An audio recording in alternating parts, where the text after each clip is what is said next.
Lieutenant General V.K. Sharma, Ati Vishisht Seva Medal.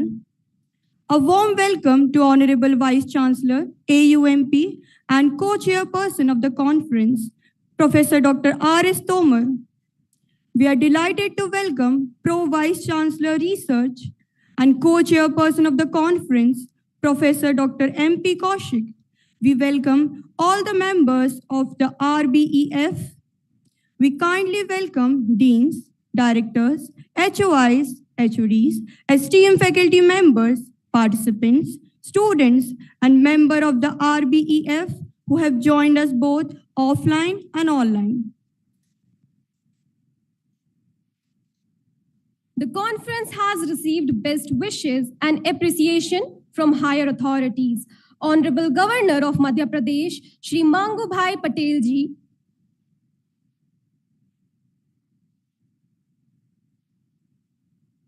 Honorable Chief Minister Dr. Mohan Yadav ji,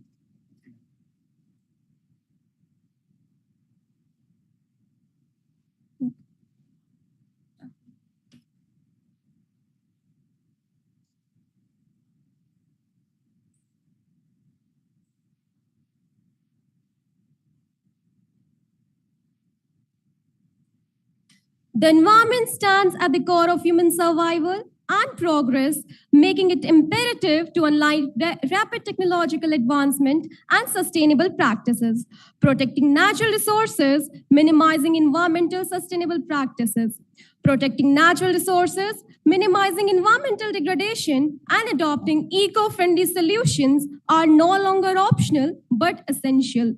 Through collective action, informed policies, and responsible living, we can shape a greener, healthier, and more resilient future for generations to come. This conference offers a multidisciplinary platform bringing together researchers, industry experts, policymakers, artisans, and students to explore sustainable and regenerative approaches in the fashion and textile sector. Organized by the Department of Environmental Science, MIT School of Life Sciences, and MIT School of Fashion Design and Technology. It aims to promote innovative research, support traditional crafts, and develop future-focused solutions aligned with global sustainability goals. Before we commence with the proceedings, we would like to invoke the blessings of the divine. We respectfully invite our esteemed dignitaries to come forward and light the lamp and seek the guidance of Ma Saraswati.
Thank you, esteemed dignitaries. The conference has received best wishes and appreciation from higher authorities. Honorable Governor of Madhya Pradesh, Shri Mangubhai Patel ji, Honorable Chief Minister Dr. Mohan Yadav ji, Honorable Minister of Higher Education of Madhya Pradesh, Shri Inder Singh Parmar ji,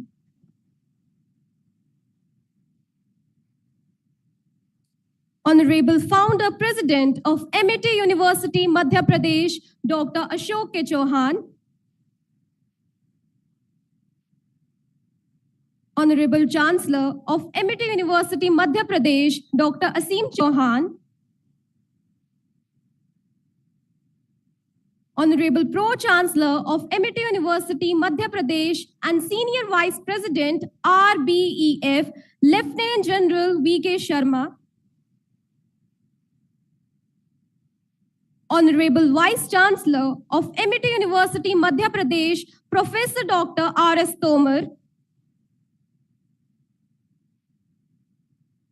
Honorable Pro-Vice Chancellor Research, Professor Dr. M.P. Kaushik,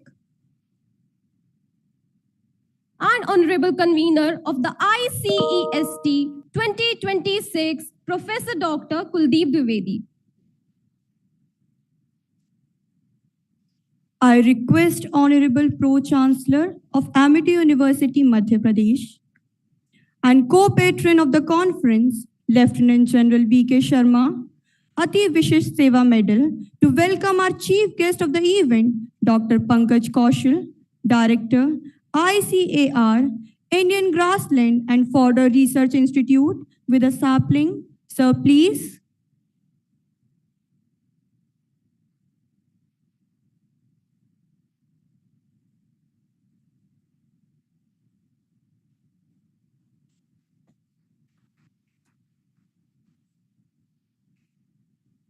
Thank you, sir. I request Honorable Vice Chancellor, MIT University Madhya Pradesh and Chairperson of the conference, Professor Dr. R.S. Tomar, to present a sapling to the guest of honor, Dr. Harsha Jharia, Chief Administration Officer, Group of Institutions of Women's Education Society, former Vice Principal and HOD of Textile and Fashion Design Department, LAT College for Women, Seminary Hills, Nagpur. Sir, please. Thank you, sir. Thank you, ma'am. I request Honorable Pro-Vice Chancellor Research, MIT University, Madhya Pradesh, and co-chairperson of the conference, Professor Dr. M.P. Kaushik, to present a sapling to our special guest, Ms. Savitri Srivastav, also well known as Jaldu, first woman entrepreneur in the field of rainwater harvesting projects in India. Sir, please. Thank you, sir. Thank you, ma'am. I request the Head of Department of Environmental Science, Deputy Dean Academics, and Convener of the 4th Icest 2026, Professor Dr. Kuldeep Dwivedi, to kindly present a sapling to the Honorable Pro-Chancellor of MIT University, Madhya Pradesh, and co-patron of the conference, Lieutenant General V.K. Sharma.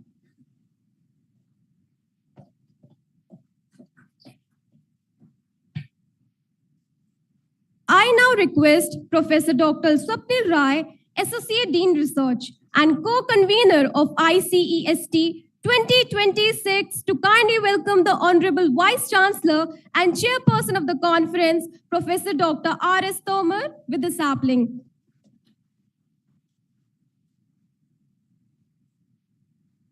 I request HOI of ASFDT and co-convener of Icest 2026, Dr. Anshu Singh Chaudhary, to welcome the Honorable Pro-Vice Chancellor Research, Professor Dr. M.P. Kaushik, with the sapling. Thank you, sir. Thank you, ma'am. Ladies and gentlemen, The conference will be formally introduced by Professor Dr. Kuldeep Dwivedi, convener of the 4th International Conference on Technological Innovations and Environmental Sustainability 2026, and head of the Institute of Environmental Science and Dean Academics, Amity University, Madhya Pradesh, Gwalior. Dr. Kuldeep Dwivedi's insightful words will set the tone for the deliberations and highlight the vision and objectives of this prestigious event. Sir, please.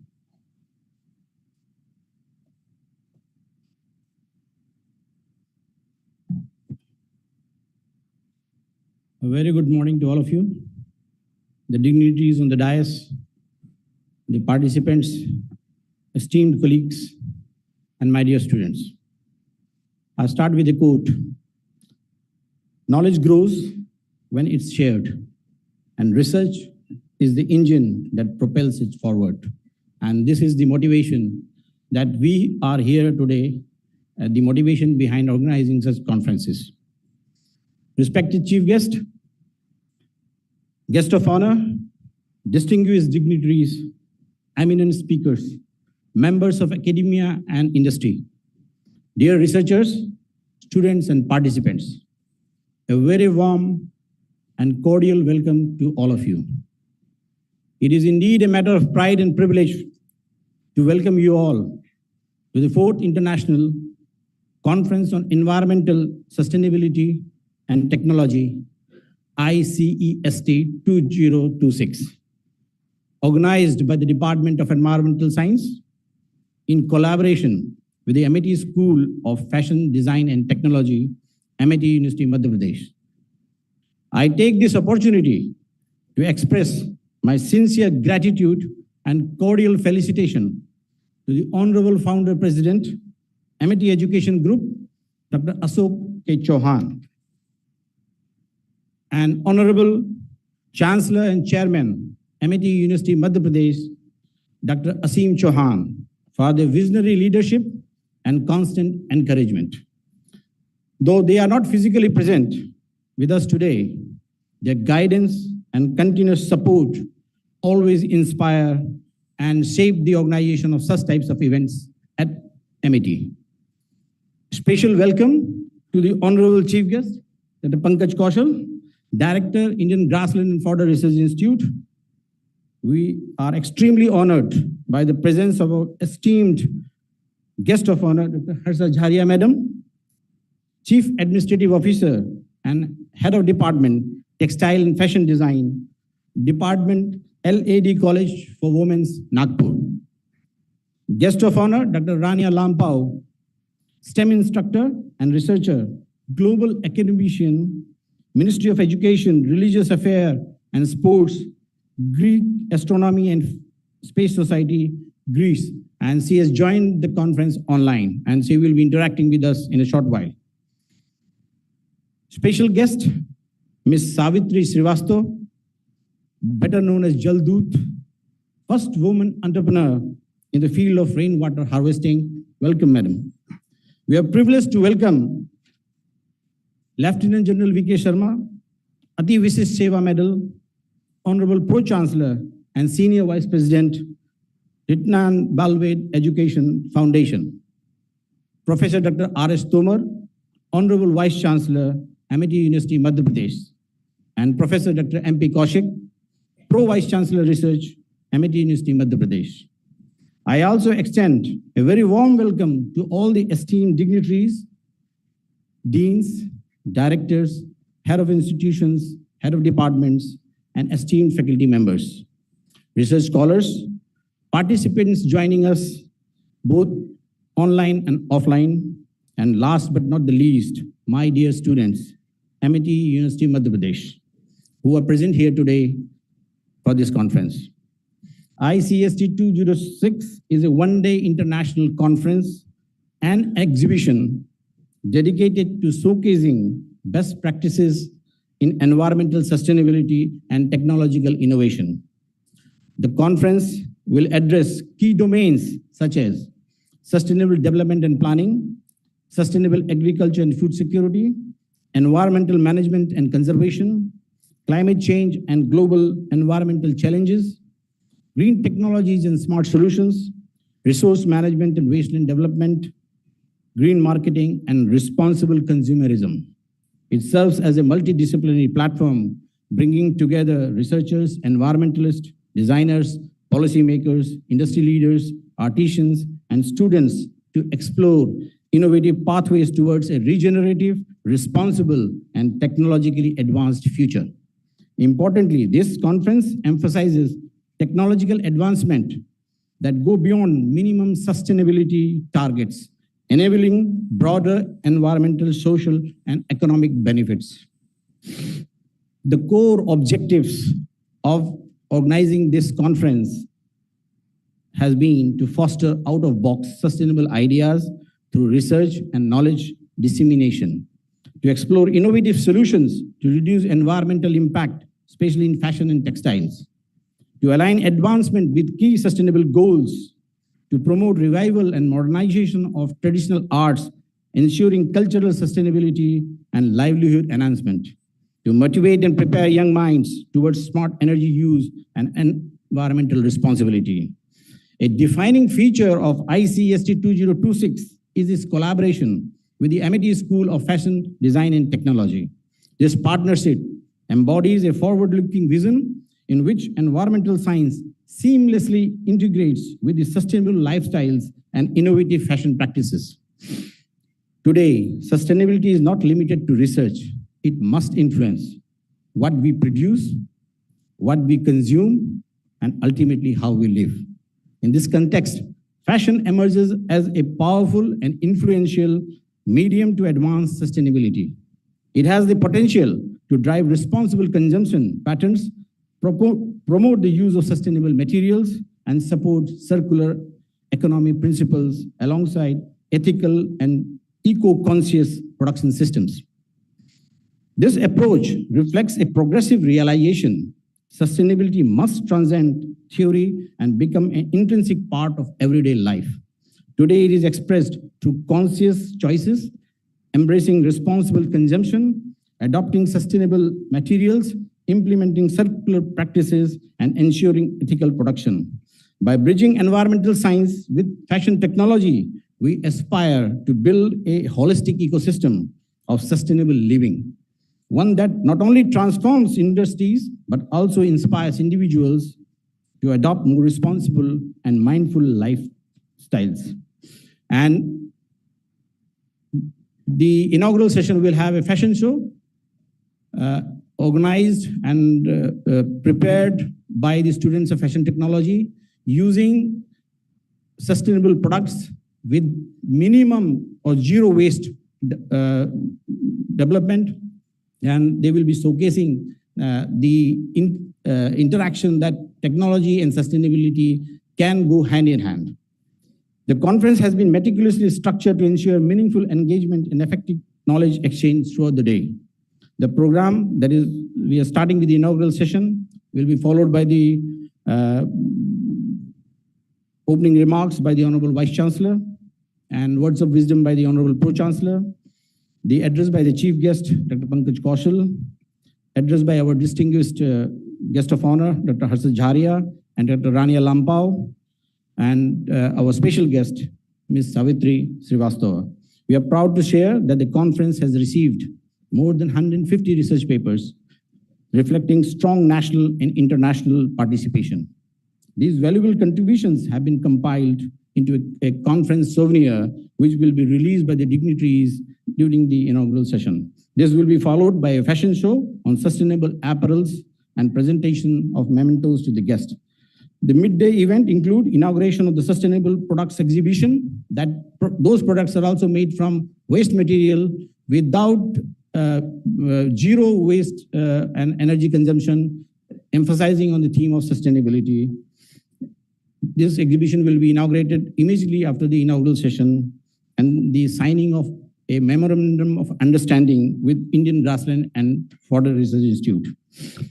The post-lunch technical sessions has 9 plenary lectures by eminent experts, along with multiple parallel sessions conducted both offline and online, featuring oral and poster presentations of over 100 50 research papers. The conference will conclude with the validity section, which will also include address by the chief guest of the validity session, Sri Shishir Srivastava, IES Deputy Commissioner, Gwalior Municipal Corporation, and guest of honor Gunjan Shukla, Principal, SICE College, Indore, and a concluding remarks by Dr. MP Kaushik, and followed by the vote of thanks by Ansu Singh Chaudhary, co-convener Icest 2026. One of the most important and immediate outcomes of this conference is the signing of the Memorandum of Understanding between Amity University, Madhya Pradesh, and Indian Grassland and Fodder Research Institute. This MOU will strengthen research and collaboration, enhance research quality and academic excellence, promote technology development and commercialization, and facilitate joint projects, innovation, and knowledge exchange. I would like to express my sincere gratitude to the Director IGFRI for accepting this proposal and facilitating this meaningful collaboration. The collaboration represents a crucial shift from knowledge generation to knowledge application. Today, research must not remain confined to the laboratories. It must translate into technologies, startups, sustainable solutions, and economic and societal impacts. It stands as a remarkable example of how academic initiatives can evolve into an institutional collaboration with national impact. Icest 2026 is not merely a conference. It is a platform for transformation. It represents collaboration across disciplines, integration of science and lifestyles, commitment towards sustainability, and a shared vision for a better future. Let us use this platform to exchange ideas, build partnership, inspire innovation, and collectively work towards a sustainable and resilient world. I extend my heartfelt gratitude to all the esteemed dignitaries and speakers, organizing committee members, collaborating departments, and all the participants who are participating in this conference for making this conference a grand success. Thank you all. Wishing you an enriching, inspiring, and impactful conference. Jai Hind, Jai Bharat.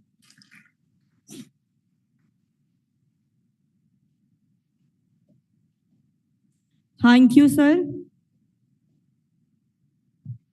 Before we commence this enriching, innovative journey, it is our privilege to invite our visionary academician and dynamic leader, Honorable Vice Chancellor of Amity University, Madhya Pradesh, Professor Dr. R.S. Tomar.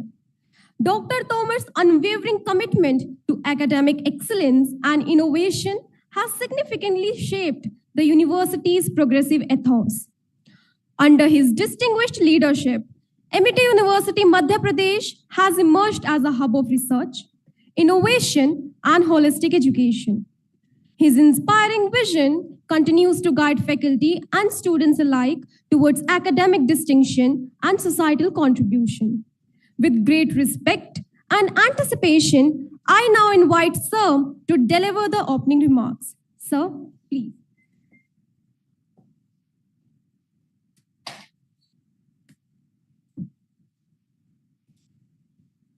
Thank you very much.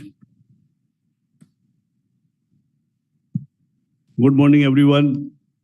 Good morning. Yes. The dignitaries on the days of the days. Today, chief guest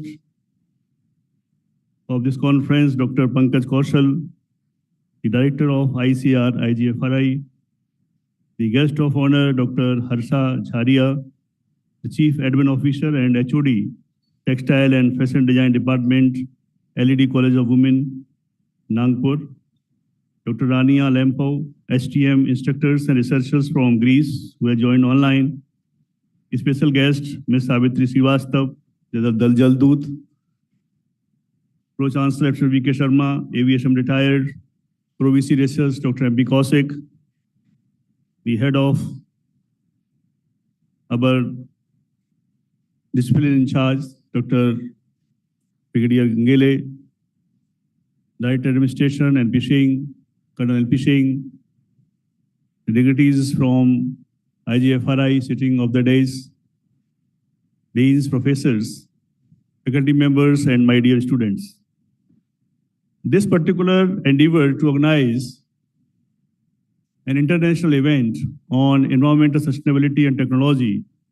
It's the fourth in its series, and we are organizing almost every alternate year these kinds of programs by the Department of EVS, including the other departments also, so that we can understand that how interdisciplinary or transdisciplinary approach can be adopted. Amity University is running fast in this direction to have the inclusion of transdisciplinary sort of research for the development of not only for the university, for the nation as well. This is the time of generation of new knowledge, innovation. And when we talk about innovation, then the first question that comes in our mind is about the sustainability. Sustainability, not in the sense of environment, it's a sustainability environment or environment sustainability. Here we mean to say sustainable development. And what is that? The progress that we are making for the growth of present should not compromise the abilities of future generations to grow. Resources which are there for us today, they are for the future generations to come. And this is our moral responsibility that we must conserve them for our generations to come. We all are here for a limited period of time. Nobody is having the age more than 100 years in the Kali Yuga. So you can say average age, which is now being observed in our country, that is coming around 75, or you can say 70. So in this particular age, what we can contribute to the environment, that can be said as sustainable. During 80 years of industrial development, if I say from 1760 to 1840, that was the period when everybody was focusing about the industrial development. And we were also the part of that through the British government, because we were not independent at that time. Whatever decisions were taken at the national level, they were not the decisions of Bharat, which you call today. They were the decisions imposed on us from the Britishers. Our agriculture, our medical, our all other fields in which we were very much advanced, they were compromised because of our slavery. If I just recall that time when we are talking about millets today, our Honorable Prime Minister Modi talks about millets, use millets more. Why? It is because Britishers introduced the wheat to such a larger scale that they were producing the bread.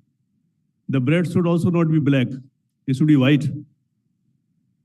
If you produce the bread from millets, the color will be like, it is not like. So they were distinguishing the color between the food also. And that's why the wheat was introduced. And today, you can see the health effects of wheat, which we call gluten resistance, that is being observed in most of the people all around the globe. And that's a major challenge. So now scientists are thinking about producing a wheat without gluten. Why? Discard the wheat, no? Come back to our original roots. Don't use it. Use it in a minimal content that is required. Mix it with other grains also, so that your food becomes balanced. This is one example in agriculture. There are many such examples which were actually dominated by the decisions of Britishers for their own needs. They were not bothering about the Indians. You heard about the Neel ki kheti. That had only destroyed the agriculture in our country. And farmers forced to produce the Neel, blue. So these things, they happened during that time when we were not able to take some decisions. But now when we are independent, we are the part of that particular globe where we are also having a standing, and we are the fourth largest economy of the world. The world is listening to us. And this is the best time for our country that we must become the part of this whole development in which we can say, yes, it is the sustainable development.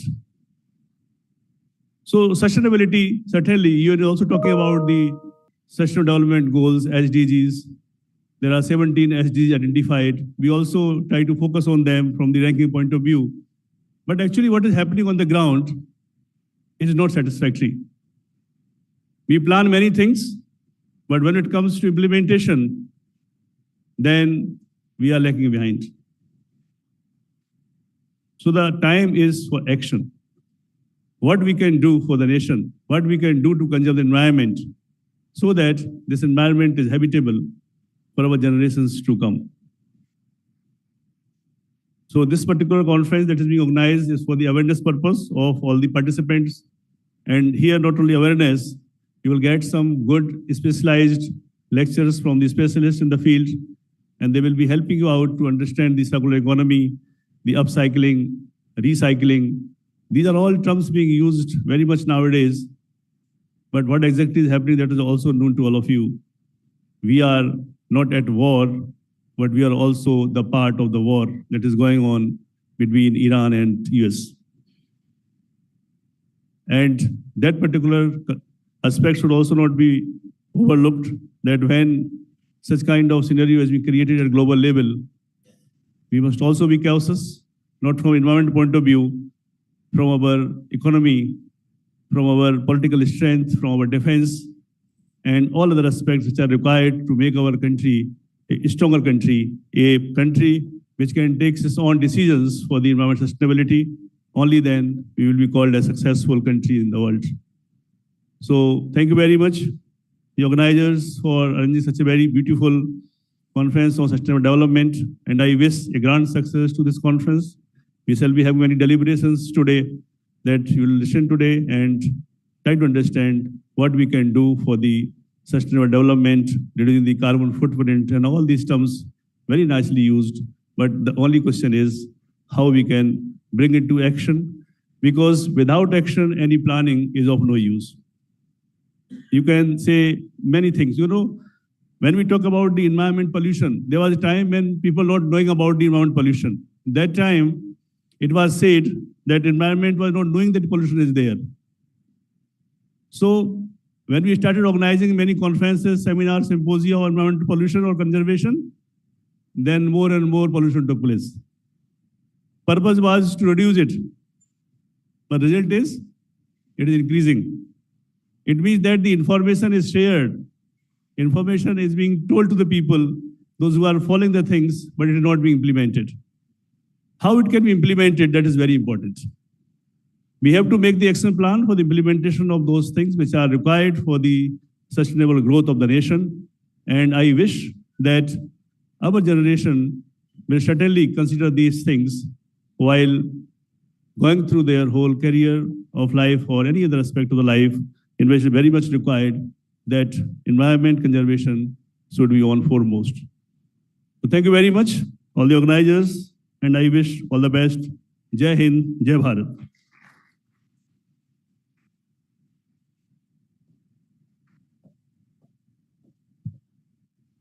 Thank you, sir, for your enriching thoughts and perspectives. The immense prestige of this gathering would not have been possible without the guidance and leadership of Honorable Pro-Chancellor of Amity University, Madhya Pradesh, Lieutenant General V.K. Sharma, Ati Vishisht Seva Medal. With his distinguished career in military and commitment to academic excellence, General Sharma has been a pillar of strength and a guiding force in shaping the university into a center of innovation, research, and transformative education. His vision has not only advanced the university's mission, but has also created an environment where students and faculty alike are inspired to achieve their best. It is my honor to invite Sir for words of wisdom. Sir, please.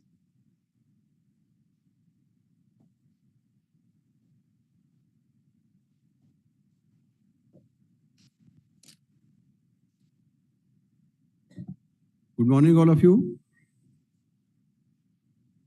Dr. Pankaj Kaushal, the Director of ICAR, and Indian Grassland and Fodder Research Institution at Jhansi, the chief guest of today's function. We also have with us Dr. Harsh Jharia, the CAO and HOD of Textile and Fashion Design Department, LED College for Women, Nagpur. Dr. Rania Lambton, who is supposed to be online. And we have Ms. Savitri Srivastava, who is the Jal Doot, well known to all of us in Madhya Pradesh. Professor Dr. R.S. Tomar, the Vice Chancellor of the University. Dr. M.P. Kaushik, the Pro Vice Chancellor. Dr. Kuldeep Dwivedi, who has organized this, along with Dr. Anshu Singh Chaudhary, the organizers of this seminar or international conference today. Our ancestors said that we are all made up of 5 tattvas. Tattva means elements, they call them, not the elements in the chemistry language, but the main constituents of which we are made of. And they said, Jal, Vayu, Prithvi, Akash, or Agni. These were called the Mahatattvas or Mahabhut, which is nothing but the environment today, which we call. Environment essentially consists of these things, and in addition, we can also add now Antariksh, that is space. Unfortunately, all these are getting polluted. You know, water is getting polluted because of what? Because of technology. It is because of the technological waste, because of the industrial waste,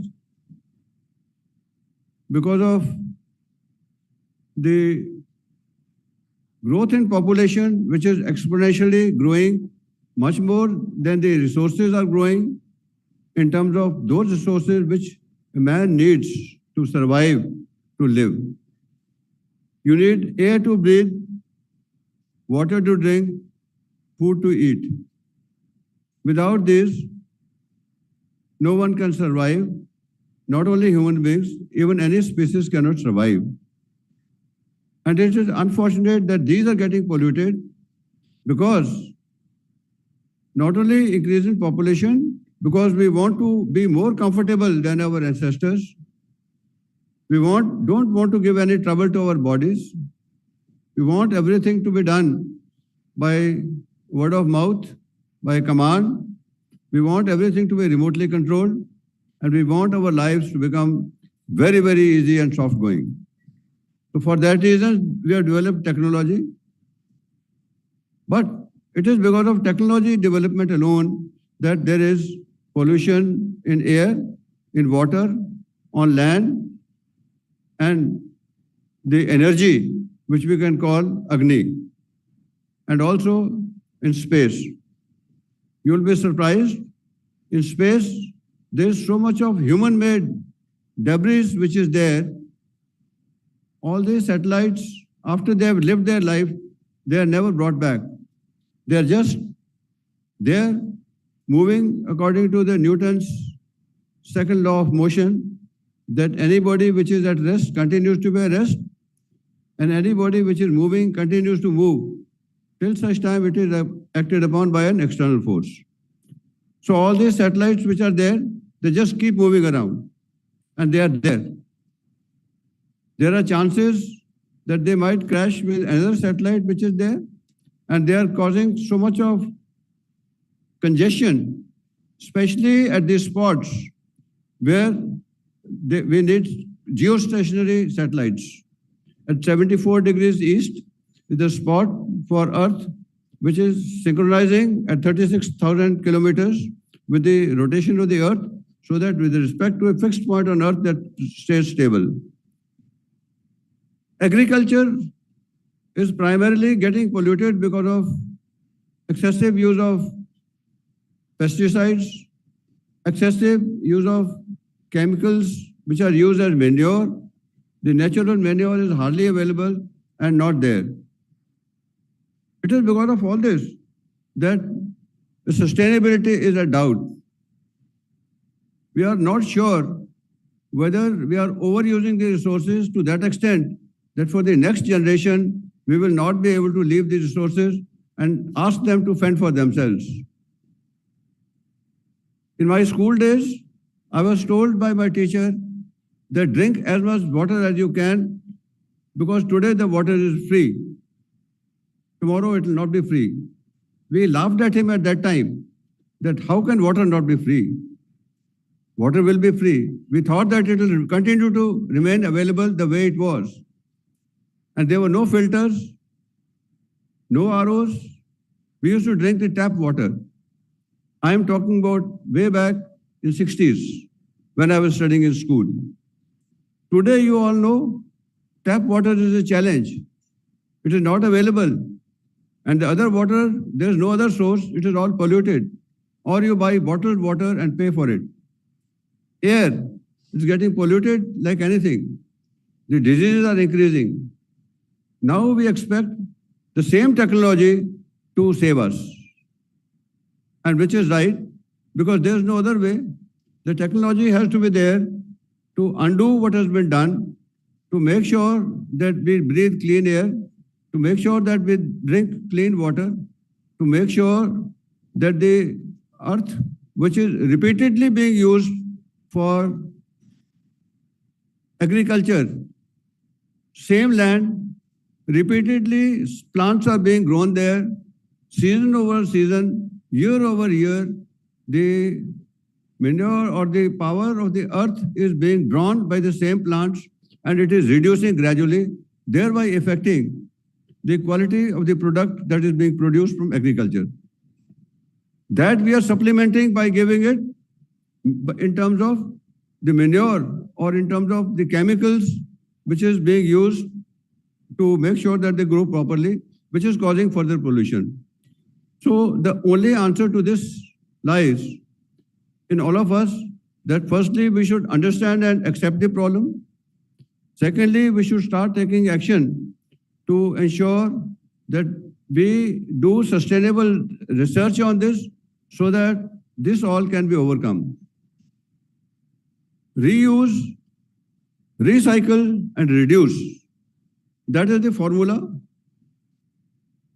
In our university, you all know that the water which is being pumped in from Nagar Nigam, that same water is being recycled through sewage treatment plants. It is being used for agriculture, for arboriculture, to water the plants, to make sure that our hedges remain green, to make sure that our lawns remain green. And same is recycled for flushes and for sewage. We are not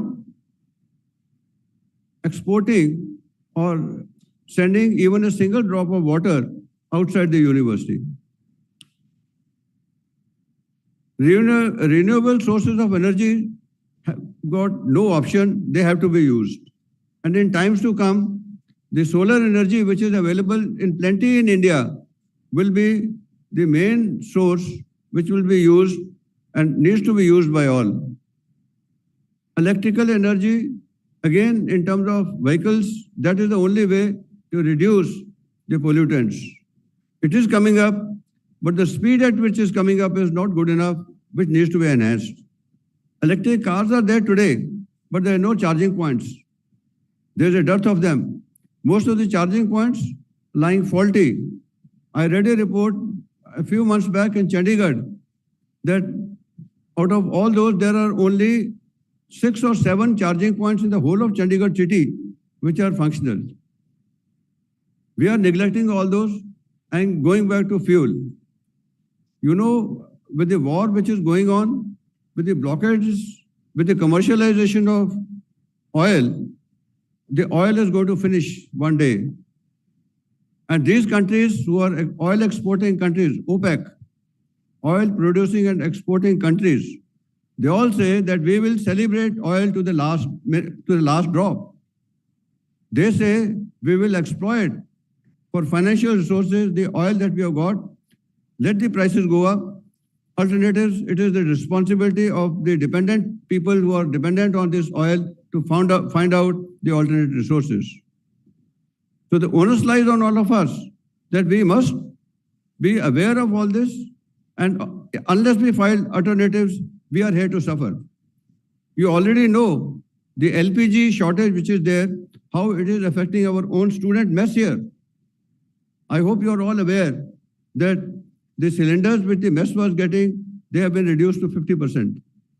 As a result, we have to go back to the old times of utilizing coal in addition to the gas, which is now getting a challenge to get because of the war.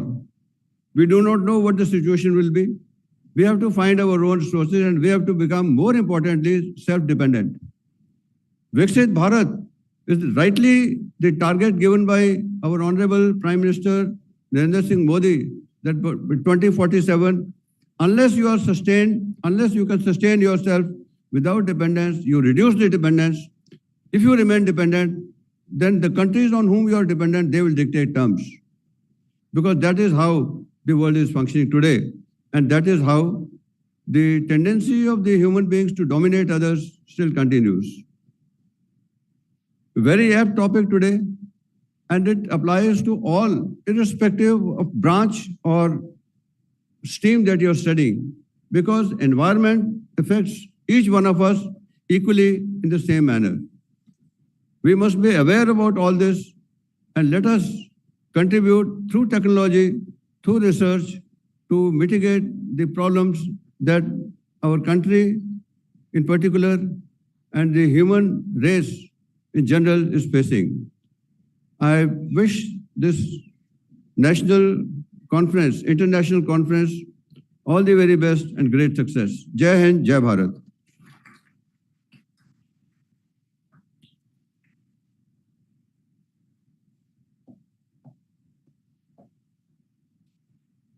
Thank you, sir, for your enlightening words. On this occasion, we have with us our esteemed chief guest, Dr. Pankaj Kaushal. It is my great privilege to introduce our distinguished speaker, Dr. Pankaj Kaushal, a renowned scientist and academician in the field of agricultural research and genetics. Dr. Kaushal completed his higher education in genetics from Punjab Agricultural University, Ludhiana, and has dedicated more than 3 decades to advancing agricultural science. Sir began his illustrious career with the Indian Council of Agricultural Research and has held several prestigious positions, including Principal Scientist at the National Rice Research Institute, Cuttack. Dr. Kaushal also served as a Joint Director Research at the ICAR, National Institute of Biotic Stress Management, Raipur. Currently, Sir is serving as the Director of ICAR, Indian Grassland and Fodder Research Institute, Jhansi. His research contributions are remarkable, spanning crop cytogenetics, genetic improvement, stress tolerance, and sustainable grassland management. He has developed and improved crop varieties, advancing breeding techniques, and his pioneering work has been recognized in the Limca Book of Records. With over 120 research publications in reputed international journals and postdoctoral experience in Germany, Italy, and USA, his academic excellence is truly commendable. Dr. Kaushal has been honored with numerous prestigious recognitions, including Fellow of the National Academy of Agricultural Sciences, Uttar Pradesh Academy of Agricultural Sciences, and Range Management Society of India. Sir is a recipient of the Dr. S.K. Vassal Award, Dr. M.S. Randhawa Medal, and Fellowship of Department of Science and Technology, Better Opportunities for Young Scientists in Chosen Areas of Science and Technology. Sir is also a recipient of Fellowship of Department of Biotechnology, Cutting Edge Research Enhancement and Scientific Training, and the ICAR Multidisciplinary Research Team Award. With his vast experience and invaluable contributions to sustainable agriculture and scientific innovation, we are truly honored to have him with us today. I now request Dr. Pankaj Kaushal to kindly address the gathering. Sir, please.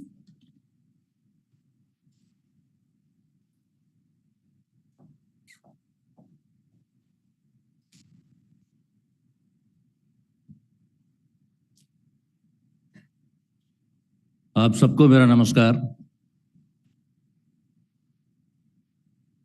Honourable chancellor साहब, pro chancellor साहब, VC sir, pro VC sir,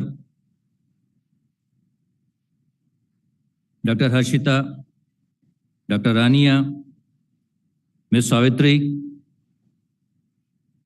doctor Kuldeep, dignitaries at the dais, participants of this conference, dear students, ladies and gentlemen. I'm very happy, delighted, and obliged to be a part of this gathering today. I see this gathering an amalgamation of at least 4 generations and at least 15 disciplines of life. Be it agriculture, be it biotechnology, be it fashion, be it natural resource management, be it army, be it administration, or be it fashion. इतना बढ़िया amalgamation of diversity बहुत कम देखने को मिलती है. And diversity is basically the driver of diversity, sustainability. This conference is on sustainability, environmental sustainability, and technology. In my opinion, sustainability is what we have got and what we are about to give in coming years or days to next generation. जो part हमारा है, चाहे वो environmental sustainability रहे, चाहे वो agricultural sustainability रहे, या वो सारे गोल्स रहे जो यूएनओ ने हमको बना कर दिए हैं. In my opinion, diversity is the driver of sustainability. There are many questions. There are many challenges that we need to address. And each challenge can be addressed, must be addressed, and should be addressed not only by one way of thinking. There are diverse ways to address a challenge. Hence, diversity is a must when we talk about anything. We belong to agriculture research system. We belong to Indian Council of Agriculture Research.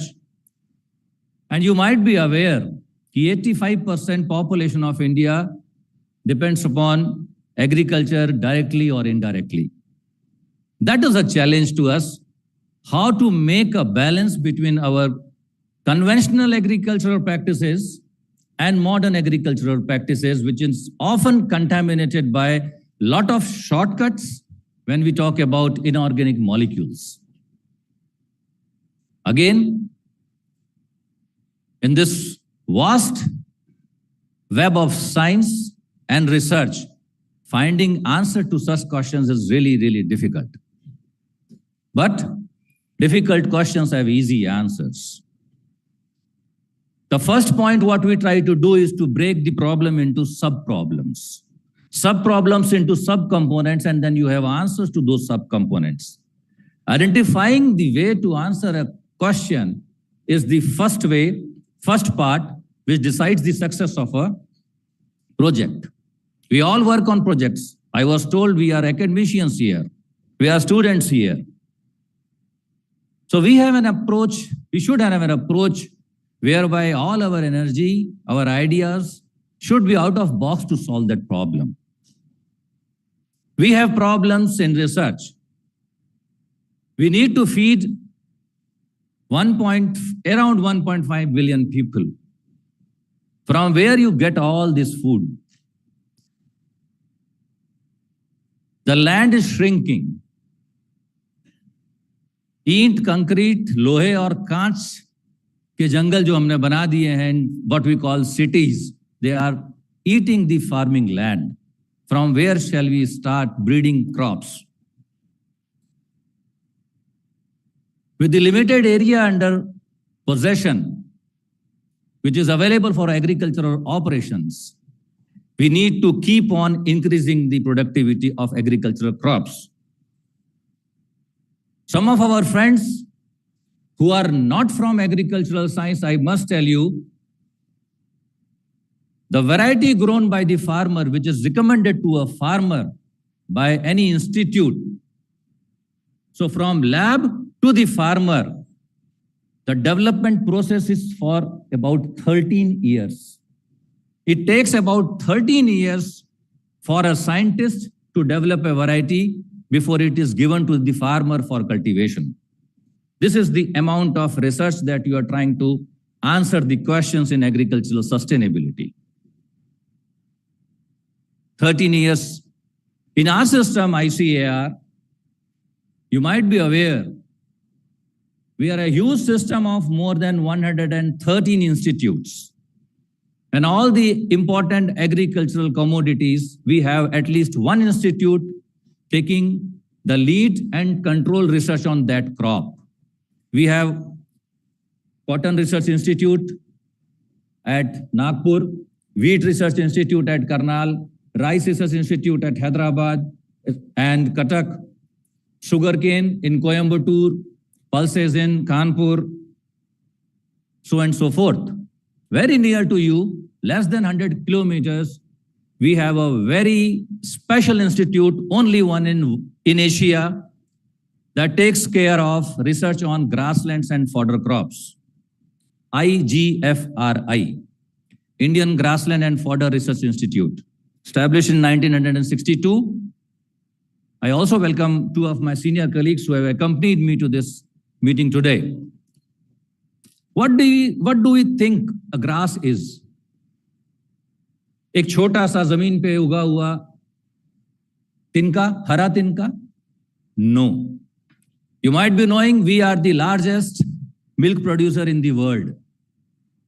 We have the largest cattle population in the world. How to feed it? So that feeding for these livestock is being given, is being improved by the research controlled by our institute. Working on grasses and fodder crops is really, really challenging. We work on 50 crops which are of importance to fodder crops. Each crop has its own biology. We have 5 chromosomes in one crop and we have 88 chromosomes in another crop. So that's a challenge. And we are trying to do that. The importance of grasses, we have diversified it. Now we are talking about importance of grasslands. I am trying to communicate to you how the biological system is one of the candidates to sustain and attain environmental sustainability. We have perennial grass system with us. I shall give you 2 examples, 2 statistics. A simple grassland, if you compare it with a forest land, which is 25 years old. A 25 years old, 80% forest cover, the soil and water erosion controlled by this forest land, the same amount of soil and water erosion is controlled by a 3 years old grassland. This is the empirical studies being done at our institute. When we talk about grasslands, it is one of the systems that control directly or indirectly, at least 3 subcomponents of sustainability. It controls nutritional and fodder availability to the livestock. Number 2, it controls directly the nutrition and fodder availability and the milk productivity of the livestock. And number 3, the most important part is the ecosystems provided by such grasslands. Whenever we have a grassland that enhances the soil characteristics, that enhances the bee population, the arthropods population, the beneficial insects and beneficial microbes population, the overall ecosystem improves, ecological balance improves, and overall, the carbon credit improves. Now, something what we talk about carbon credit in these days is how much carbon is being sequestered by any of your systems into the soil or into the environment.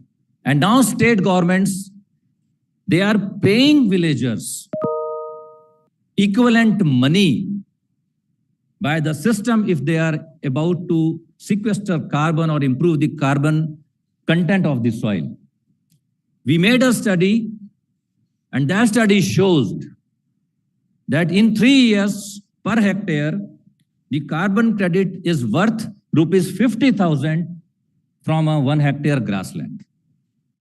We always say that sustainability in agriculture in nowadays can be attained only by talking something about stress tolerance. It may be biotic stress tolerance, controlling diseases, pests out of that, or it may be abiotic stress tolerance that takes care of salinity problems, drought problems, heavy metal problems, alkalinity and pH problems. Are you aware how much money we are losing per year because of biotic stresses or diseases in crop plants? It is about 16 lakh crores of rupees that goes to these diseased crops, that is lost because of these diseases.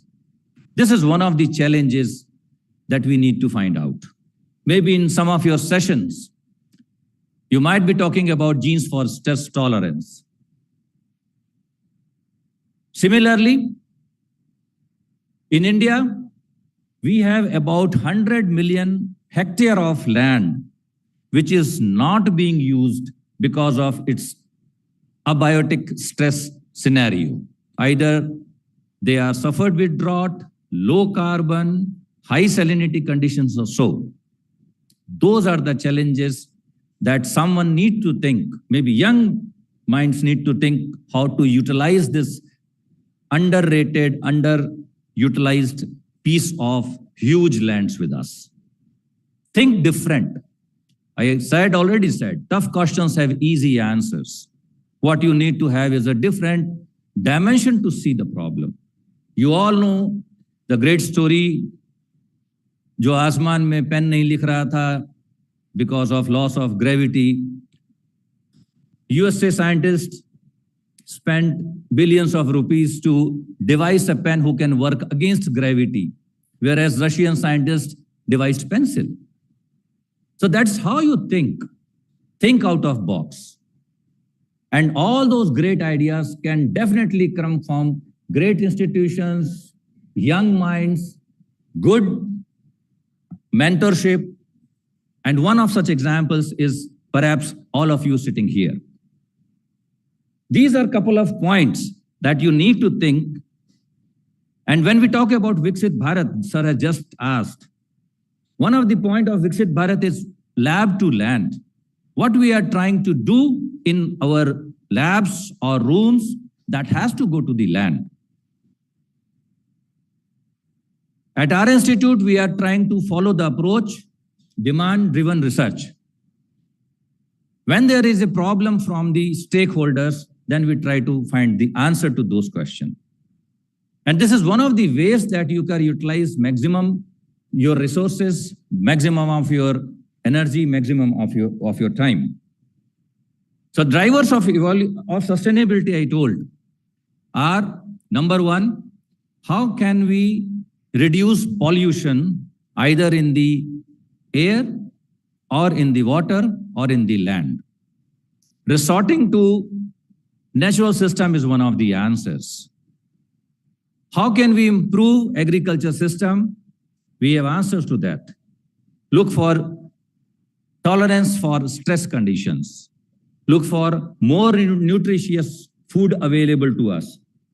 Although we cannot compromise with the quantity, but as on today, we are self-sufficient in almost all crops. And then we can think of now nutritional security and taste security as well. Third point I would like to emphasize, believe in what you are developing. We made an economic impact study. And we made a comparison that we can all see a beautiful rocket, huge rocket being launched by ISRO to the space, worth 400 crores or something. We have many varieties which are very popular for livestock feeding. So one variety of maize, we calculated its economic impact. And you will be surprised to know that the economic impact, the contribution given to Indian GDP by this variety in 10 years is 15,000 crores. So this is indirect effect. You should believe in what you have been doing and try to convert into the figures which we can show to the world.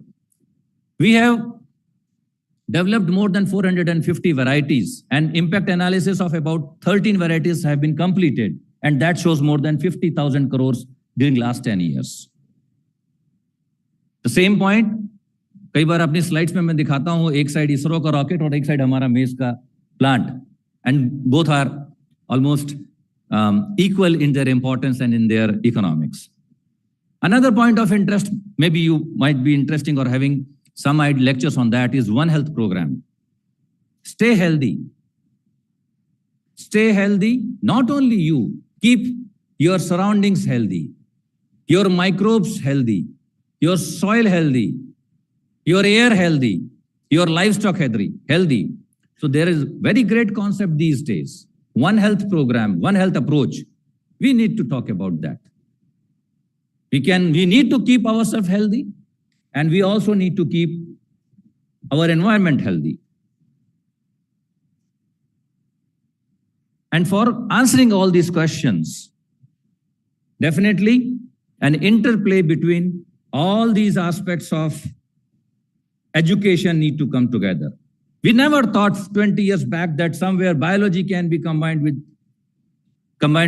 computers. We never thought physics can be combined with biology. We never thought chemistry can be a part of some microbiological studies or so. But the universe as a whole is a beautiful balance of all these biological systems, chemical systems, and physical systems. And it's up to us that we churn our minds, we storm our brains, that in any way our activities should not disturb this balance. This balance has to be maintained. We got this balance, beautiful balance from our ancestors. We should maintain this balance in our generation and give a more dignified, balanced system to our coming generations. All our research, all our education, they have all the components which can teach us, guide us, and show us the pathway to have a sustainability feature embedded in our lives, not only in the environment field, but all the artificial or recent technologies that we make. With this, I would again like to thank authorities of this university to invite us to share our understanding of sustainability, especially in the context of agriculture, and also giving us time to share our findings with you. We are also thankful that we have developed some ideas whereby our institute and MET departments can come into collaboration and try to find out some productive research utilizing young and beautiful brains sitting in front of us. We are going to sign an MOU with this university and our institute so as to strengthen research, education, and extension systems which are of common interest to both the institutes. There are a lot of common interests. We can talk about grasses, we can talk about plants, we can talk about microbes, we can talk about carbon, we can talk about ecosystem services, we can talk about chromosomes, we can talk about DNA, we can talk about gene editing and whatnot. So there are a lot of scopes, Honorable Chancellor, sir, Honorable Vice Chancellor, sir, as well, that we can join hands and then by sharing students and appropriate mechanism, definitely that will be a fruitful collaboration, I believe, coming in the future. Thank you very much. Namaskar. Jai Hind.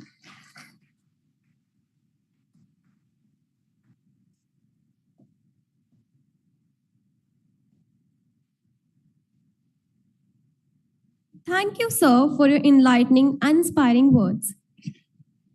We are privileged to have with us as the guest of honor, Dr. Harsha Jharia, Chief Administrative Officer of the Women's Education Society, former Vice Principal and HOD Textile and Fashion Design Department, LED College for Women, Sanitary Hills, Nagpur.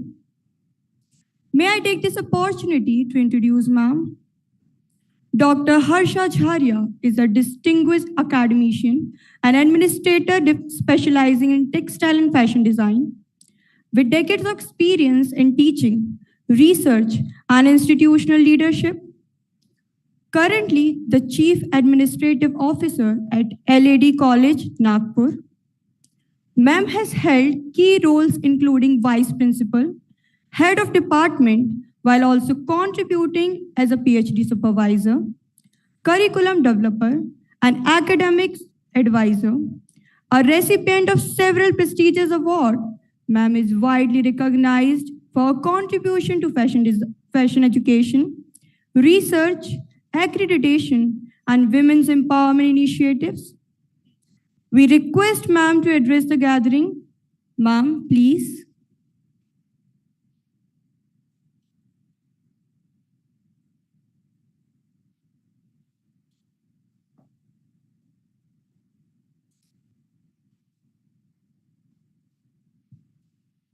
Good morning, respected Chief Guest, Dr. Pankaj Kaushal, Lieutenant General V.K. Sharma, and the dignitaries, organizers, faculty members, students, and their participants. In fact, I'm really feeling nostalgic because the Gwalior is my birthplace. And I was born in 1957 in Gwalior. And my father, he was close associate with Maharaja Sindhya. And he also retired as a chief architect of Madhya Pradesh. So it is indeed an honor and privilege to be present here today as guest of honor to speak on a topic that is not relevant but urgent: sustainable development in textiles and fashion. Fashion has always been a powerful form of expression. It reflects culture, identity, creativity, and innovation. However, behind the glamour of runways and retail shelves lies a reality we can no longer ignore. The fashion industry today is one of the largest contributors to environmental degradation, pollution, and waste. From excessive water consumption and chemical dyeing in textile waste and unethical labor practices, the impact is significant. This brings us to an important question: can fashion be beautiful, profitable, responsible at the same time? The answer is yes, though sustainable only through sustainable development. Sustainable fashion is not just a trend, it is a movement. It is about designing, producing, and consuming clothing in a way that respect the environment, values human labor, and promotes long-term responsibility. It also encourages us to shift from fast fashion to thoughtful fashion. The concept of sustainable development in fashion rests on three important pillars: environmental sustainability, social responsibility, and economic viability. First, if we talk about the environmental sustainability, the fashion industry consumes enormous natural resources. It takes nearly 2,700 liters of water to produce one cotton shirt, enough drinking water for one person for over 2 years. Chemical dyes pollute rivers, synthetic fibers release microplastic, and millions of garments end up landfills every year. Sustainable fashion encourages the use of eco-friendly materials such as organic cotton, khadi, bamboo, hemp, recycled polyester, and handloom fabrics. And all these are produced without any pesticide, and they are environment friendly, and they are also comfortable to our skin. Natural dyes, low impact dyeing, and water saving techniques reduce environmental harm. Designers are now exploring zero waste pattern making, upcycling, and circular fashion, where garments are reused, repaired, and recycled instead of discarding them. Nowadays, even we don't have to kill the animal to produce the leather, fabrics, and all. So the other countries are making the similar kind of leather from apple and pineapple. Then second, social sustainability. Fashion is made by people. Behind every garment are farmers, weavers, dyers, tailors, and artisans. Sustainable fashion promotes fair wages, safe working condition, and respect the craftsmanship. It also supports local artisans and revives traditional textiles. India has a rich textile heritage, handloom weaving, block printing, embroidery, and natural dyeing traditions that are inherently sustainable. By promoting handloom and handicraft, we not only preserve our culture, but also empower rural communities and women artisans. Third, now we come to economic sustainability. Sustainable fashion does not mean expensive fashion. It means smart fashion. It encourages quality over quantity, timeless designs over seasonal trends, and durability over disposability. When consumers invest in a well-made garment, they buy less but use more, reducing waste and saving money in a long run. Today, the role of designers is evolving. Designers are not only just creators of clothing, they are change makers. They must think about the life cycle of the garments, where the fabric comes from, how it is made, and who makes it, and how long it lasts, and what happens after it is discarded. Educational institutions also play a crucial role. Students of fashion and textiles must be trained in the sustainable practices, eco-friendly fabrics, ethical sourcing, waste reduction, and responsible production. Sustainability should not be an optional subject. It should be foundation of the fashion education. Technology is also contributing to sustainable development. Innovation like digital printing, 3D sampling, AI-based pattern making, and biodegradable fabrics are reducing waste and resource consumptions. Rental fashion, thrift culture, clothing swaps are becoming very popular among conscious consumers. Like in our times, we used to, there were 3, 4 children in a family, and the first, second, third child used to wear the same. It was like a pass it on to your sisters or siblings. But sustainability is not only responsibility of designers and manufacturers. Consumers hold immense power. Every purchase we make is a vote for the kind of world we want. We must ask ourselves, do I really need this? When you buy any garment, then can I reuse it? The garment which you have, can you reuse it? Can I repair it? Then can I buy sustainable alternative? So you should think on all these lines. Then simple habits like repeating outfits, donating clothes, supporting local artisans, and choosing quality garments can make a big difference. We must also revive the concept our grandparents followed: use, reuse, and recycle. Saris were passed down from generations, old garments were redesigned, and nothing was wasted. Sustainable fashion is not new, it is deeply rooted in our tradition.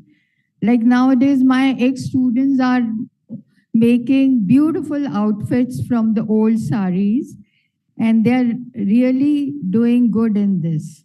Today, many designers across the world and in India embracing the sustainability. They are working with handloom clusters, promoting natural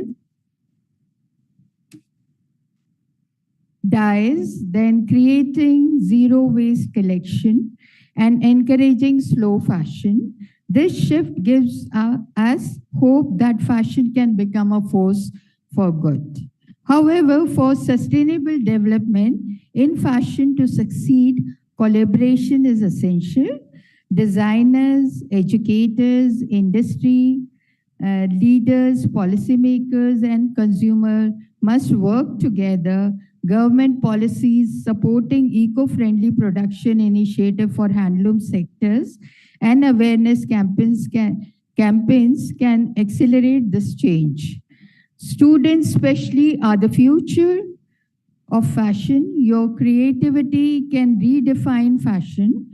You have the power to design garments that are stylish, yes, yet sustainable, modern, yet rooted, innovative, yet responsible. Sustainability should not limit creativity, it should inspire it. Let us imagine a future where fashion does not harm the planet, where artisans are respected, where clothes are valued, and where style means sustainability. Let us create fashion that tells a story of responsibility, compassion, and conscious living. Before I conclude, I would like to emphasize that sustainable fashion is not about perfection. It is about the progress. Even small steps matter. Every eco-friendly fabric, every handcrafted garment, every conscious purchase bring us closer to sustainable future. Let us pledge today to promote sustainable development in fashion, in our classrooms, in our wardrobes, and in our institutions and in our communities. Because the future of fashion is not about looking good, it is about doing good. So thank you so much to the organizer for inviting me here. And I'm really blessed for that. Thank you so much.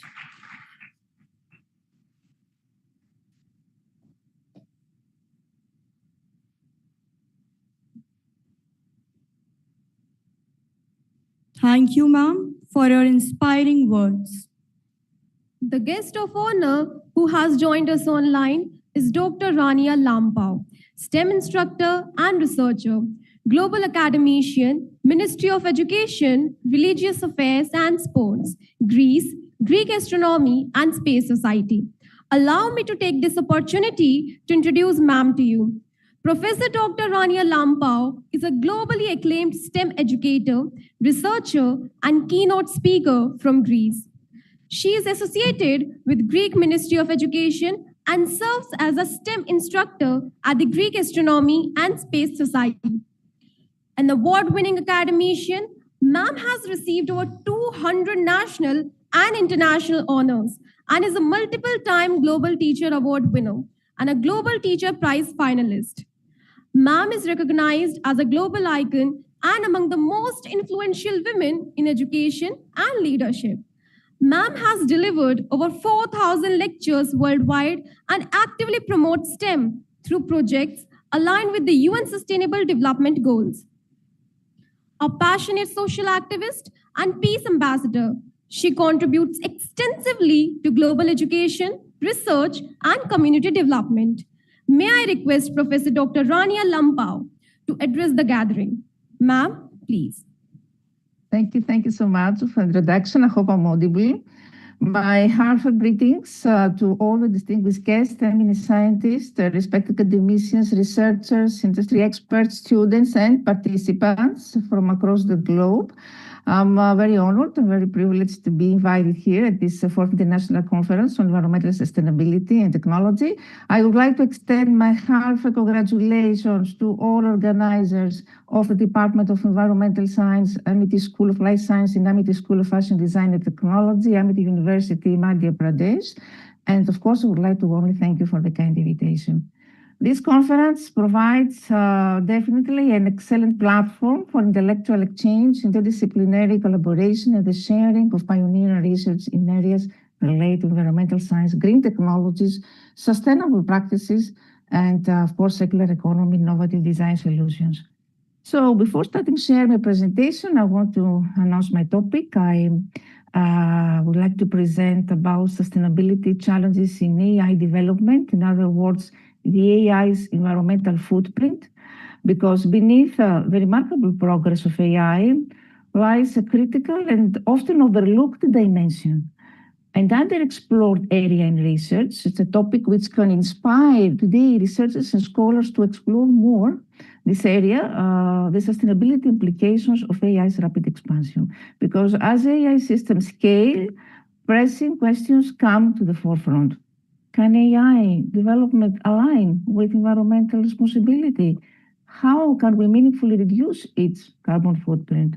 What ecological price are we paying for technological progress? How can we ensure AI's benefits are achieved without compromising the planet? And finally, can we achieve a green AI? So this presentation provides an opportunity to uncover the often unseen environmental costs of AI, while at the same time focus on practical pathways forward.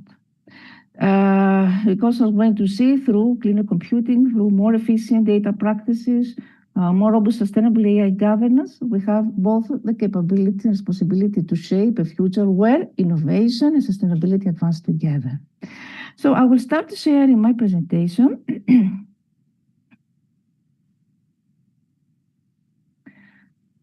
The reason I chose this topic, it's about the energy crisis that we're facing due to the war. The energy crisis is has taken its toll here in my country, Greece, in Europe, but I think worldwide also. So here we can start from some interesting statistics. First, I want to say that there are several types of sustainability in AI. So we talk about environmental sustainability of AI.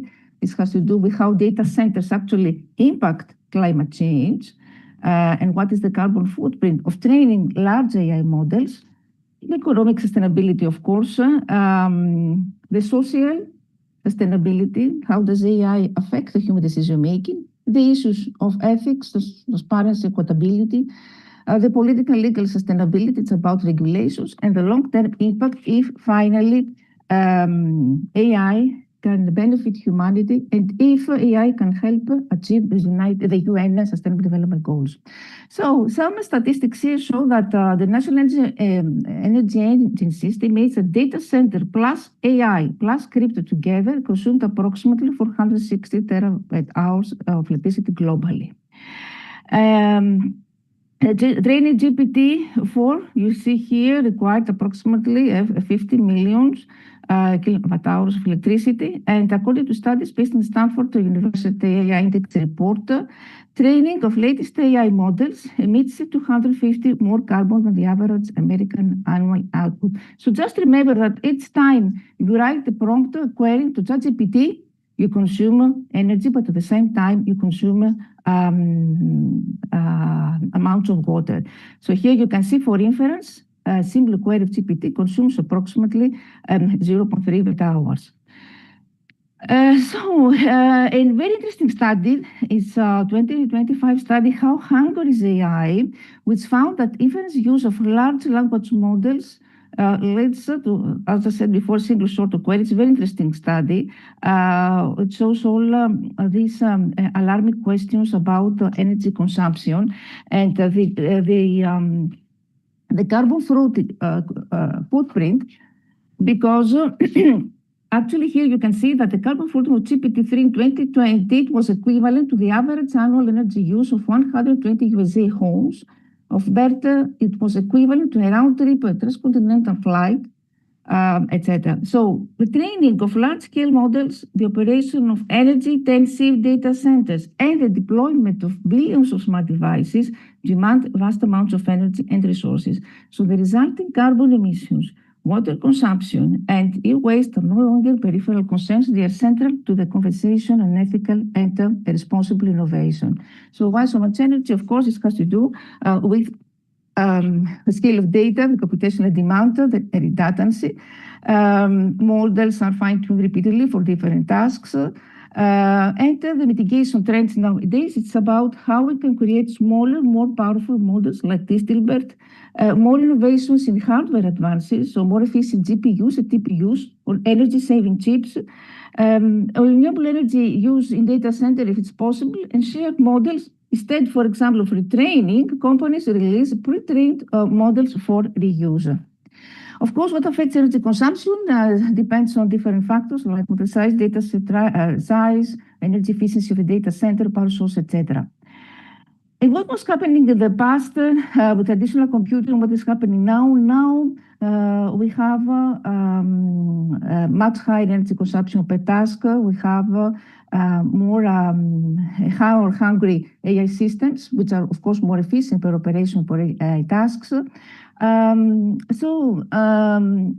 AI scales globally, the total energy demand could exceed that of many data centers if they're not carefully managed. The carbon emission is what I mentioned before.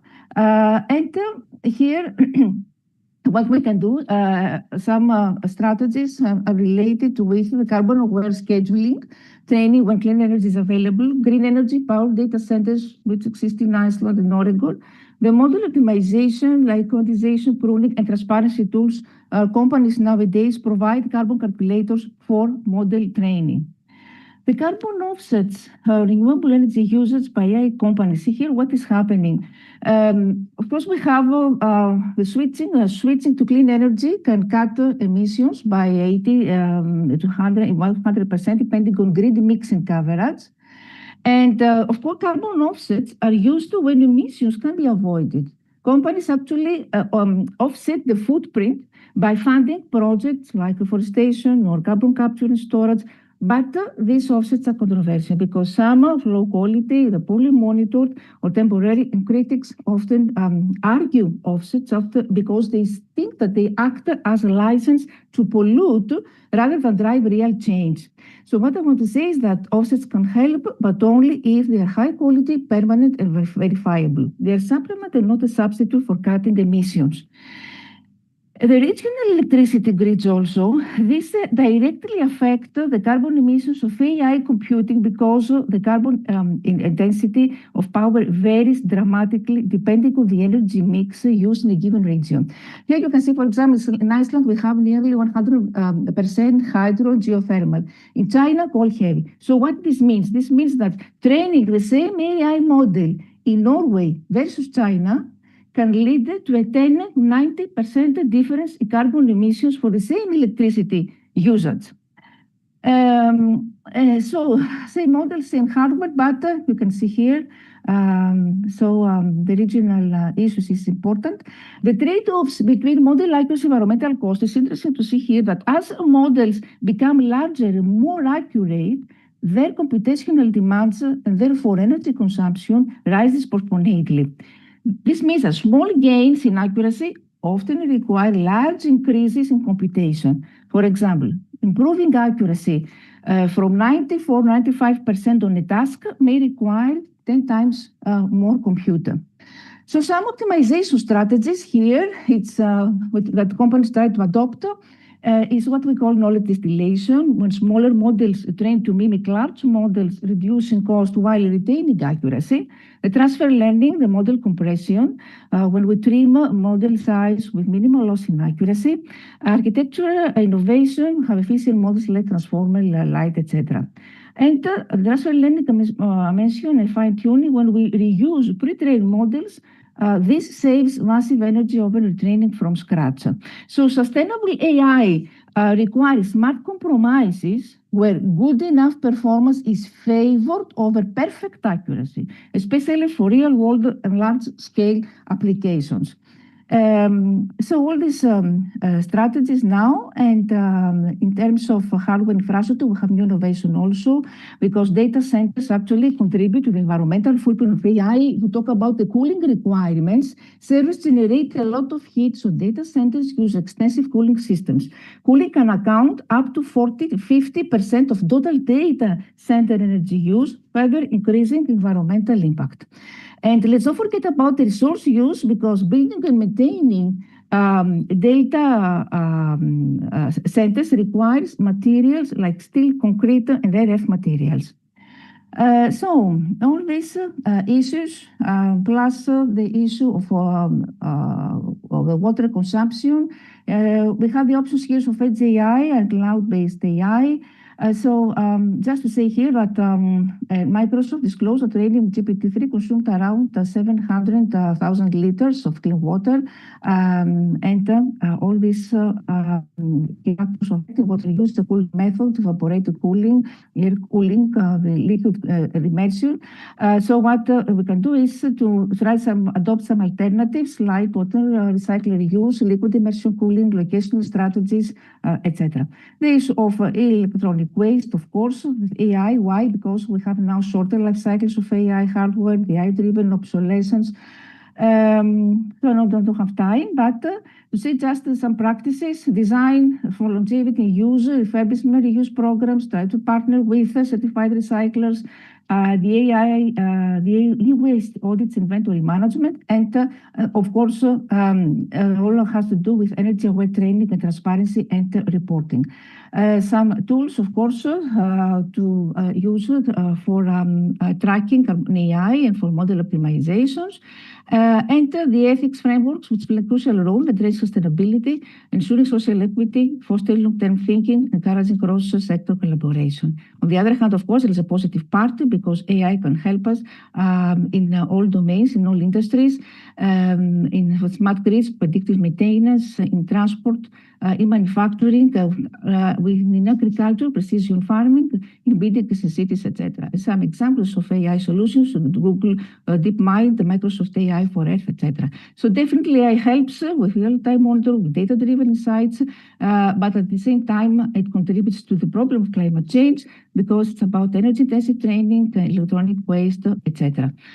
So the risks of unchecked AI development could be the resource depletion, equitable access to resources, exponential energy demand, impacts on economic, social, regulatory spheres. We need more stronger regulations, public accountability, And finally, for concluding, already we have the current landscape environmental policies. We have data center specific policies, climate energy regulation. We need more global, ethical, and sustainability frameworks. And of course, more transparency on companies because there is lack of standardized metrics so far. So is continuous scaling of AI technically scalable? Yes, as long as we adopt the practice I mentioned before. So if we want to achieve green AI, sustainability must remain at the center of innovation, not as an afterthought. And the future of AI should not be intelligent, should be sustainable, ethical, and responsible. So I will stop here. Thank you very much. No, we don't have time. And for any question, I'm here to discuss. Thank you.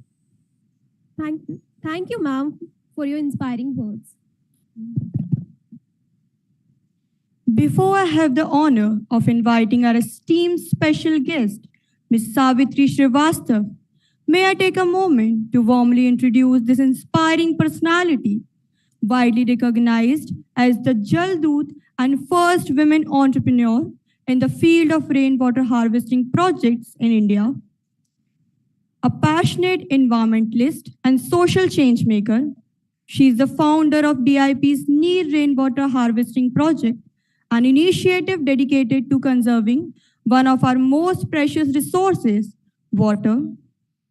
Through her relentless efforts, ma'am has led impactful projects across industries, institutions, government sector, and even national highways, promoting sustainable water management practices.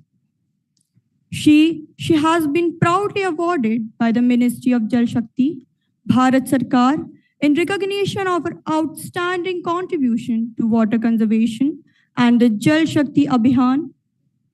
Ma'am's work has inspired countless individuals through awareness programs and community initiatives. With a powerful belief that water is life, ma'am continues to create awareness, drive sustainable change, and empower society toward a better future. Let us warmly welcome this extraordinary change maker and guardian of nature. Ma'am, please.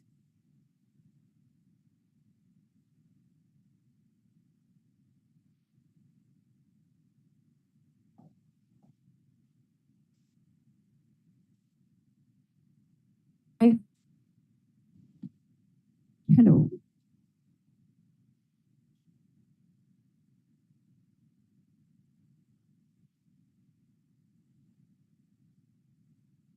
आदरणीय मंच पर आसीन अतिथिगण, सम्मानित आयोजकगण, बाहर से आए विद्वान, शोधकर्ता, छात्र छात्राएं और सम्मानित सभी को मैं नमस्कार करती हूँ, नंदन करती हूँ, अभिनंदन करती हूँ। मैं सावित्री श्रीवास्तव, जिन्हें आप वाटर वुमेन के नाम से भी जानते हैं, ब्रांड एम्बेसडर, नगर निगम ग्वालियर से भी मुझे जाना जाता है। आज इस महत्वपूर्ण अंतर्राष्ट्रीय सम्मेलन में मुझे अपने विचार साझा करने का जो मौका मिला है, उसमें मैं अपने आप को बहुत गौरव और प्रसन्नता का अनुभव कर रही हूँ। सबसे पहले मैं अमेठी विश्वविद्यालय मध्य प्रदेश ग्वालियर और इस सम्मेलन के जो आयोजक हैं, उनको तहे दिल से धन्यवाद देती हूँ, मुझे इस मंच पर आमंत्रित किया। मैं 15 वर्षों से रेन वाटर हार्वेस्टिंग के लिए कार्य कर रही हूँ और इसके साथ साथ पौधा प्रसादी और ऐसे पौधे जो कि वृक्ष का रूप ले सके लगाती हूँ। और मैंने हाल में ही एक ऐसा छोटा सा जंगल तैयार किया है कि जो जमीन काफी जर्जर और सूखी हुई पड़ी थी। एक्चुअली मेरा चश्मा थोड़ा सा निकल गया तो मुझे थोड़ी प्रॉब्लम हो रही है, तो सॉरी। और मुझे भारत सरकार द्वारा भी रेन वाटर हार्वेस्टिंग के लिए वाटर हीरो की उपाधि से नवाजा गया है। साथ ही कई 300 से ऊपर मुझे अवार्ड मिले हुए हैं। मैं पंजाब, हरियाणा, दिल्ली, मध्य प्रदेश, उत्तर प्रदेश, छत्तीसगढ़, महाराष्ट्र सभी राज्यों में रेन वाटर हार्वेस्टिंग का कार्य कर रही हूँ। सबके लिए जल बचा रही हूँ। इसमें मुख्य रूप से हम लोग डोमेस्टिक, कमर्शियल, मॉल हैं, होटल्स हैं, यूनिवर्सिटीज हैं, सड़कों पर बह जाने वाला जो अमृत वर्षा जल है, नेशनल हाईवे पर, उन सभी को भूगर्भ तक पहुंचा रहे हैं। साथ ही कुछ ऐसे बावड़ियां हैं, कुएं हैं, ड्राई बोरवेल हैं, उनको रिचार्ज करते हैं, क्योंकि कुएं और बावड़ी हमारे पारंपरिक जल स्रोत रहे हैं। हर गांव, हर शहर में हमें उसे जीवंत करना होगा, तभी भूजल स्तर को हम बढ़ा पाएंगे और आने वाली पीढ़ियों को जल की कमी ना हो, कुछ उनके लिए कर पाएंगे। क्योंकि कहते हैं ना कि एकः कूपः सस्त्राणि तटेव जीव जंतुना तस्मात् कूपम च बावड़ी रक्षेत सर्व प्रयत्नतः। मतलब कि एक कुआं जो है हजारों जीवों की प्यास बुझाता है। तो ऐसे कुएं और बावड़ियों को संरक्षित करना चाहिए, उन्हें जीवंत करना चाहिए, उन पर ध्यान देना चाहिए। क्योंकि हमने देखा होगा कि बहुत से बावड़ी हैं, जो कुएं हैं, उन्हें बंद कर दिया गया है, उन्हें पाट दिया गया है। अगर हम चाहते हैं कि जल स्तर निरंतर बढ़ता रहे, तो हमें कुएं और बावड़ी पर ध्यान देना होगा, उन्हें जीवंत करना होगा। क्योंकि पहले के समय पर हमारे पूर्वजों ने जल को धर्म से जोड़ा था। धर्म से इसलिए जोड़ा था कि हम उसका आदर करें, उसको उपयोगिता के अनुसार उसका यूज करें। अभी क्या है कि पहले हैंडपंप हुआ करते थे, तो हम उतना ही चलाते थे और उतना ही पानी यूज करते थे। बट आजकल मर्सिबल है, तो बटन दबाया, उसके बाद पानी जो है बहने लगता है, बहुत सा पानी बर्बाद होता है। तो हम सब जानते हैं कि जल है तो कल है, क्योंकि जल के बिना कुछ भी संभव नहीं है।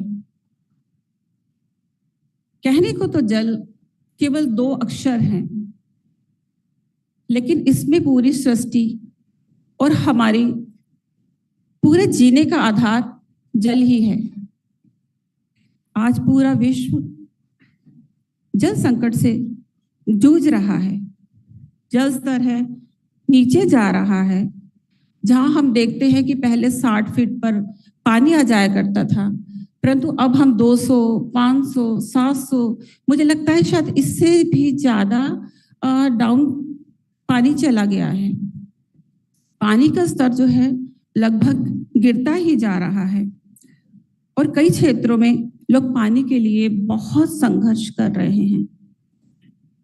और सबसे बड़ा कारण है जलवायु प्रदूषण, क्योंकि जलवायु जो है क्लाइमेट चेंज के कारण भी इस समस्या को और भी गंभीर बना दिया है।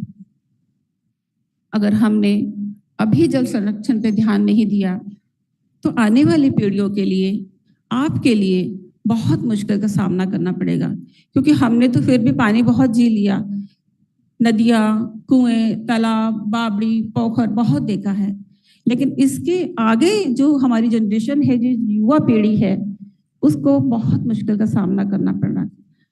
तो इसीलिए अभी से आपको जल संरक्षण के लिए ध्यान देना होगा। जल संरक्षण के माध्यम हम जैसे भूजल है उसको, उसके स्तर को हमें बढ़ाना होगा। सूखे क्षेत्रों में पानी उपलब्ध करा, कुएं हैं, बावड़ी हैं, ड्राई बोरवेल है और सड़कें हैं, उनके वर्षा जल को हार्वेस्ट करना होगा। हम लोग प्रति वर्ष जो वर्षा जल है उसको एवरी ईयर, मैं आपको बता रही हूँ, कहते हैं ना कि बूंद बूंद पानी से कुछ नहीं होता है, लेकिन आप अगर एक बाल्टी को 4-5 घंटे एक एक ड्रॉप पानी जो गिरता है वहां लगाएंगे, तो आप देखेंगे 15 से 20 लीटर पानी कलेक्ट हो जाता है। तो हम लोग इस रेन वाटर को प्रति वर्ष 41,68,83,117 लीटर वर्षा जल को प्रतिवर्ष हम लोग हार्वेस्ट करते हैं और ये जो काउंटिंग है हमारी रेगुलर जारी है और ये स्तर जो है बढ़ता ही जा रहा है। बारिश का पानी अक्सर बरस कर व्यर्थ होकर बह जाता है। लोगों को लगता है कि कोई बात नहीं, लेकिन और वाटर हार्वेस्टिंग के विषय में सब लोग जाते हैं, देखते हैं कि शायद उन्हें लगता है ये बहुत महंगी प्रक्रिया है, इसलिए भी वाटर हार्वेस्टिंग के लिए लोग ज़्यादा सोचते नहीं हैं। लेकिन ये एक बहुत ही सरल और प्रभावी तरीका है रेन वाटर हार्वेस्टिंग को भूजल तक पहुंचाने का, वाटर लेवल को बढ़ाने का। इसलिए मैं आपसे एक बात कहना चाहती हूँ कि जल संरक्षण केवल सरकार की ही जिम्मेदारी नहीं है, क्योंकि हमें लगता है कि पानी नहीं है तो ये सरकार की जिम्मेदारी है, वो हमें पानी उपलब्ध कराएगी। बट ऐसा नहीं है, क्योंकि पानी को बचाया तो जा सकता है लेकिन बनाया नहीं जा सकता। तो इसलिए हमें पानी को बचाना होगा और इसके साथ साथ पानी का सही और उचित उपयोग करना होगा। वर्षा जल को संचयन करना होगा और इसके साथ साथ हमें ऐसे पेड़ पौधे लगाने होंगे जो कि वृक्ष का रूप ले सके, क्योंकि आप सभी जानते हैं कि जहाँ एक अच्छी पेड़ों की कनोपी होती है, वर्षा भी वहाँ सबसे अधिक होती है।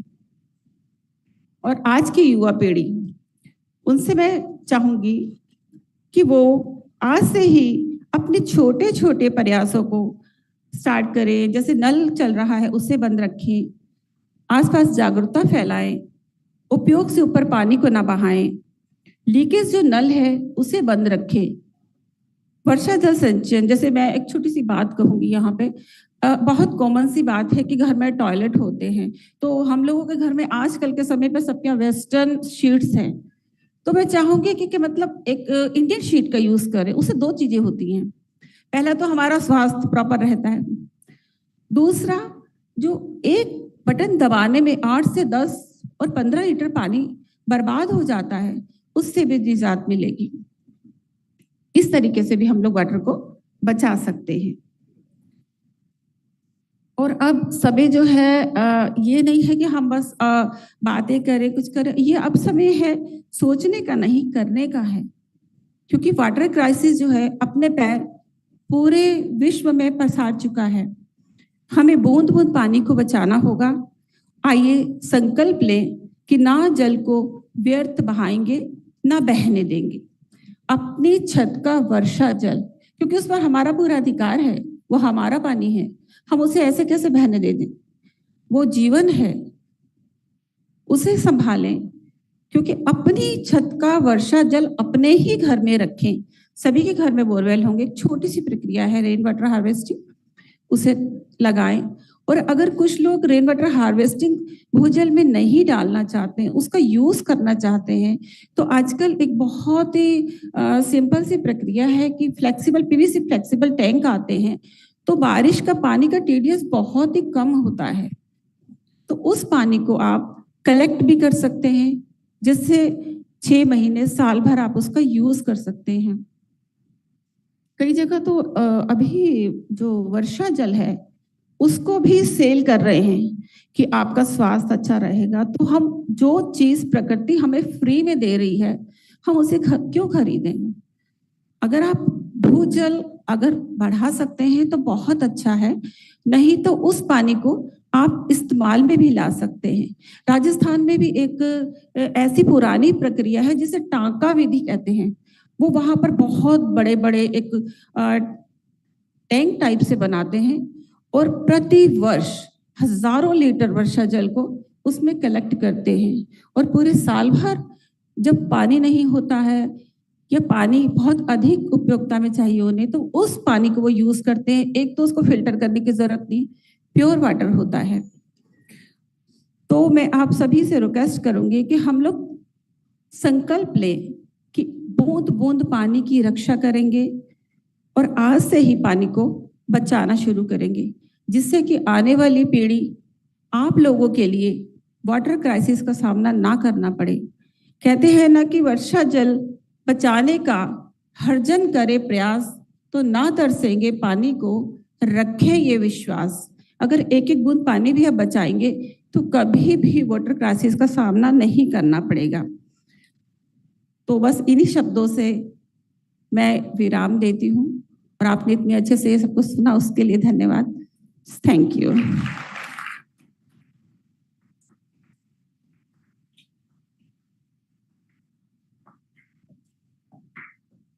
Thank you, ma'am, for your inspiring and enlightening words.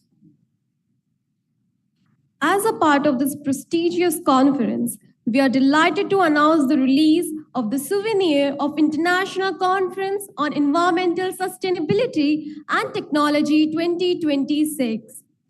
May I now request our esteemed dignitaries to kindly come forward and do us an honors.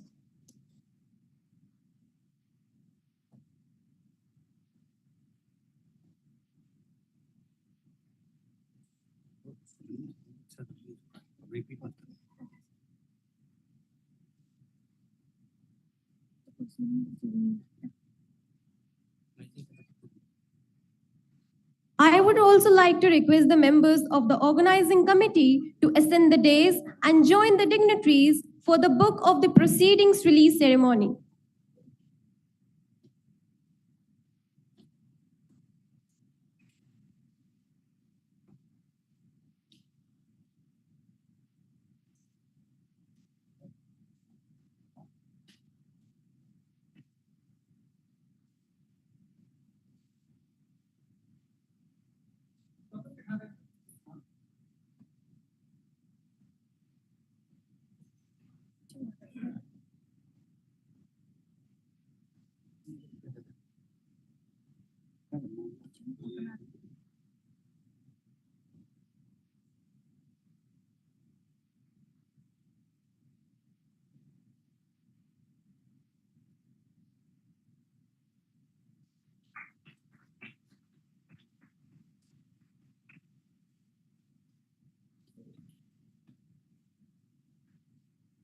Thank you, sir.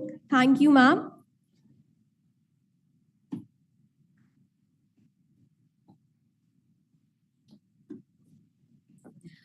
Before we start the fashion show, I kindly request the dignitaries and the guests to kindly settle down in the first row in front of the dais.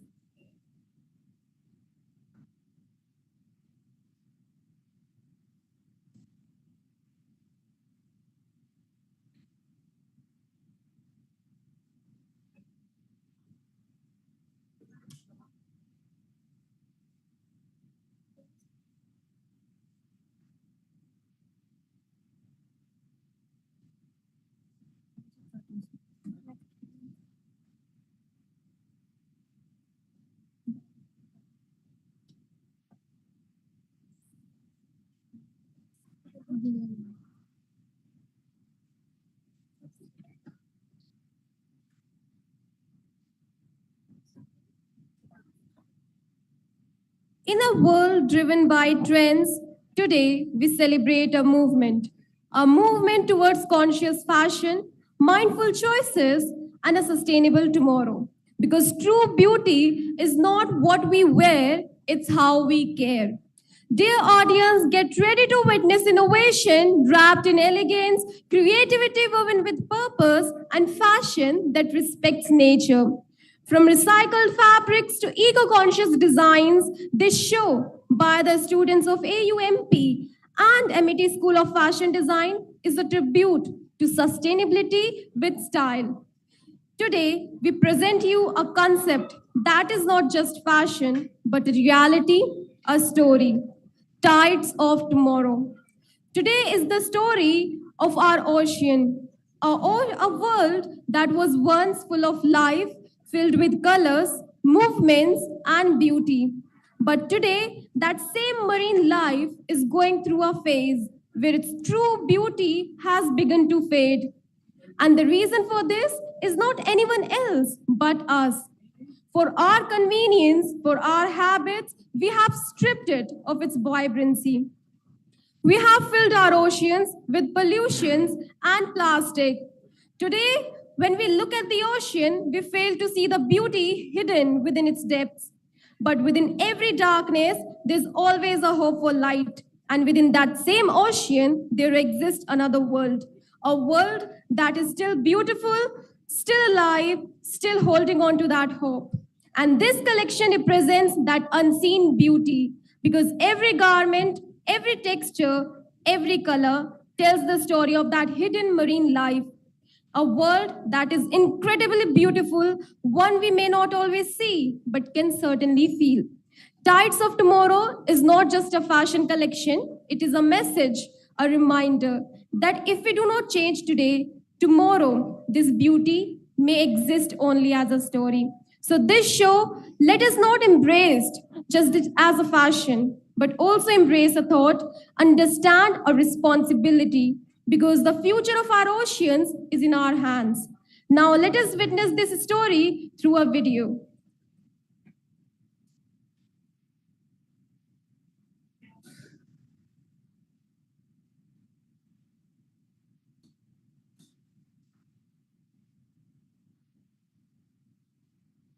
Tides of Tomorrow, where sea waste becomes future fashion. The ocean, covering over 70% of our planet, is a source of beauty and life. Yet today it faces a serious threat from plastic pollution. Tides of Tomorrow is inspired by this contrast, the elegance of marine life and the damage caused by waste. This collection transforms discarded materials into innovative wearable fashion. Inspired by seahorses, corals, shells, and sea textures, the designs reflects fluidity and natural forms, while using recycled materials like plastic, jute, and natural cellulosic fabric. Aligned with sustainable goals, this collection promotes responsible fashion and awareness. Tides of Tomorrow represents a future where waste is transformed into creativity and sustainability.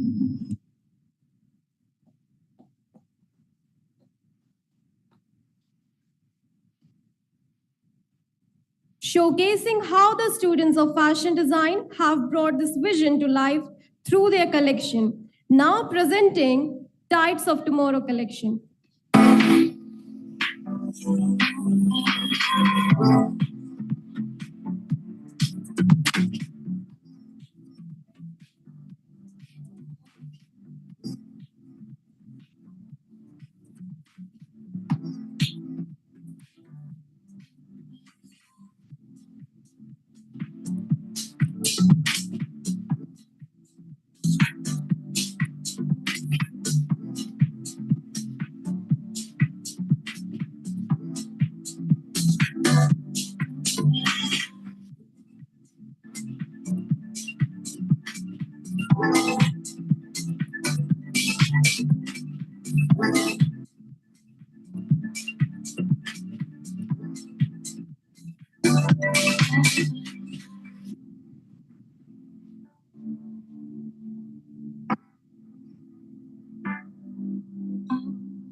May these inspiring creations encourage us all to make mindful choices because every small step towards sustainability creates a big impact. Let us applaud the designers, the models, and the creative minds of ASFDT along with their models of AUMP who made this journey of eco-conscious fashion truly unforgettable. May I request the dignitaries to ascend the dais for the presentation of the mementos.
May I now request Honorable Pro-Chancellor, MIT University, Madhya Pradesh, and co-patron of the conference to present memento as a gesture of our heartfelt gratitude to our esteemed chief guest, Dr. Pankaj Kaushal, Director, ICAR, Indian Grassland and Fodder Research Institute. Sir, please.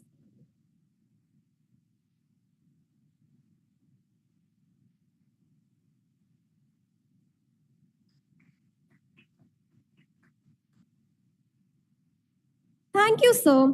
Now I would like to request Honorable Vice Chancellor, MIT University, Madhya Pradesh, and Chairperson of the conference, Professor Dr. R.S. Tomar, to present a memento as a gesture of our heartfelt appreciation to our esteemed guest of honor, Dr. Harsha Jharia, Chief Administration Officer, Group of Institutions of Women's Education Society, Nagpur. Sir, ma'am. Thank you, sir. Thank you, ma'am.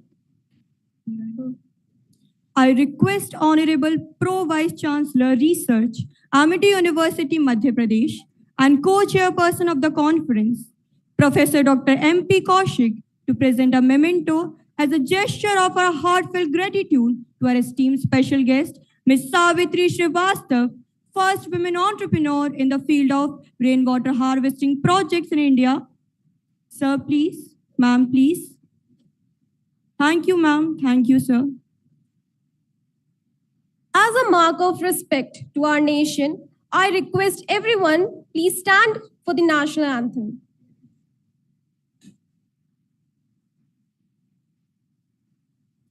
Jana Gana Mana अधिनायक जय हे भारत भाग्य विधाता पंजाब सिंध गुजरात मराठा द्राविड उत्कल गंगा विंध्य हिमाचल यमुना गंगा उच्चल जलधि तरंगा तव शुभ नामे जागे तव शुभ आशीष मांगे गाहे तव जय गाथा जन गण मंगलदायक जय हे भारत भाग्य विधाता जय हे जय हे जय हे जय जय जय जय हे।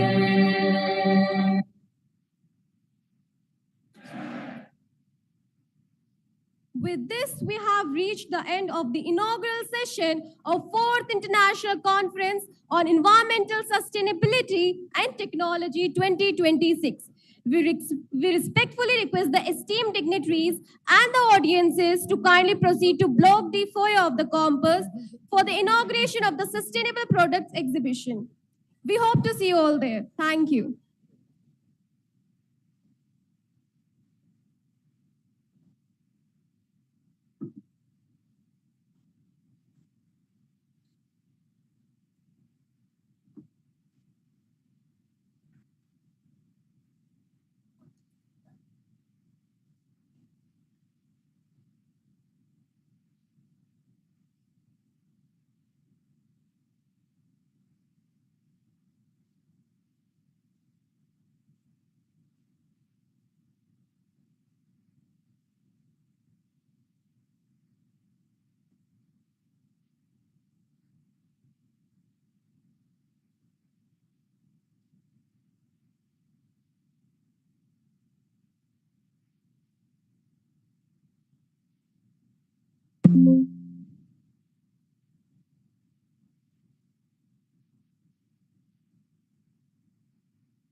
आपका सर वो लिंक ओपन रहेगा, हम यहाँ से बंद कर देंगे। अब वो डी ब्लॉक से है तो वो ऑनलाइन चलाएंगे।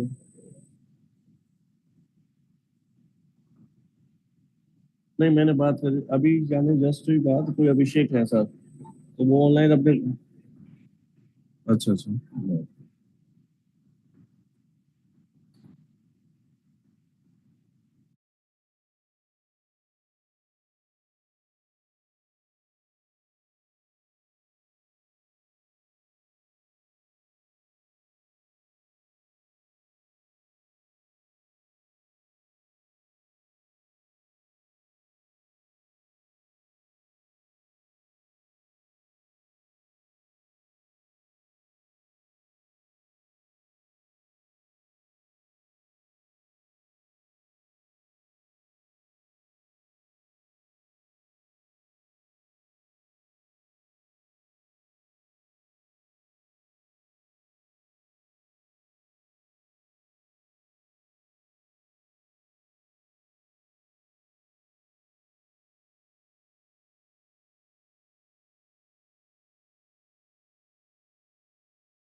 the delegates and guests. Very good afternoon, sir. Good afternoon. Okay.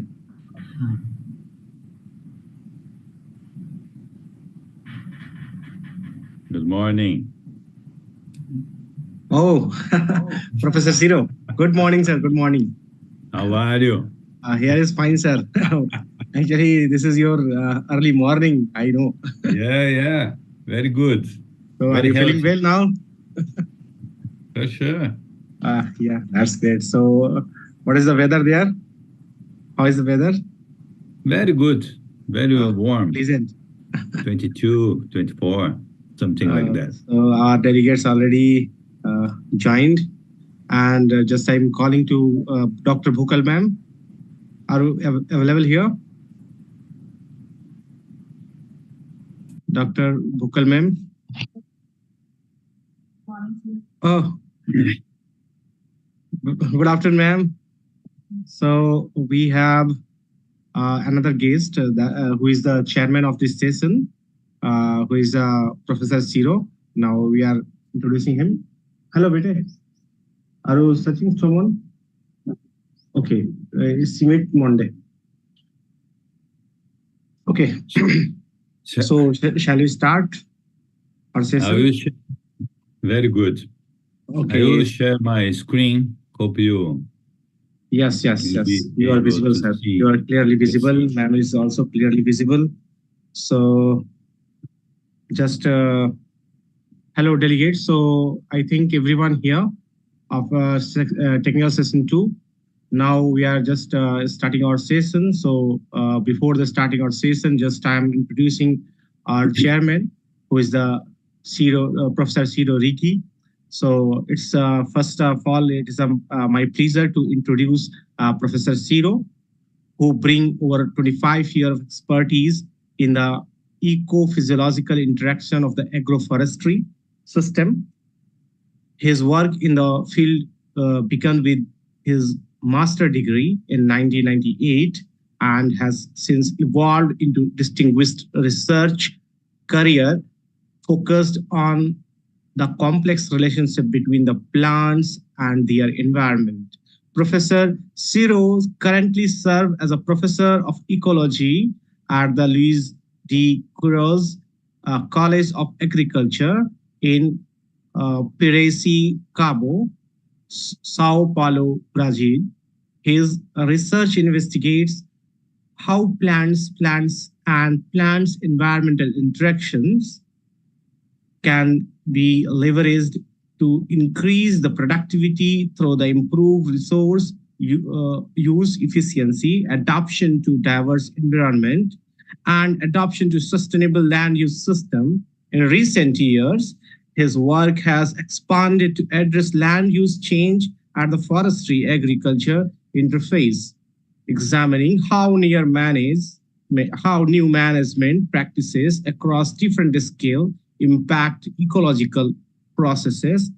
He is also deeply engaged in studying traditional farming system, including the shifting cultivation, to assess their role in a carbon sequestration, biodiversity conservation, soil fertility, and rural livelihood, with the aim of supporting development pathway that reduce dependence on conventional technology packages internationally.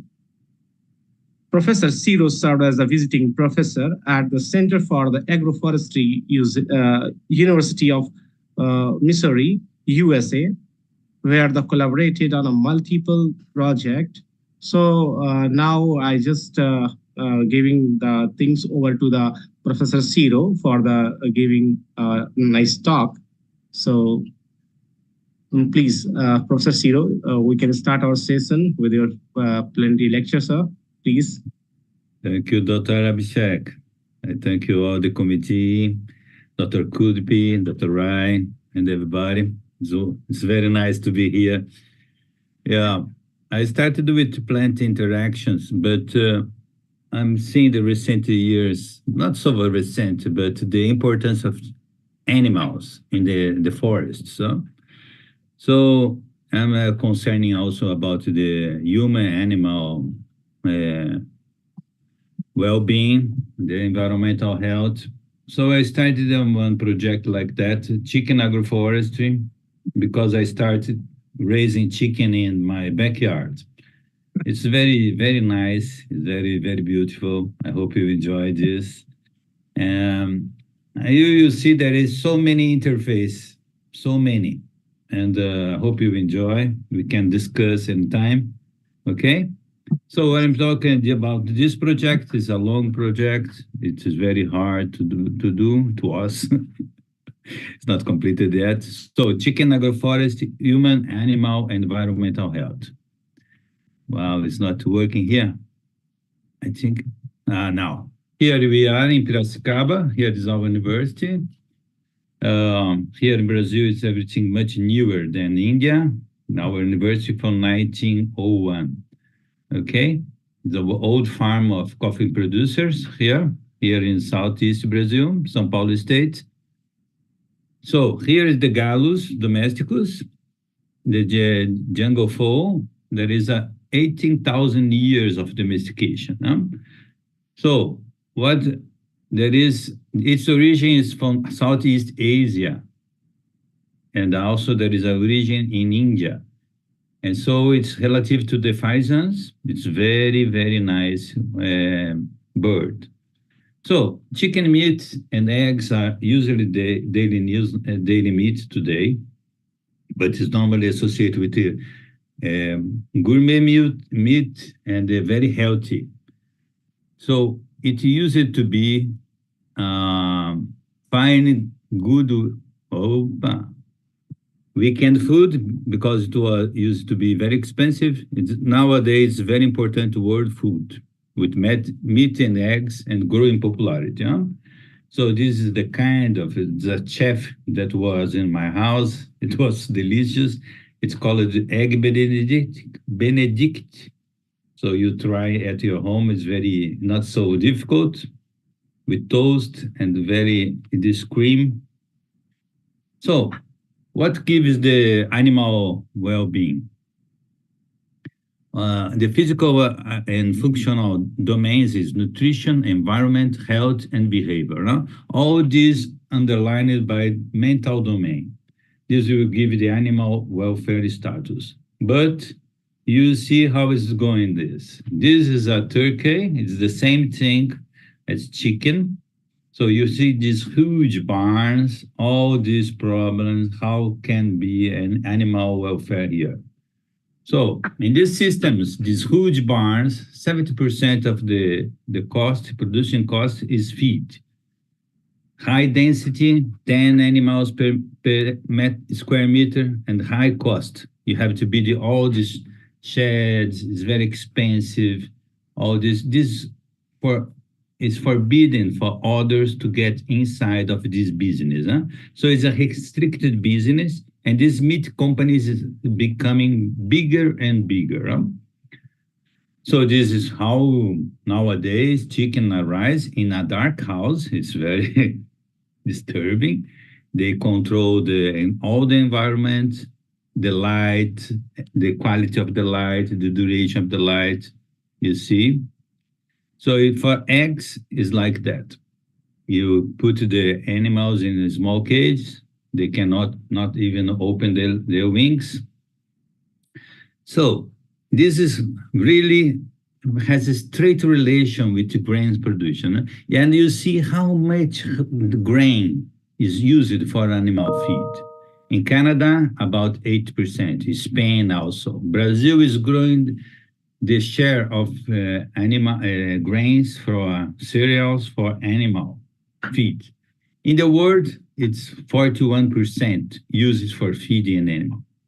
So this is linked to deforestation and increased plantation laws, because you are not feeding in the primary source. You are in the second class, the second step of the food chain. Okay? So from 1957 to more or less today, the slot time period spent from 105 days to only 40, 42, 45 days. And this has a strict relation with corn and soybean price. So if the soybean price goes up, or corn, the meat goes up also. So in this situation, the chicken are very upset. So how much the food consumption per capita?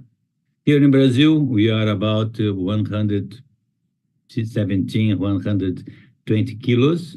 US, Portugal, 150. But you see here, India, only 12 kilos per capita.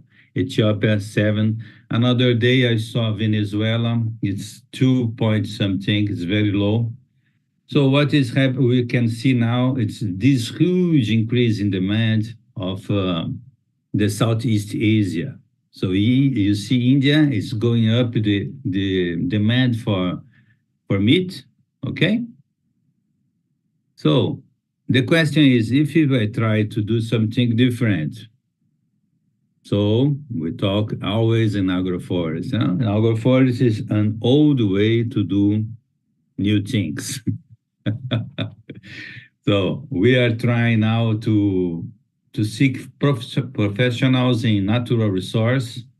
So if you change the system, it's something that you go deep, how the system works. So you change get the inside and change the demand and the output.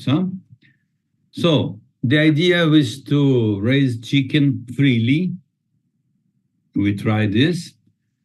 And so there's the new old way of thinking, poultry production, because chicken used to be raised freely in old times. So the problem is to productivity. So we try to solve this matter also.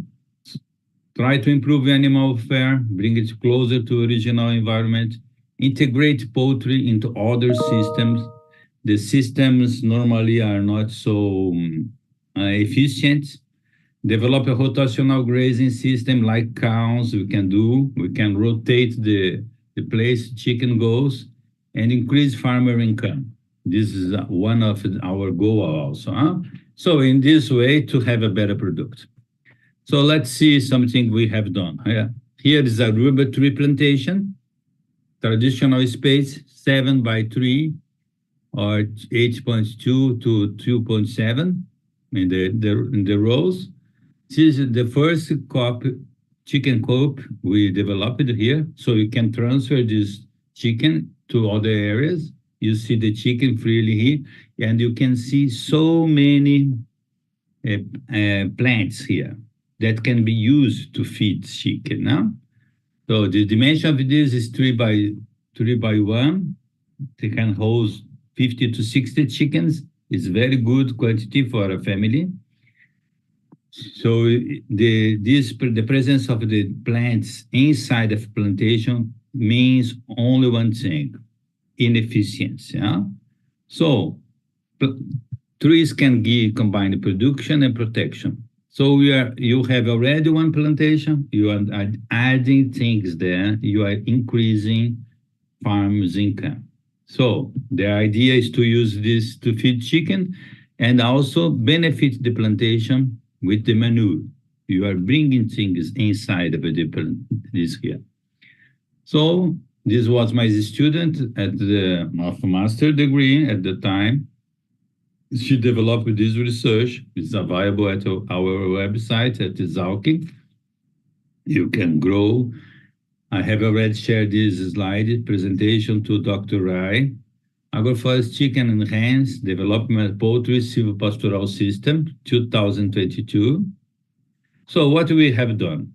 We had the barn with feed only, balanced feed. Then we had 3 rows an agroforest system with 5 pasture each. 100% feed, the same feed as the barn.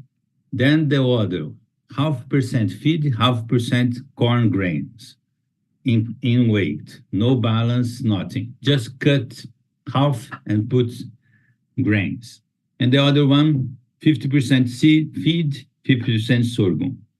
And each week we change the pasture, like a rotational system. So up to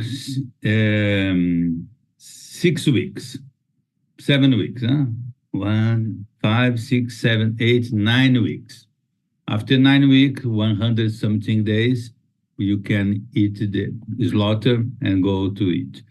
We had 10 square meters per bird, not exactly the opposite. In the barn, there is 10 chicken per square meter. Here we have 10 square meter per chicken. So this is the view of the story. You see how much the chicken availability for the chicken. We try to plant something here, but not successfully. Here is the barn. People see that.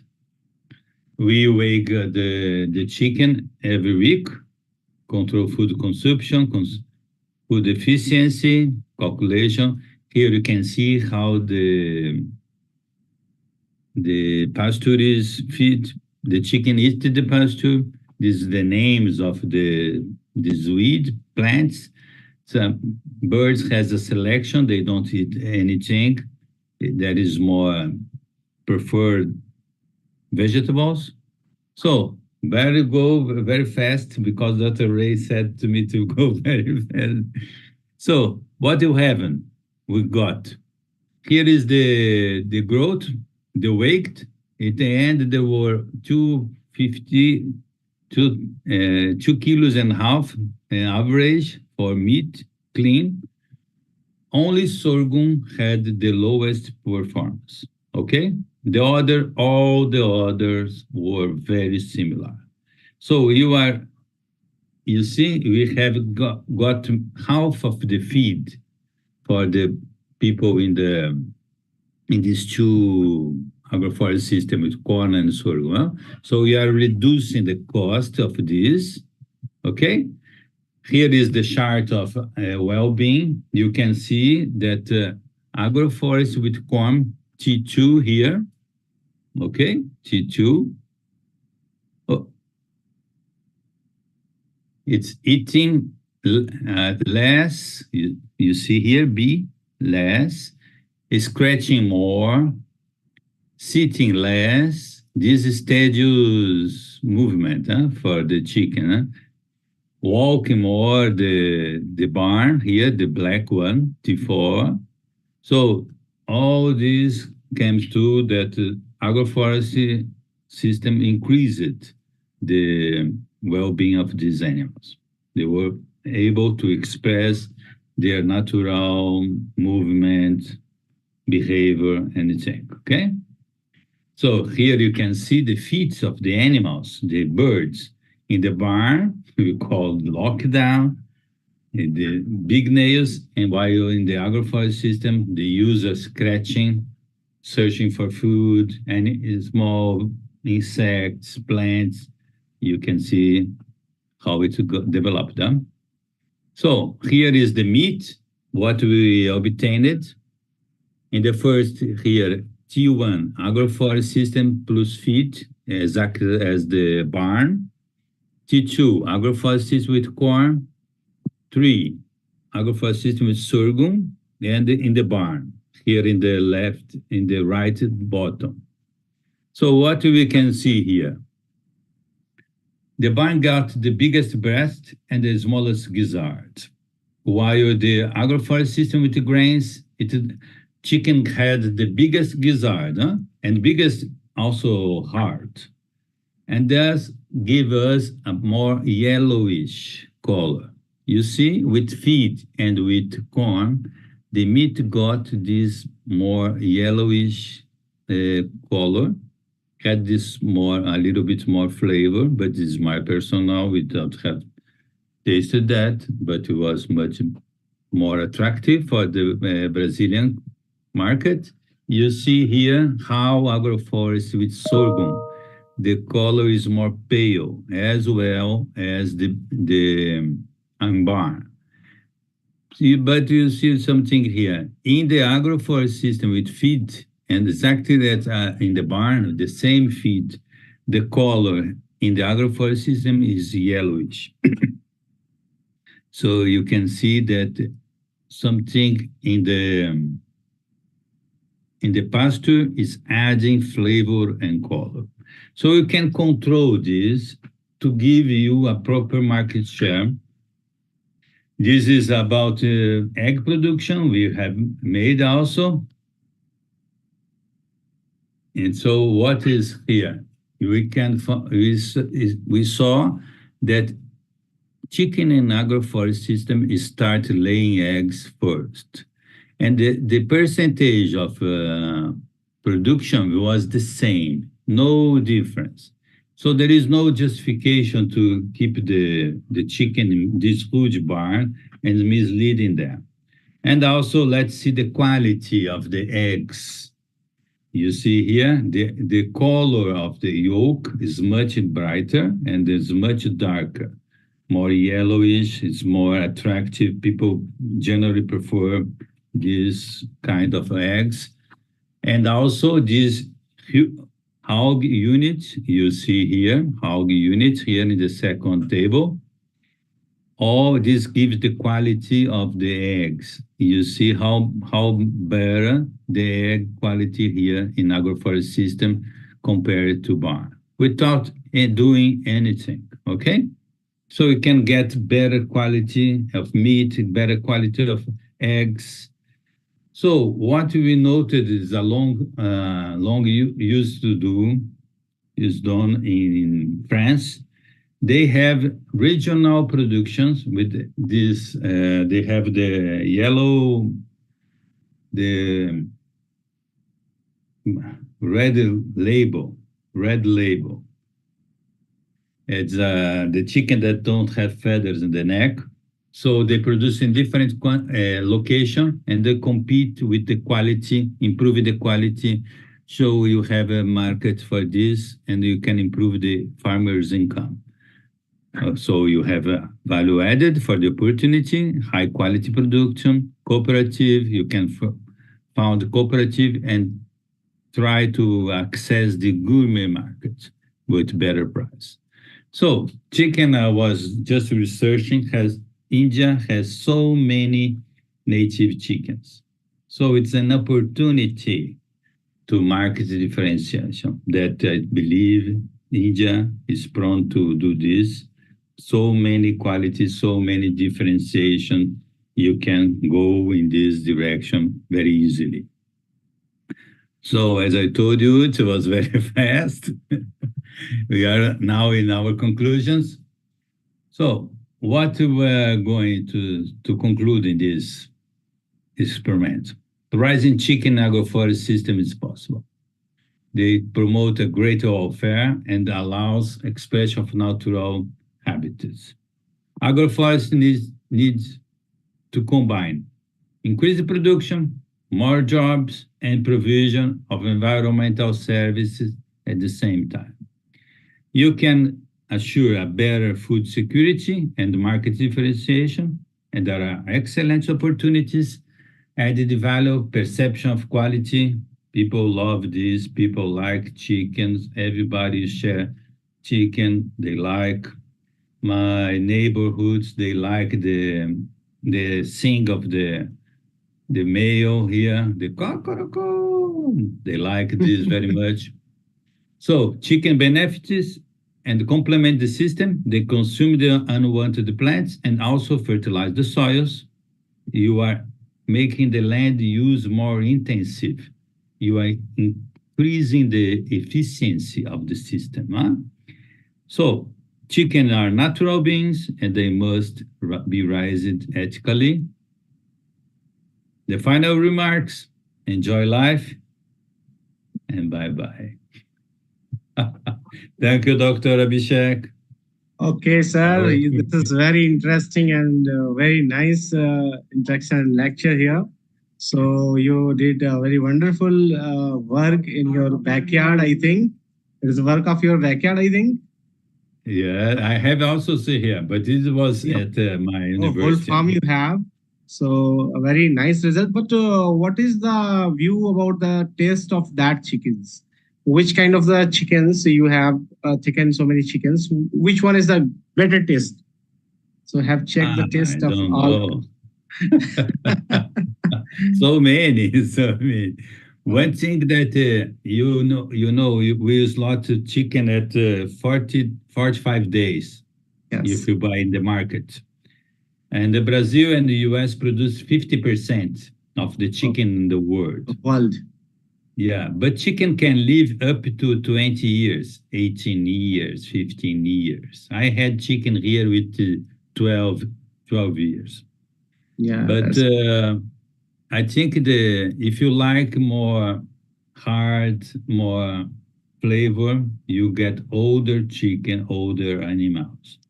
But not so much people like this more harder meat. So I think 100% of the population of your country eats chicken. What? Say again? Whole population of your country like chicken, or someone vegan also? Very much, very much. Very much. Only the vegetarian now. More than 90%. Yeah, because only it's very cheap. Oh. Very cheap meat. So you can go nowadays and buy very cheap and expensive meat and eggs. High quality protein. Oh, that's great. Yes. Yeah. So just asking to the audience, have any question? Have any query? If anyone, please let us know. And Dr. Santosh Bhukkal, ma'am, are you available here? So ma'am is just coming. So till now, just I introduce myself in the front of the delegates who joined recently. After the finishing of the talk of the Professor Siro, that is very interacting and wonderful. So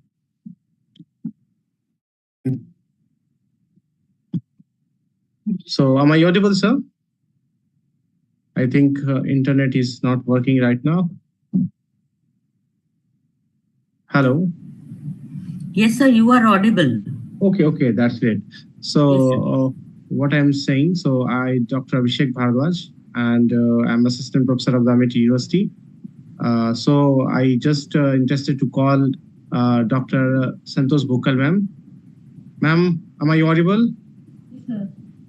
Yes.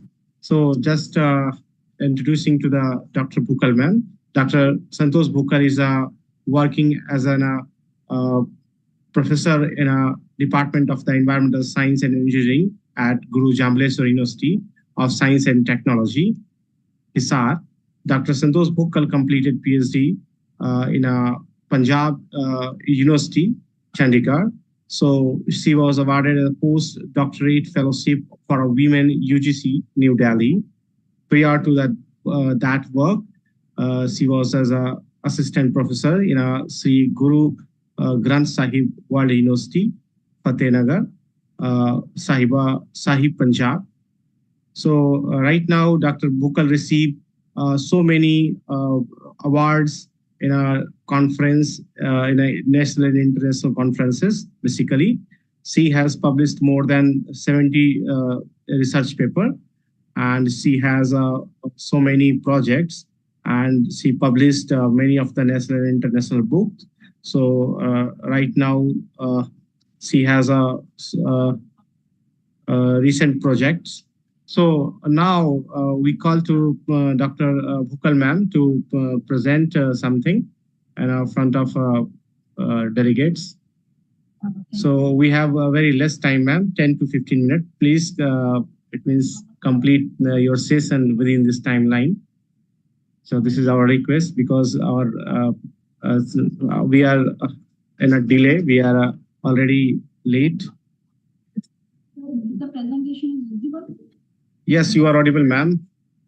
And presentation is visible or not? Yeah, is it visible? Visible. It is visible, ma'am. Completely visible. Good afternoon to one and all present here. I'm very thankful to the organizing committee for inviting me in this conference for the invited lecture, and a special thanks to the Bhardwaj sir for giving me the opportunity. As the conference titled the Environmental Sustainable Management, where I'm going to represent basically the green synthesis of metal nanoparticles and their application for the environmental remediation and sustainable agriculture. Before going for the research, firstly, we are introduce about what is basically the nanotechnology. We're talking about the nanotechnology is the idea and the concept of nanoscience. Ma'am, excuse me. Ma'am, please, it means your screen is not in a full mode. So can you do in a full mode? Now it's okay, sir? Yes, yes, it is okay now, ma'am. That's great. Now it is okay, ma'am. You can start. The Richard Fleming, in his lecture, there is plenty of room at the bottom. Means the property of the nanoparticle is different at atom and molecular level. The nano means basically the size 1,000 billionth of the meter. Nanotechnology is basically have a different application in the science and engineering. Have a particle size 1 to 100 nanometer scales, and it have a different application. And what is basically the nanoparticles? As I say, it is the particle size 1 to 100 nanometer. It shows the umbrella term. It's covered all the discipline of all hysteric group.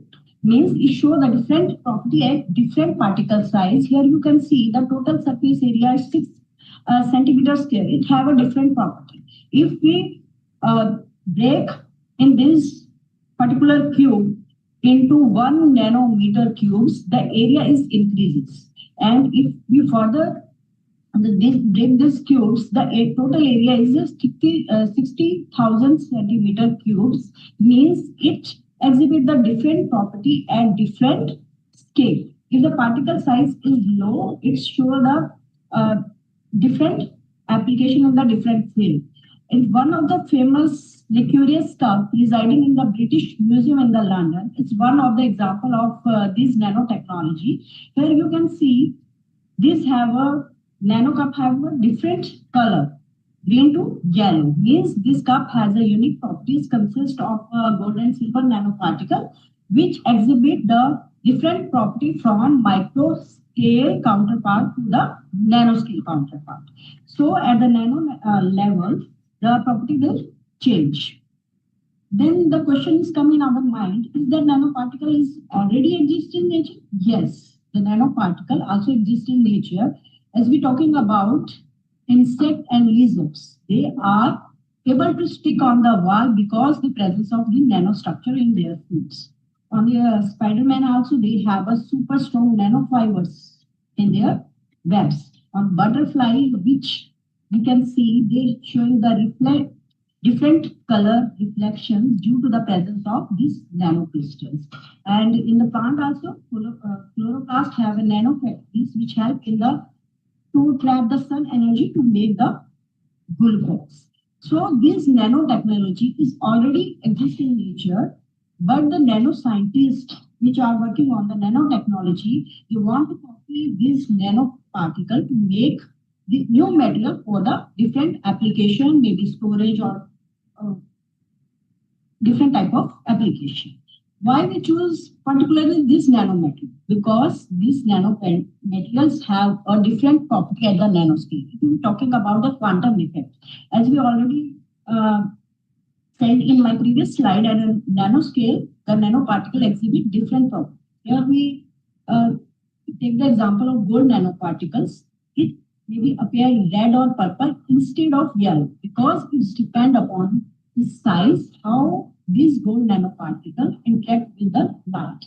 Its change is property. Second one, we can say high surface area to volume ratio. At nanoscale, the surface area is increases, which is very, very beneficial for the catalysis application, other chemical reaction with the organic chemistry. We also tune the property of this particular nanoparticle by modifying their shape, composition, or maybe morphology, because the different morphology have a different application. So if you want to degrade dye or we want this particular nanoparticle for energy storage purposes, we can tune this property.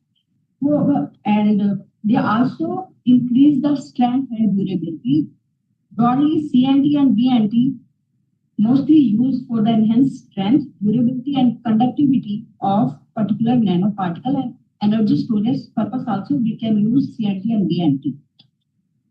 There are basically two types of approach, bottom up and top down. Bottom up approach, we take a molecule and atomic level and we convert into the nanostructures. These are different methods like soil gel and laser pyrolysis. These are the bottom up approach. And top down means we take a bulk material and convert it into the nanoparticles.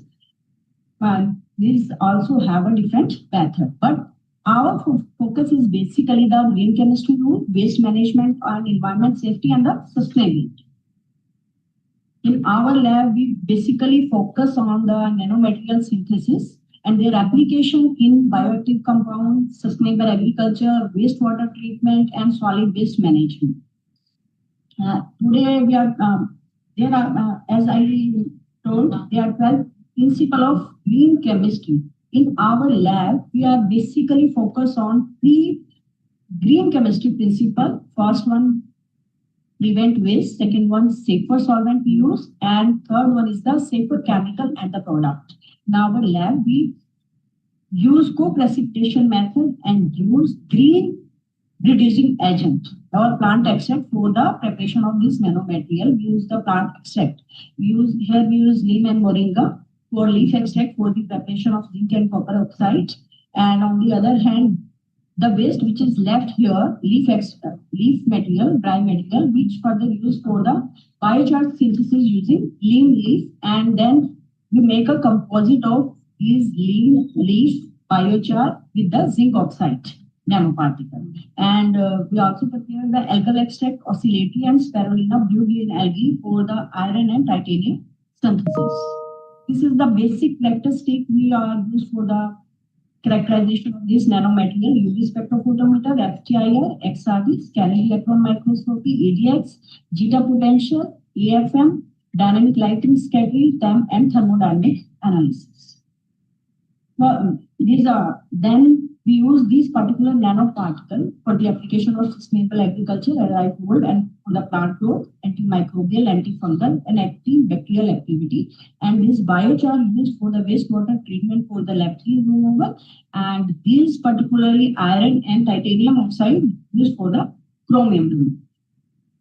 This is the plant extract for moringa and neem. Here you can see the XRD from the 500 to 4,000 centimeter inverse, showing the different band gap, OH corresponding CH, showing the presence of this reducing agent or this functional group. We are necessary for the preparation of this particular nanoparticle. From the LCMS, you can see here the different molecular weight structure, which provide the identification of this particular, like fibrin, glucide chemicals for the which act as a reducing agent in the preparation of this particular nanoparticle.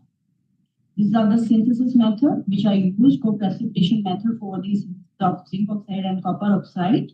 And further I characterize, as I told, by using a FTIR. These are the conformation, means zinc oxide from neem and moringa is well prepared.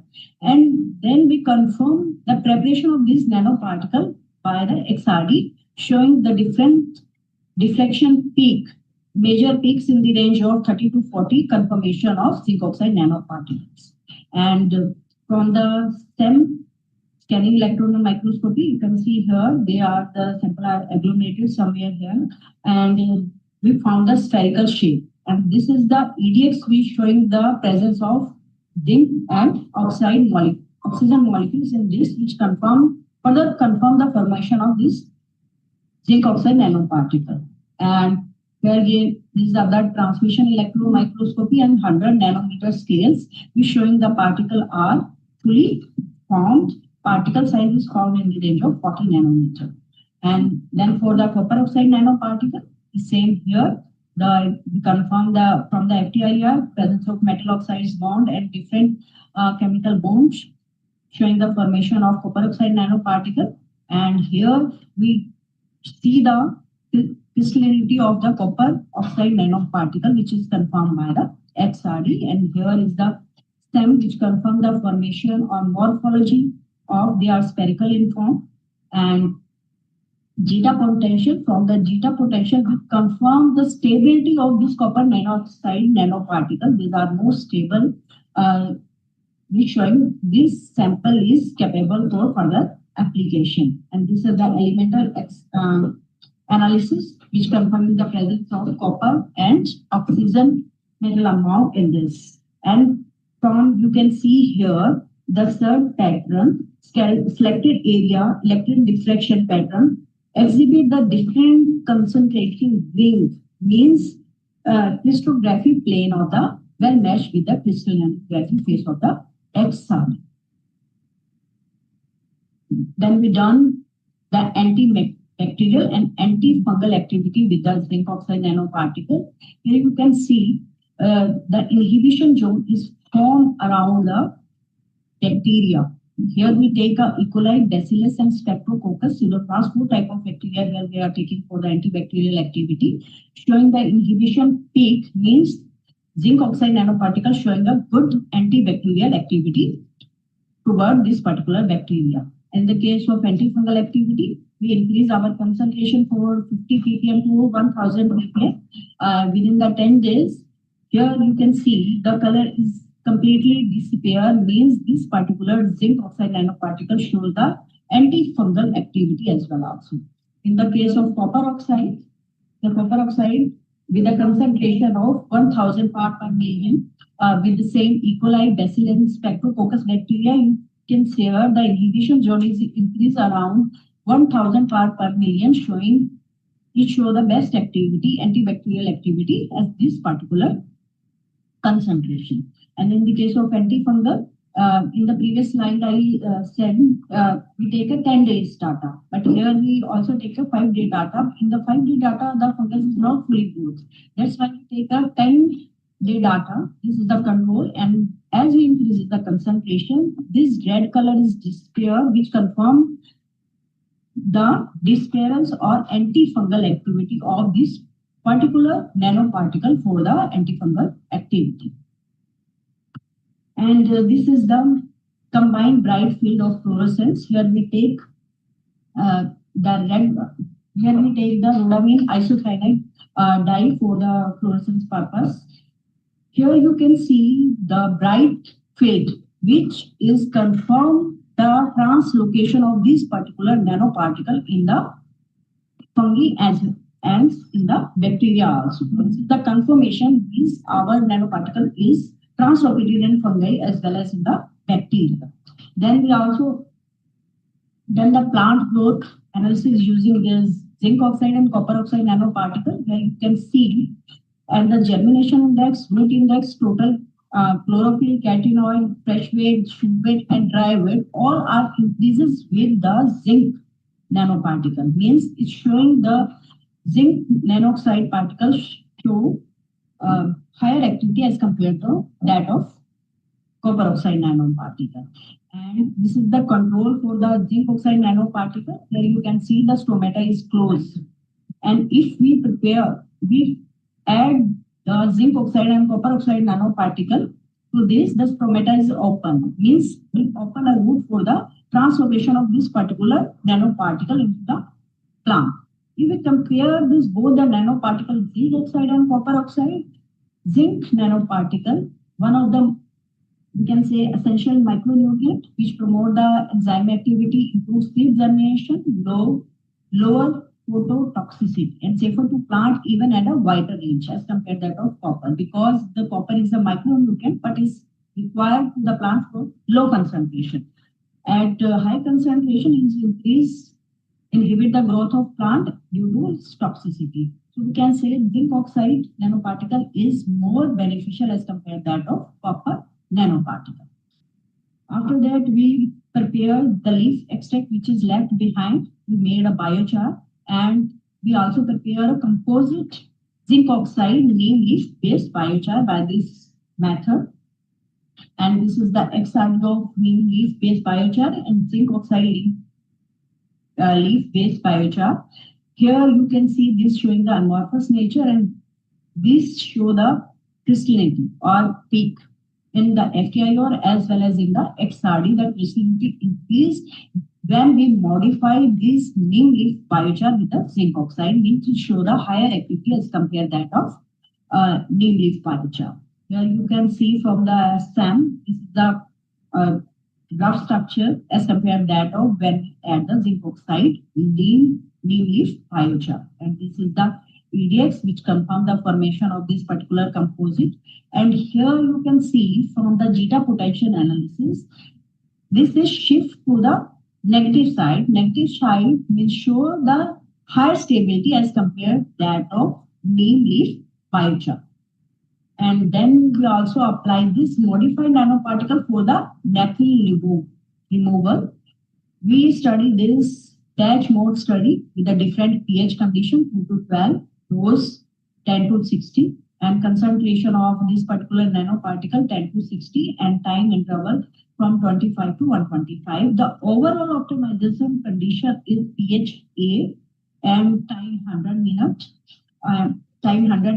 Where we obtain the maximum removal of naphthalene 95.9% as compared that of simple biochar.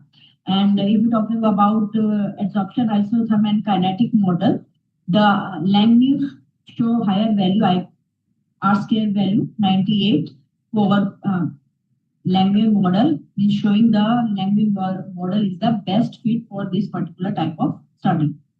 And after that, the iron oxide and titanium oxide at with the help of CTAB, we prepare by the co-precipitation method these particular nanoparticle, and further we characterize using a simple basic techniques by FTIR, XRD, which confirming the formation of these titanium oxide nanoparticles. And here you can see they are even stable at 500 degrees Celsius temperature. And from the scanning electron microscopy, they are the well spherical structure and particle size 81.77 nanometers. And from the zeta potential, these are also more stable as zinc oxide nanoparticle.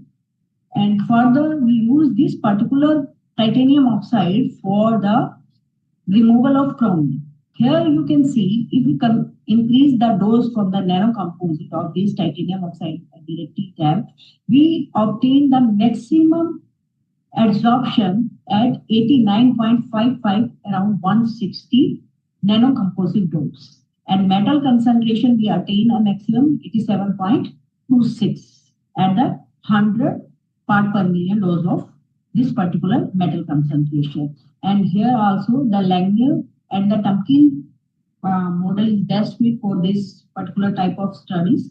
And for the iron oxide, we also use this particular nanocompound for the chromium removal.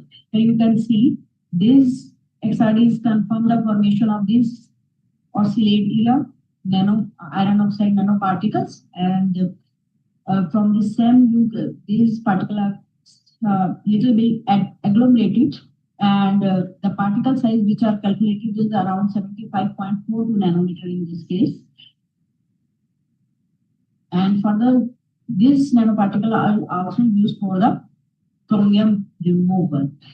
We attain the maximum absorption at pH 4, and nanoparticle dose is 160, and metal concentration of the chromium removal is maximum of 50 part per million. And in this also, the Langmuir model is one of the best fitted model in this particular person. If we're talking about this mechanism for the adsorption, here you can see the chromium 6 is converted into the chromium 3 plus. Okay. Because, and here the reduction oxidation of iron 2 positive to 3 positive because of surface diffusion loading of chromium ion on the particular this adsorption size, which Ma'am, please wrap up, please. Within 2 minutes, please. Okay, sir. These are the electrostatic interaction which help in the removal of this particular chromium. This is the overall comparison if, of iron and titanium oxide. Here the current iron oxide nanoparticle, we achieved the 90 to 95% removal in the acidic concentration as compared to that of titanium oxide. And this one is the iron oxide is one of the superior absorbent for the chromium removal as compared to that of titanium oxide. And in the end, we say we attain the sustainable goal 6, cleaner water and sanitation by the synthesis of zinc oxide, neem leaf base, efficient removal for naphthalene, and we also improving the water quality to the eco-friendly remediation. We also attain the sustainable goal 2, zero hunger, and sustainable goal 15, life on land, with the help of zinc-based nanoparticle, which enhance the plant growth, nutrient uptake, and stress tolerance while maintaining the soil health and supporting the sustainable agriculture to the farmers. And sustainable goal 12, responsible consumption and production, and sustainable goal 13, climate action, plant mediated synthesis, grain synthesis, or biomass drive biochar, promote waste valorization and reduce chemical toxicity and environmentally sustainable production system. These are our future plan, and this is my team. And this is my some last year publication for these particular studies. Thank you, everyone. Okay, thank you, ma'am, for an insightful lecture. So now I am requesting to the delegates, if have any question, please ask to ma'am. Please raise the hand if someone. Okay, so no one is here, ma'am. So just we are going to start our oral presentation session. So we will provide only 5 minutes for the each candidate, and we just starting our it means presentation of the students or delegates from the OP20. So OP20, Himanshi Sharma is available here. Himanshi Sharma. Yes, sir. Yes, you can start your presentation. We can provide 5 minutes and 2-minute discussion. Thank you, sir. Okay, please start. Okay.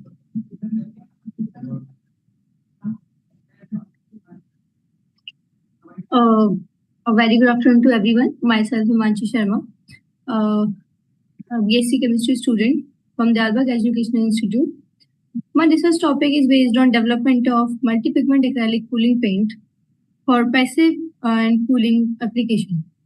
So, as we all know that continuous temperature rise over past decades, causing melting roads and extreme indoor heats, which is frequently heat wave affecting our daily life and causing urban heat island effect, intensifying our city temperatures.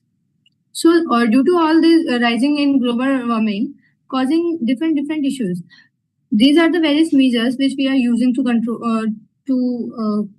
come over them, but these all have their own demerits, due to which we have cooling paint into the picture.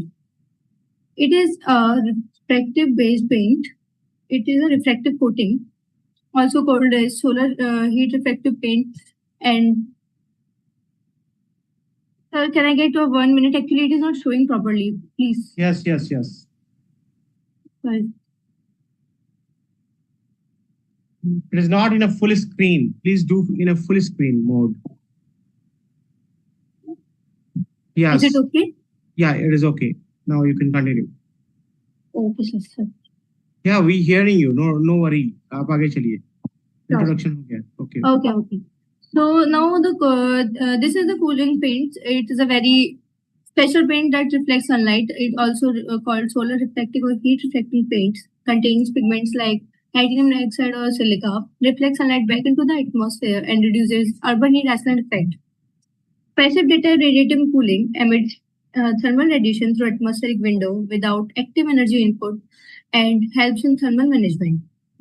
This combination of materials with different refractive indexes and particle sizes produces broader spectral scattering and optical performances. So this is the basic mechanism which we are going to, which the heat transfer follows.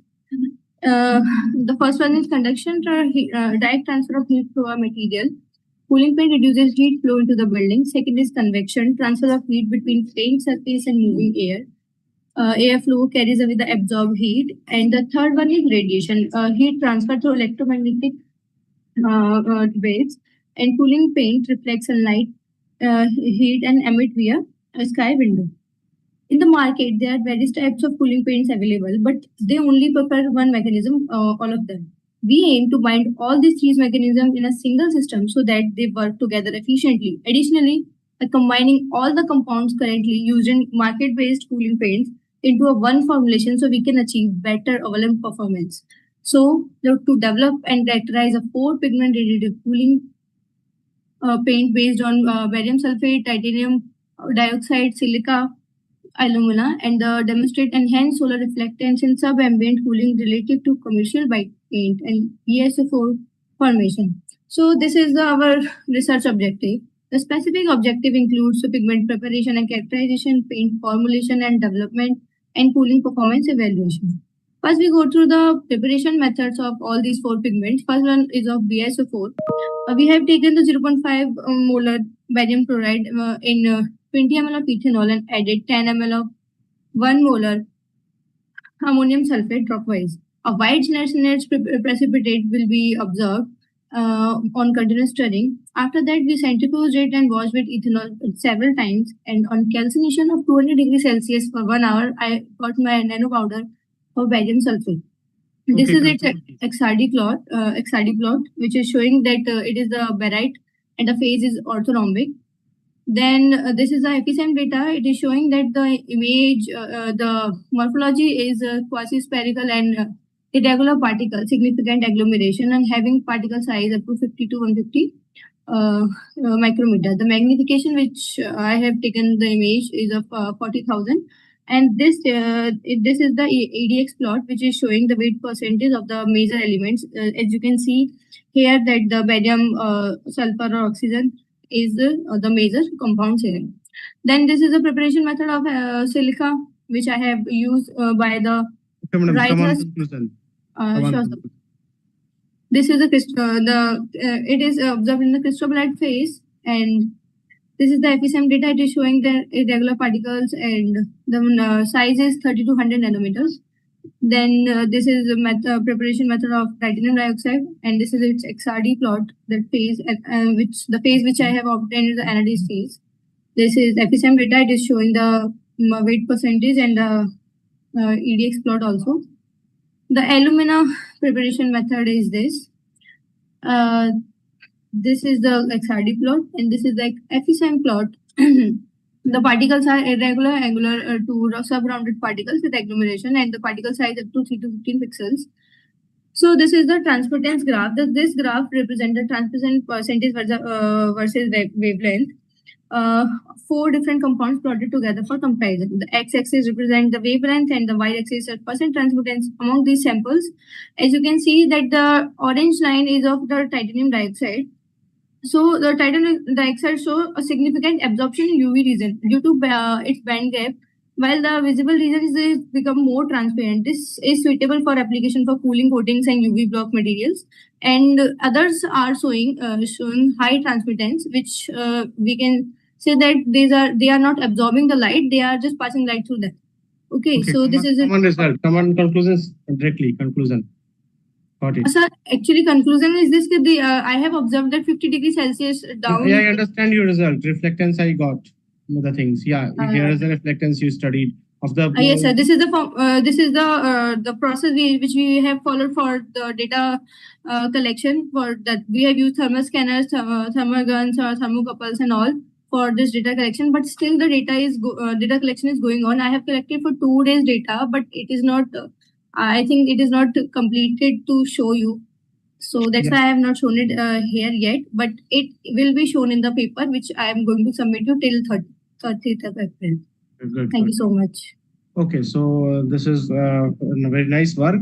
So can you tell me which one of the candidate of that nanomaterial getting greater transmittance? Sir, the transmittance is the highest transmittance is showing is alumina. Alumina and silica. Even BSO4, I know this is a standard of the well known for the standard high reflectance. Yes, sir. Why you telling the alumina? Sir, actually BSO4 is showing reflectance, but it shows a large amount of scattering. Actually, it doesn't reflect back the light. Which machine you use? Which machine you use for the transmittance? UV. No, UV, not UV, the whole range you were taken from the UV to visible. I'm just asking about the machine name, company name. Actually, company name, I don't know. I'm so sorry. Something else. What's up? Parkin Elmer or something else. Okay, no issue. I really don't know about it actually. It is a project work. Okay, all the material you prepared here? Yes, sir. I have prepared. In chemistry department? Yes, sir. AUMP? What's up? In chemistry department, where? In Dalbagh Education Institute. Okay, that's in my own institute. Yes, sir. Okay, thank you all. So, have any question, ma'am? No, sir. Okay, so I calling to the next. Thank you. Thank you so much, sir. Thank you, sir. Next one is the production pricing and market dynamics. Srishti Rajesh or Lipsa Mohapatra. Are you here? Yes, sir. Okay, please start your presentation.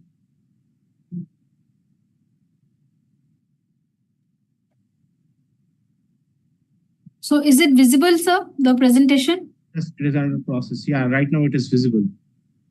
We'll provide only 5 minutes, as you remember.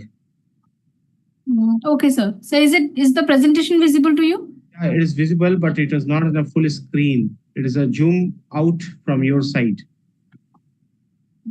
So 1 second.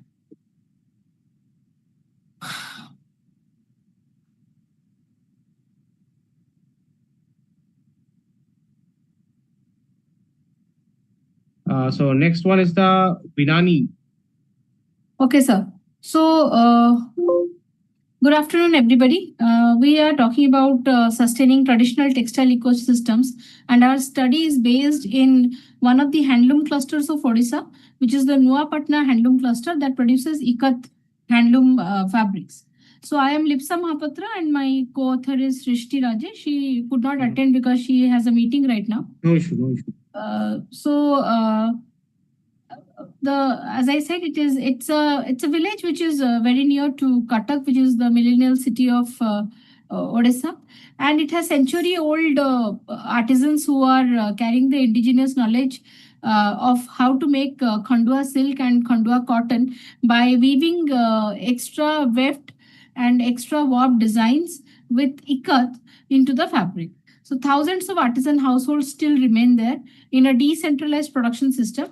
The energy that is consumed in this artisan clusters is very low, and the method of production is based on the indigenous knowledge system that the artisans family they gain from their ancestors.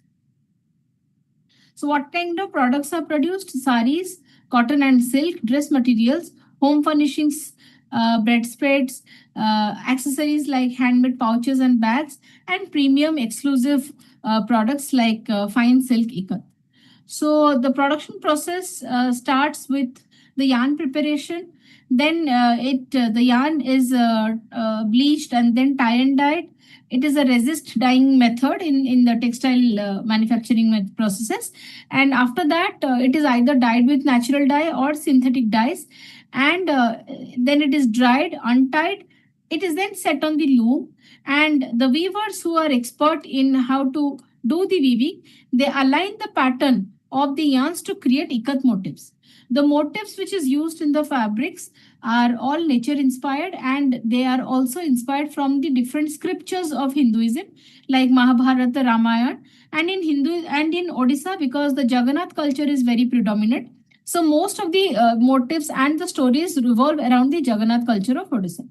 So what are the issues in pricing? Why we have done this study is because when we went to the clusters, we identified that the pricing strategies which are followed by the artisans do not have any structure. So they price it as per their own wish.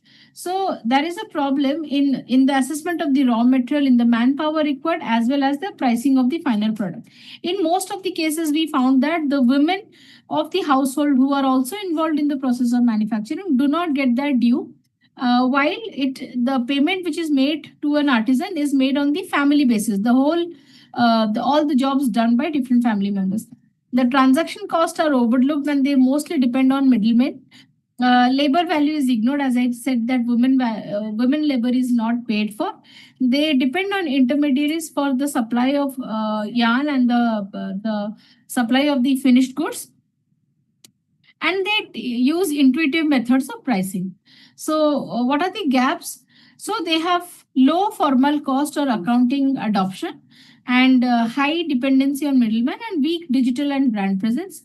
There is no price transparency, as well as there is no transparency in the kind of raw material they are using for each of the product. What is the count of the yarn they are using? What is the quality of the yarn they are using? What are the sources of yarn from where they are procuring? So this has created certain issues which is leading to loss of trust from the consumer side towards the products. There is limited market linkage as they depend mostly on the middlemen. Conclude your work, please. So we used 4 analytical frameworks: value chain analysis, activity-based cost analysis, informal economic theory, and transaction cost economics.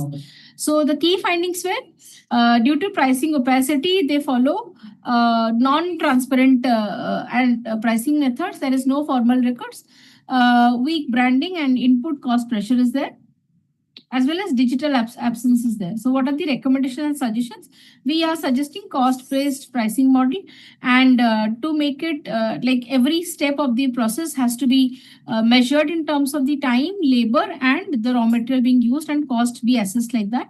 Collective raw material procurement for the entire cluster, so that it can reduce the pressure on the artisans to each artisan to procure their raw material. Digital marketing and e-commerce can be enhanced by the cooperatives present in the cluster, which are very actively working in these clusters. And GI tag promotion and branding can be done. That so the cluster is already, the product is already having a GI tag. We are proposing a branding and using the GI tag for better retail presence in the country. So that's it. That is our presentation. Okay, thank you very much, ma'am, for your insightful lecture. So, can you tell me about how you decide the pricing and the market dynamics? So pricing will be depending on the cost of the raw materials, number one, which is not taken, it is averaged out right now. Again, the labor which is used, like men and women, the labor of the women that is used is not calculated. The time taken to produce each product is different, because if the product is complicated, time taken is more. Although they use the traditional pit loom, still the time can be measured, and price. That I got. But is any environmental suitability is there? It means how much damaging to the environment of that product. So on the basis of that, can we decide the price? That is actually the product is made from either cotton, silk, and natural dyes or chemical dyes. So the maximum damage that is doing to the environment is the use of chemical dyes, but these are also in limited amounts. So we can work on it. We have not studied that part right now. Okay, no issue. Okay, thank you. So just I'm calling to the another OP22. Mansi Mishra, Ranvit Chuk. Yes, sir. Yes. Okay, you can start. Mansi Mishra, please. Yes. Only 5 minutes you have. Start, please.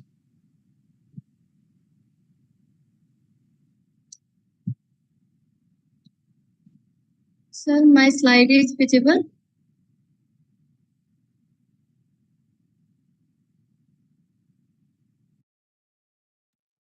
Sir, my slide is visible.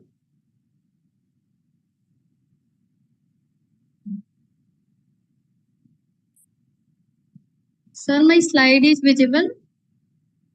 Yes, your slide is visible. Please do in a full mode. Yes, sir. And you can start. Do fast. Good afternoon, everyone. Yes, it is fine. You can start. Yes, sir.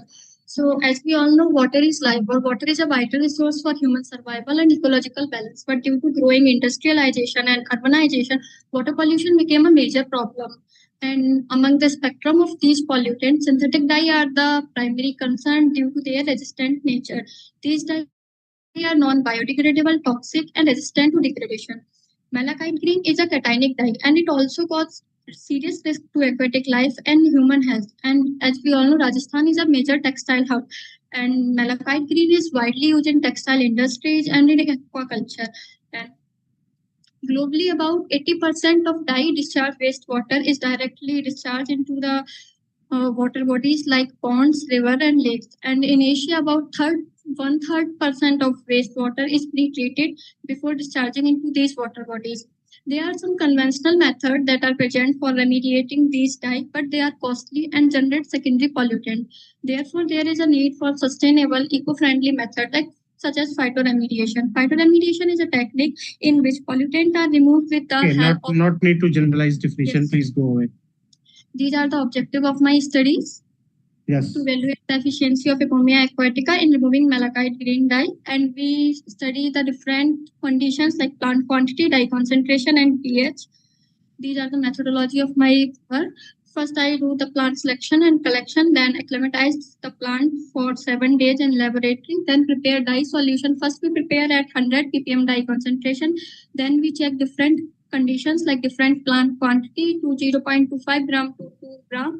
Then we take different 5 concentration to check the removal percentage. Then we do different pH studies. Then also compare light and dark conditions. Then we daily monitor the result by UV visible spectroscopy, and characterization is done by SAM, EDS, and FTIR.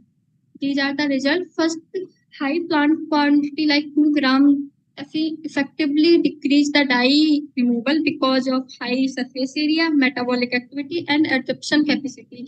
And at high in figure B, at high concentration, the plant to remove dye very low because of saturation.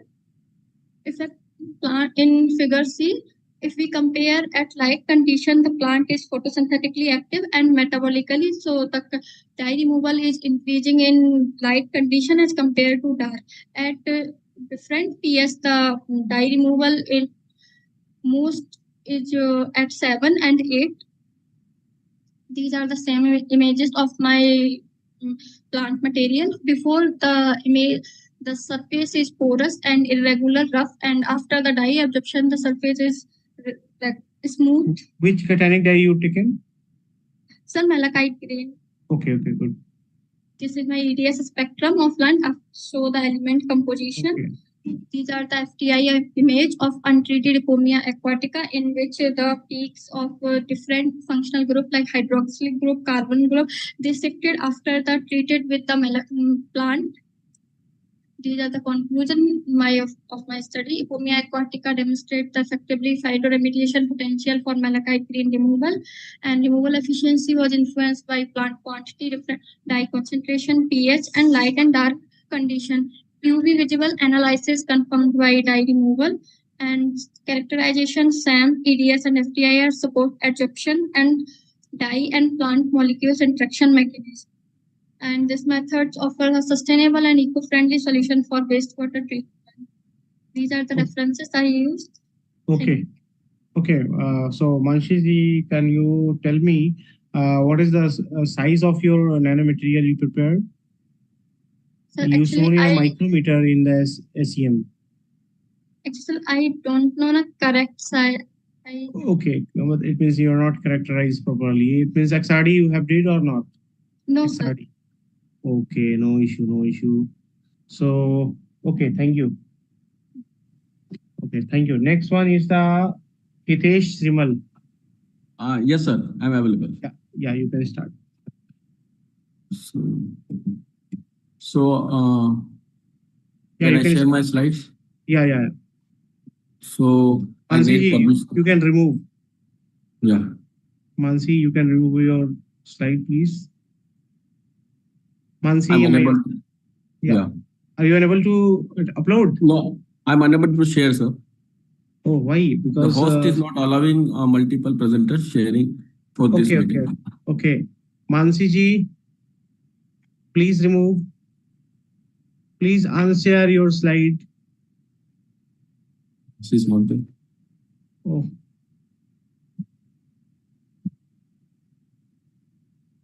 Mansi ji, are we audible?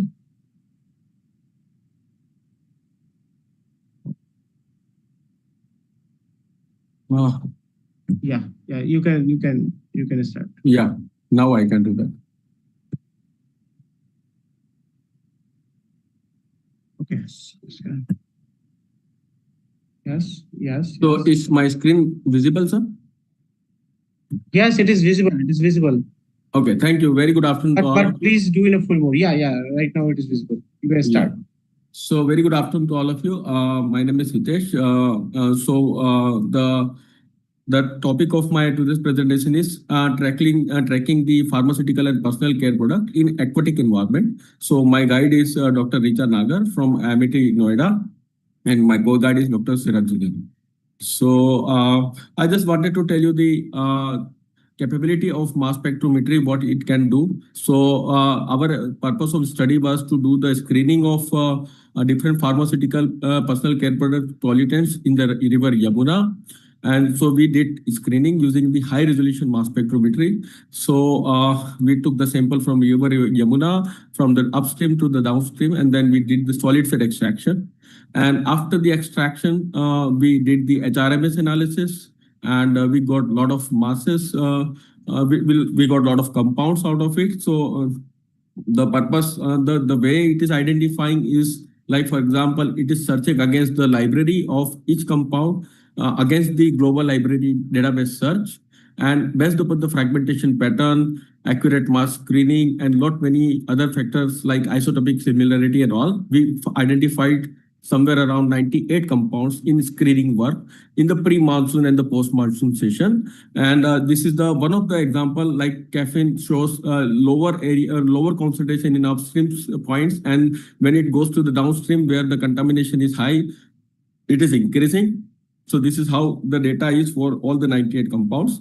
So this is just a snapshot of some of the compound that we have identified based upon their ppm error, formula, scores, fragmentation scores, isotopic similarity, ANOVA p-value, and all.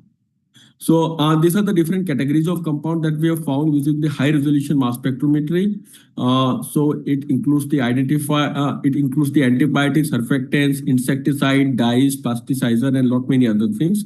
So this is how the chromatogram looks like when we do for one particular sample. So we did the analysis for 6 different points, and each point we have evaluated for 2 different seasons. And then we came to the conclusion of identifying compounds.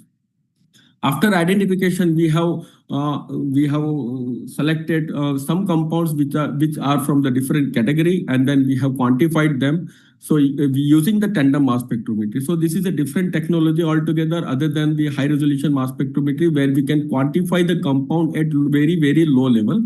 So we did not restrict ourselves to the Yamuna river water only. We have also taken the Ecornia, and then we have done the extraction. So then when we did the extraction, and we found that there are a lot of compounds which are increasing in their concentration when it go from from upstream to the downstream.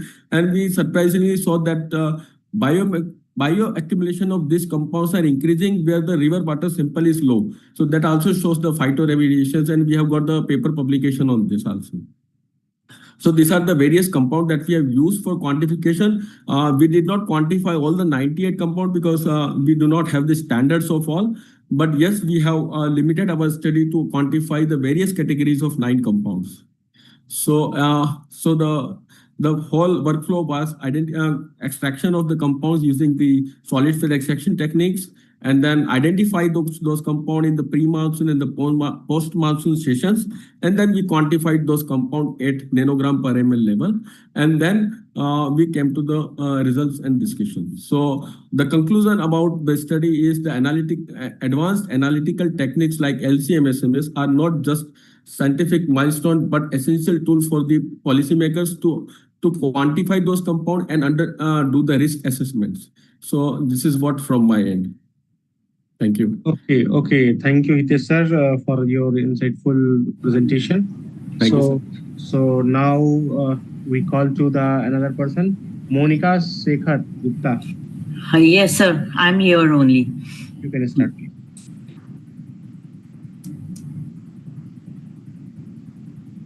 I'm just sharing my presentation.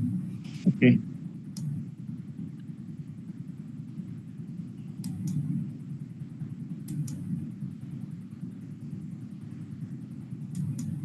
So everyone keep in mind, we have only 5 minutes for the each. So please complete your presentation within the timeline.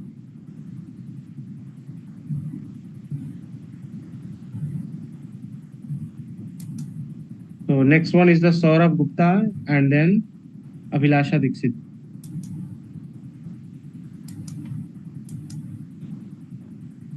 Monica, yeah, Dr. Monica Gupta, ma'am, please. Yes, sir, I'm trying to share, but what kind of the issue are you facing? From so where can we I allow to another?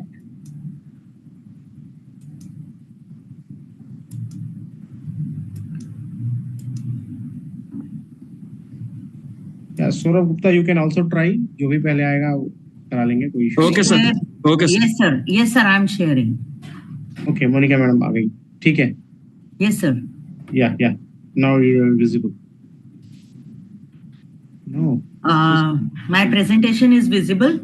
Yeah, you can start. You can open your slide now because, yeah, you can start. Yeah, you are visible now. You can open your presentation, please. Yes, sir.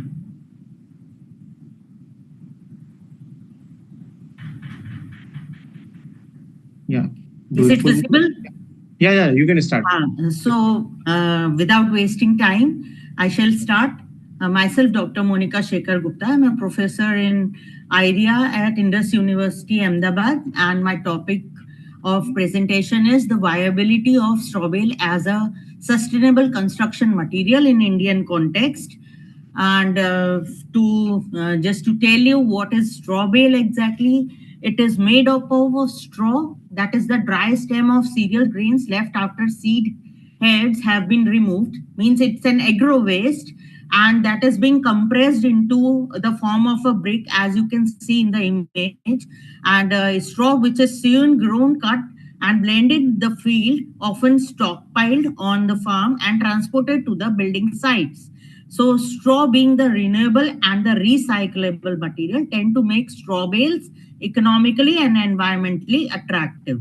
So this is how the straw bale is formed. It is a agro waste brick, compressed brick made from agro waste. So it is a recyclable material.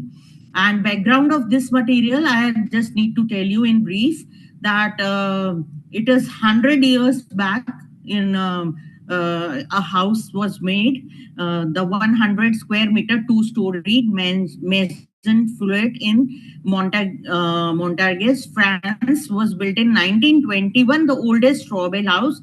So this is just to prove that this material has the potential to stand till 100 years. And it started in 1890 at Nebraska in so that was the origin of this material. And need of the study is yeah, ma'am, you can skip this. You can yes, go hello? ahead and skip it. Yeah. This is already done. Yeah. Come on, result, please. So need of the study is that means nowadays Delhi NCR have some member experiencing pollution related problems. The situation has turned worse in the last 5 days, and geography of Delhi NCR makes it particularly vulnerable to the farms, because it is just because of the farmers in the nearby vicinity in Haryana and Punjab are burning their agro waste just to dispose it. That is the easiest way to they find for the disposal of the agro waste, which is causing so much of pollution in the Delhi NCR. And due to large growth of rural and urban population, there is a need of low cost housing. Presently around 64% means that is the rural population, and more than 8 crores. So low cost housing and a recycling of such recycled material, there is a need of such material, because these nowadays for low cost housing and the pollution problem, this is a solution for this both the problems. That is the pollution happening due to the burning of agro waste, and also due to it can fulfill the requirement of housing also, low cost housing. So the purpose of this research is to find a strategy that connects with what is ecologically sound and what is straw bale construction with current modes of living. The purpose to study existing construction material is to, in order to understand the impact they pose on the environment. The study is required to find out solution for crop burning, and also it can be used in Pradhan Mantri Awas Yojana. And without compromising affordability, quality, maintaining the component of the earth system has been challenging task, where straw bale can be one of the promising building materials that meet the overall housing need and energy efficient goal of our country. So, and the aim of this study is to access the availability of straw bale as a building material from the agriculture waste, to access the viability of please come on the straw. result, please. Yes. And please come on the result and conclusion. Okay, I'll have to tell you that why it is required. The cement, brick, the present scenario, these are the main conventional materials. So I'll quickly coming to the conclusions. It is a sustainable material, cost effective. It has low embodied energy. It has to be protected from moisture, and its structural stability is also very good.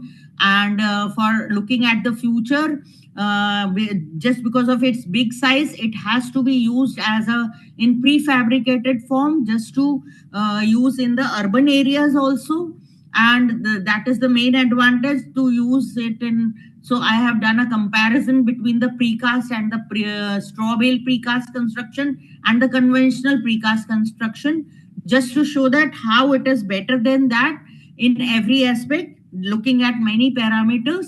And so finally, the conclusion is straw is abundantly available in India due to build millions of houses, and straw bale construction fulfill all the criteria as per future needs of the construction material. Should be capable of reducing emissions, storing carbons, reducing waste, and saving both energy and non-renewable resources to enter in the industrial construction market. Straw bale is ideally suited to dry, hot climates and wide wrapped around porches, trees for shades, capturing breezes. And straw bale construction is an excellent choice for cold climate. It is ability to provide affordable super insulation in underpass, and building of straw bale can stand for long. Straw edges from green values in accessibility, while it is proof straw bale building has a good thermal performance. And if cities begin to, it has low and reducing the energy consumption up to 60 to 70%. Okay, thank you, ma'am. You have discussed all the properties of that material. That is the renewable material too. So that is good for the building development and such kind of the structural development. But kindly let you know what kind of the research you are doing on that. I have done research on the prefabricated part of it, and also done cost analysis, out of which I have concluded that the houses made of this can reduce the energy consumption up to 60 to 70%. That calculations all I have done, but can't present you in detail because that will need at least 10 to 20 minutes. Not less than that. So I have minimized the size, my slides, just to make you aware about this material. Thank you, Professor Monica, ma'am. So now we call to the another person for the presentation. Thank you so much for listening. Fine. Saurabh Gupta. Yes, I am ready. Yeah, please start.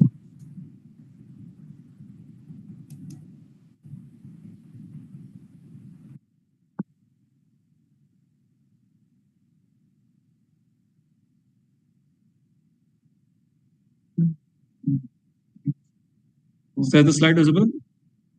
Yeah, it is visible. You can start. Do in a full mode, and you can start only 5 minutes, less than 5 minutes. Okay, so my topic is the dark side of sustainable advertising, how green digital appeal trigger the consumer guilt, skepticism, and psychological that sustainability advertising is becoming highly emotional and persuasive. This trigger the guilt skepticism and psychological resistance. As a result, consumer avoid the sustainable choices. So the point is that sustainability aspects is communication. Sustainability is communication is everywhere, but it is the impact is not always positive.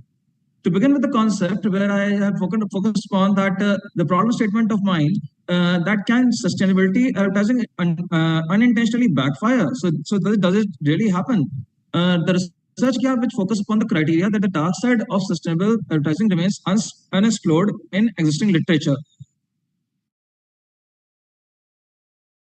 Researchers have paid too much to concepts on the aspects of the criteria of sustainable advertisement, digital platforms, accessibility and all. So the concept of conceptual framework of mind lead to the concept of that this is the conceptual framework which I have focused upon. Advertising intensity influences the consumer guilt and skepticism, leading to the psychological reactance theory. This could be seen in the last aspect of it. To begin with the research objective of mine, to examine the effect of green digital advertising appeal intensity on consumer results, then to examine the effect of green digital advertisement appeal on intensity of green skepticism, to investigate the impact of psychological reactance on purchase avoidance. Similarly, I focused upon the criteria of proposed framework and all. To talk about the hypothesis, I have taken the two hypotheses of mine, the direct effect and the mediation effect, where the direct effect is going to be focused upon the criteria on consumer guilt, green skepticism, psychological reactance with help of green skepticism and unsustainable purchase avoidance. To talk about further, this research methodology, data collection method was being used with using the CFA and the structural model and the bootstrapping method. To talk about, as we all can see that the measurement model is fit enough to go on further. To talking about the reliability and result of mine, the conclusion measurement model is reliable enough and the valid structure analysis has been made. Talking about the structural model of mine, the overall model demonstrates a good excellent fit, confirming the sustainability of the hypothesis testing in further analysis. If I talk about the hypothesis testing of mine, all the direct hypotheses which is from H1 to H5 are all being supported. Talking about the mediation concept, which has been used by adopting the bootstrapping MOS of 2000 sample, having the relationship of 95% confidence interval, which supported H6 to H8 support effectively. Talking about the aspect, key insight was focused upon that psychological reactance act as a central mediator. Skepticism is the strongest driver of reactance. Both direct and indirect effect are significant enough. Talking about the findings of mine, green digital advertisement create a backfire effect by increasing the skepticism and reactance, leading to the sustainable purchase avoidance. Talking about the implication study of mine, theoretical implication is based upon the criteria of guilt, which is going to give rise to skepticism, which give rise to the aspect of reactance. Conclusion aspect of mine is going to focus upon that true sustainability communication inspires behavior. It does not impose upon it. These are my references. Yes. Thank you so much, sir. Okay, thank you for a nice lecture. So just we are calling to the another person. Abhilasha Dixit is here. Abhilasha Dixit? No. P. Akshay? Akshay here. Ankur Jyoti Datta here. Sir, Akshay is present, sir. Okay, that's great. Okay, you can start the presentation. Okay, sir.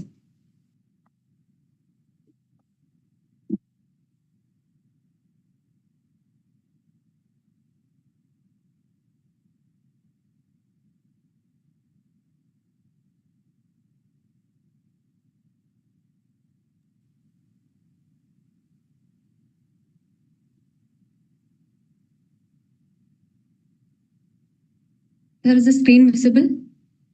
Yes. You can start. Do a full mode and start. Okay, sir. Very limited time you have. Please start and compare it.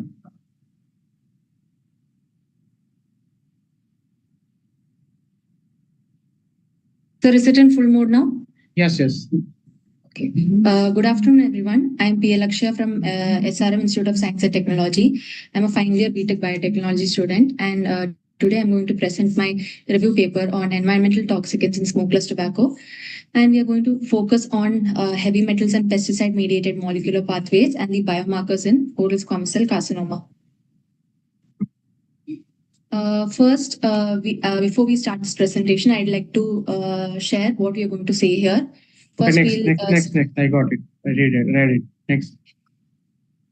Oral cancer is one of the most common non-communicable diseases, and smokeless tobacco, like gutka, khani, such things are one of the most common reasons for oral cancer. We know that nitrosamines in smokeless tobacco is a carcinogen, but we forget to note that other environmental toxicants like heavy metals and pesticides that are present during various stages of cultivation also accumulate in the plant and act as a second layer of carcinogen.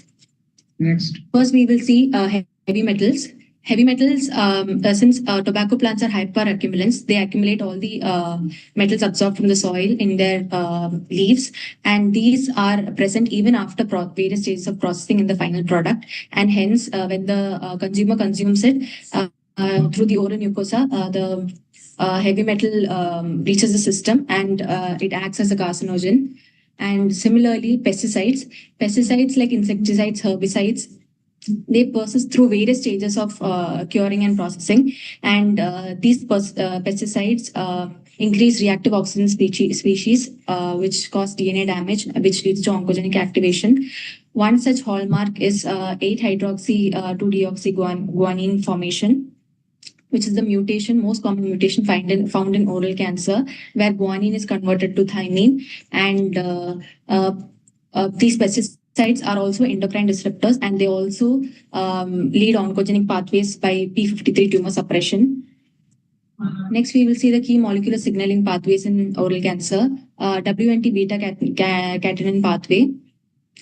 The mutation in WNT ligands like WNT11 causes tumor suppression, and various other WNT pathways like mutations cause invasiveness, migration, which are all seen in oral cancer. Other pathway is STAT3. In oral cancer, STAT3, which is a transcription factor, is accumulated in the nucleus, and it stabilizes CYP1 alpha, which helps in the synthesis of vascular endothelial growth factors, which again drives tumor invasiveness and metastasis. Again, one more pathway is North signaling, which activates MDM2, which ubiquitinates TP53. Hence, when TP53 is destructed, it leads to uncontrolled cell growth. Similarly, NF-kappa-B pathway, where there's an increase in the pro-inflammatory cytokine production, which reduces the patient's survival rate. Now we will see biomarkers, because biomarkers are very important, as they will help us they'll help us know about the disease way before the tumor starts forming. And first, we will see the reported serum biomarkers, which are fibrinogens, which are seen to be elevated in tobacco chewers, actin and plasminogens, which are also altered in the serum of tobacco users. Similarly, serpins, they are also increased, they are also upregulated in the tobacco users. Salivary biomarkers, here we can see that the pro-inflammatory cytokines are increased. Their levels are increased in the saliva of tobacco users. And IgA levels is decreased in nicotine users, and IgG levels are increased. Next, we will see how this is not just a health-related issue, and how it is more of an environmental and sustainability issue. Here, we can see that SDG3, where we focus on good health and well-being. Tobacco claims like more than 6 million lives per year, which is projected to be more by 10 million by the year 2030. SDG3A specifically calls for the implementation to reduce non-communicable disease mortality. Similarly, SDG6 for clean water, and SDG12 for responsible consumption and production. This addresses the heavy metal and pesticide residues in smokeless tobacco. Now, I like to conclude my presentation by saying that we always overlook the environmental toxicants, which are also major contributors to carcinogenic effect of smokeless tobacco. Hence, they act as another layer of oncogenic activation.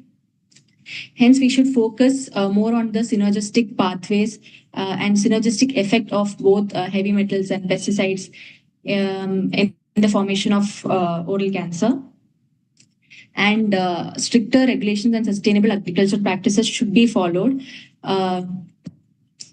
And this is more of an environmental sustainability issue, just as much as this is a public health crisis. Thank you. Okay, thank you. So just I'm calling to the next one after that. Ankur Jyoti here. Next one is the Vikrant Singh, Gayatri, Sapna. Sapna is here. Sapna? No. Sachin? Okay, no. Siddharth Goyal. Siddhant Goyal. Okay, someone requested me here. Sakshi Tomar is here. Yes, sir. Yes. You can start. You can start. Can you start, sir? Yes, yes, yes. Thank you, sir.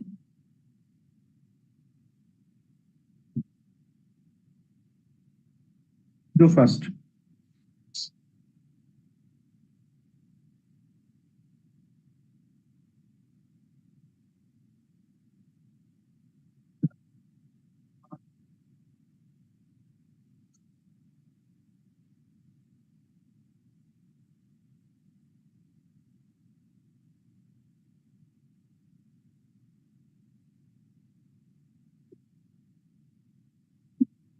Sir screen मेरी share हो रही है? Yeah, yeah. It is visible.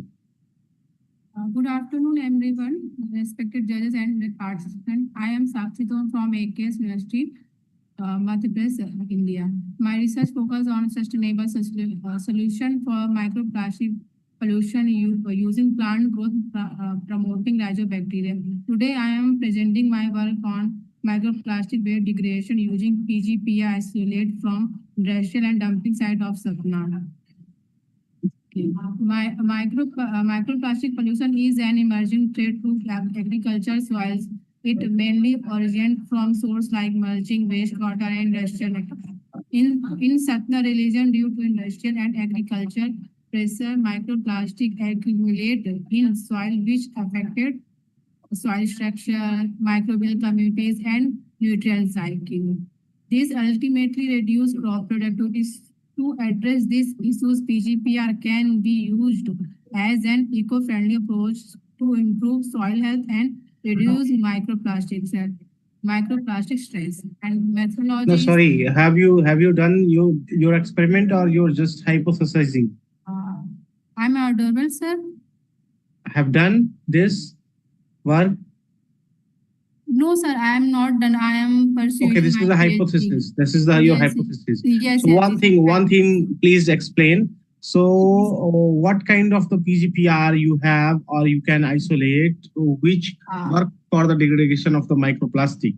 Sir ये this is hypo मतलब अभी PG पे isolate करेंगे soil से मतलब माइक्रोप्लास्टिक कौन सा पीजीपीआर सर ये अभी ढूंढेंगे सर ये अभी आइसोलेट करेंगे तो क्या माइक्रोप्लास्टिक को डिग्रेड करता भी है ये सर करता है बिल्कुल करता है मतलब इतना पूरी तरीके से डिग्रेड तो नहीं बोल सकते हैं पार्शियली हाँ पूरी तरीके से डिग्रेड तो कोई प्लास्टिक नहीं होती है ये इसको छोटे छोटे पार्टिकल्स में वो ऑटोमेटिक कर लेता है सर नहीं already it is an microplastic then अब इससे ज्यादा छोटा कितना करेगा क्या सर ये पहले से ही माइक्रोप्लास्टिक जो होगा उस माइक्रोप्लास्टिक से और ज्यादा छोटा कैसे करेगा मॉलिक्यूलर लेवल पे बायोफिल्म सर बायोफिल्म इसमें एक फंक्शन होता है जो इस मतलब छोटे पार्टिकल्स में खुद कट मतलब पीजीपीआर में एक ऐसे मतलब वो होते हैं क्वालिटीज वो खुद ही रिड्यूस करते हैं which PGPR I'm asking which PGPR which PGPR एक minute okay so got it everything no issue so just I'm asking to the another one आप ऑफलाइन आने वाले थे नहीं आए आप हाँ सर नहीं आ पाए थोड़ा तबीयत भी खराब थी थोड़ा ट्रेवलिंग भी कर रही थी सब चीजें थोड़ा हो गया कोई बात नहीं आने वाले थे एकेएस यूनिवर्सिटी से हो आप है ना जी सर एपीएस अलग है एकेएस अलग है ना क्या सर एकेएस यूनिवर्सिटी अलग है एपीएस अलग है दोनों रीवा में ही है एपीएस अलग है एकेएस अलग है जी सर ठीक है okay Okay, thank you, Sakshi Tomar. Okay. Thank you, Next sir. slide. Thank you. आपका ओपी क्या है, नंबर क्या है? OP 45, sir. 45, okay, got it. नहीं 45 नहीं है आपका, हाँ 44 है। अच्छा, थोड़ा मोड़ा इधर उधर हुआ होगा, कोई इशू नहीं है, 44 मेरे अकॉर्डिंग। 45 दिख हो रहा है। हाँ ठीक है, कोई बात नहीं, हो गया आपका। Thank you. Okay, thank you, sir.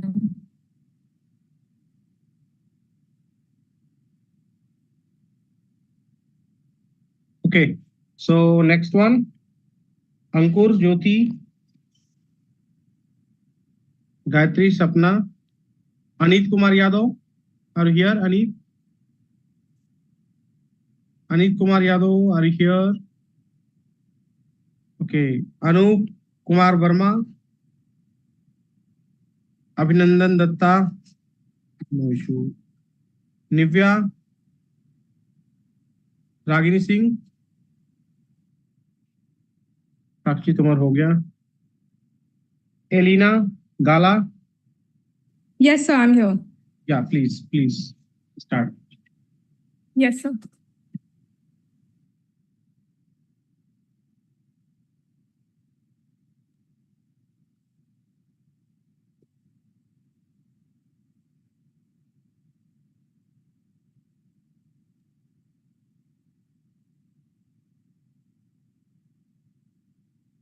Yeah, you can start, please. Yes, sir.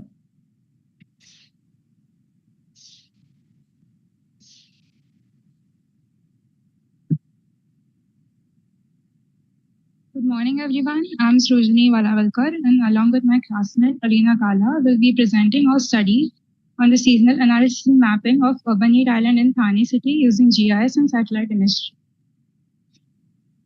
So firstly, UHI stands for Urban Heat Island. It refers to a situation where urban areas become significantly warmer than their surrounding rural regions. This temperature difference mainly occurs because of intensive urbanization and the transformation of natural landscapes into built-up surfaces. The key drivers include built-up expansion, vegetation loss, climatic factors, and it can also be due to anthropogenic heat emissions.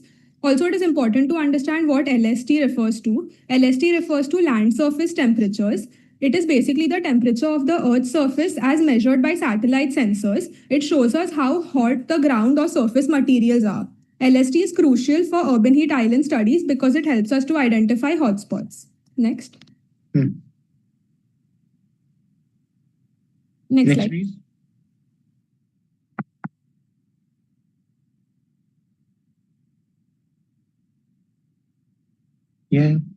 Yeah, stop. You can start. Yeah, we have very limited time. Please compile it. Is it visible? I have changed the slide. Yes, it is visible. You can continue. Elena Gala. Even I read the slide you are showing. You can do next.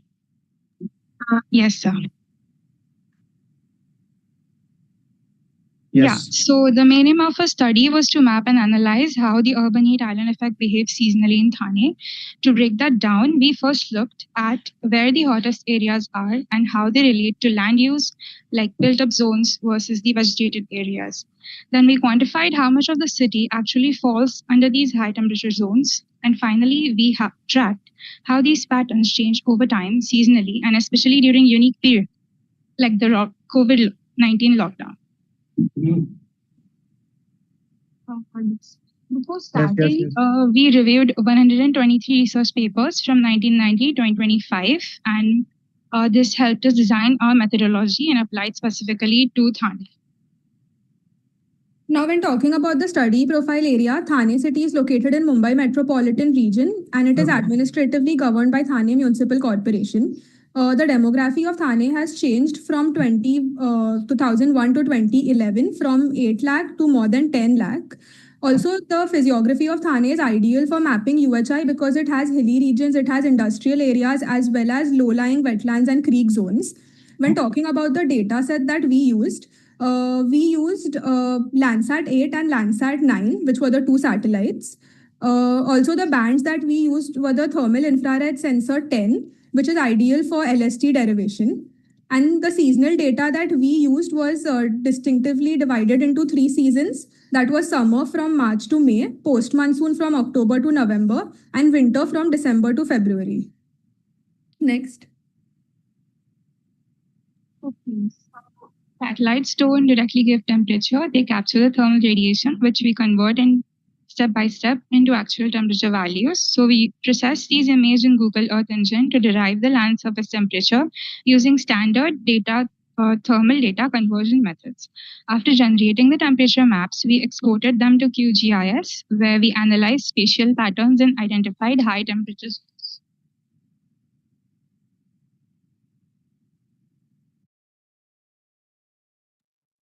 So this is a video that shows the difference in the UHI map from 2018 to 2024. So summer showed the highest LST temperature. Most areas fell in the 32 to 46 degrees Celsius, with many zones exceeding 46 degrees Celsius. The dominant class was 39 to 46 degrees, covering 40 to 58% of the city. Extreme hotspots above 53 degrees appeared in some areas. Major hotspots were seen in industrial zones like Kharegaon, Waghville, and Lokmanya Nagar, and also in areas where the land was barren, where vegetation was low. Industrial areas like Waghle Estate and Dighe also showed high temperatures due to built-up surfaces. Next.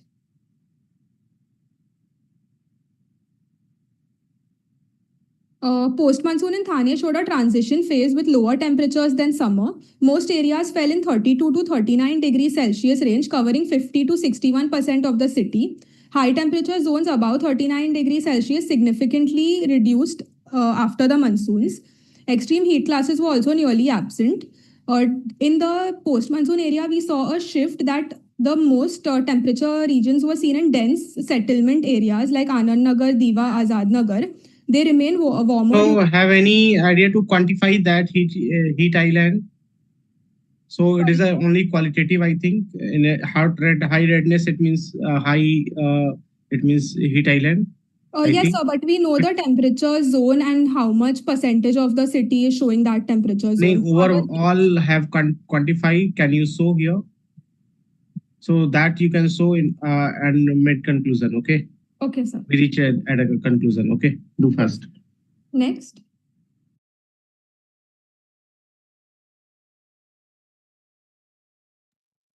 So this is a table in which we made a comparison of the 3 seasons that we had used and the different dominant LST classes and the area that it covers. Next. Yes, next, please.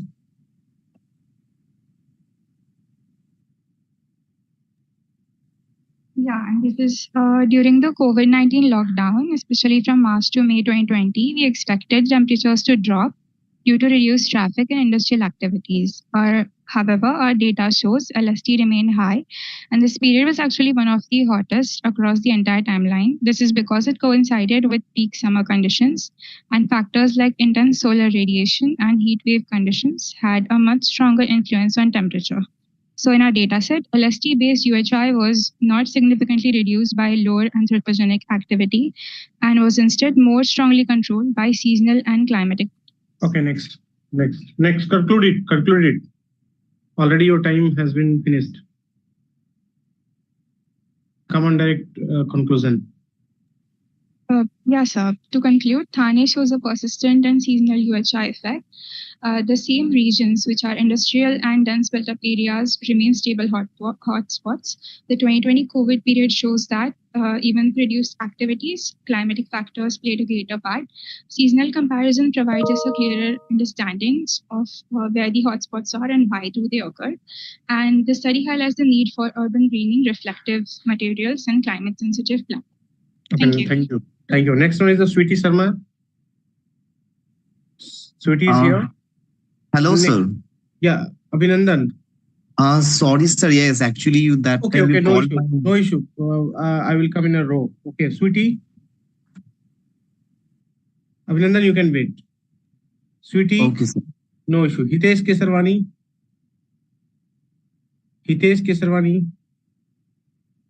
No. Aditi. Sir, I'm here, sir. Yes. Hitesh sir, you can start. Just a second, sir. Just give me 1 minute, sir. I was not prepared because there were many names were Okay, showing. no issue. I can call someone else.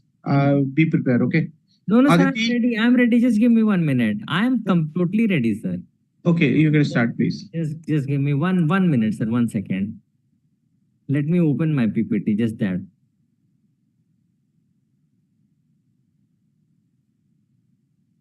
So Aditi Da is here. Devam Misra is here. Devam Misra.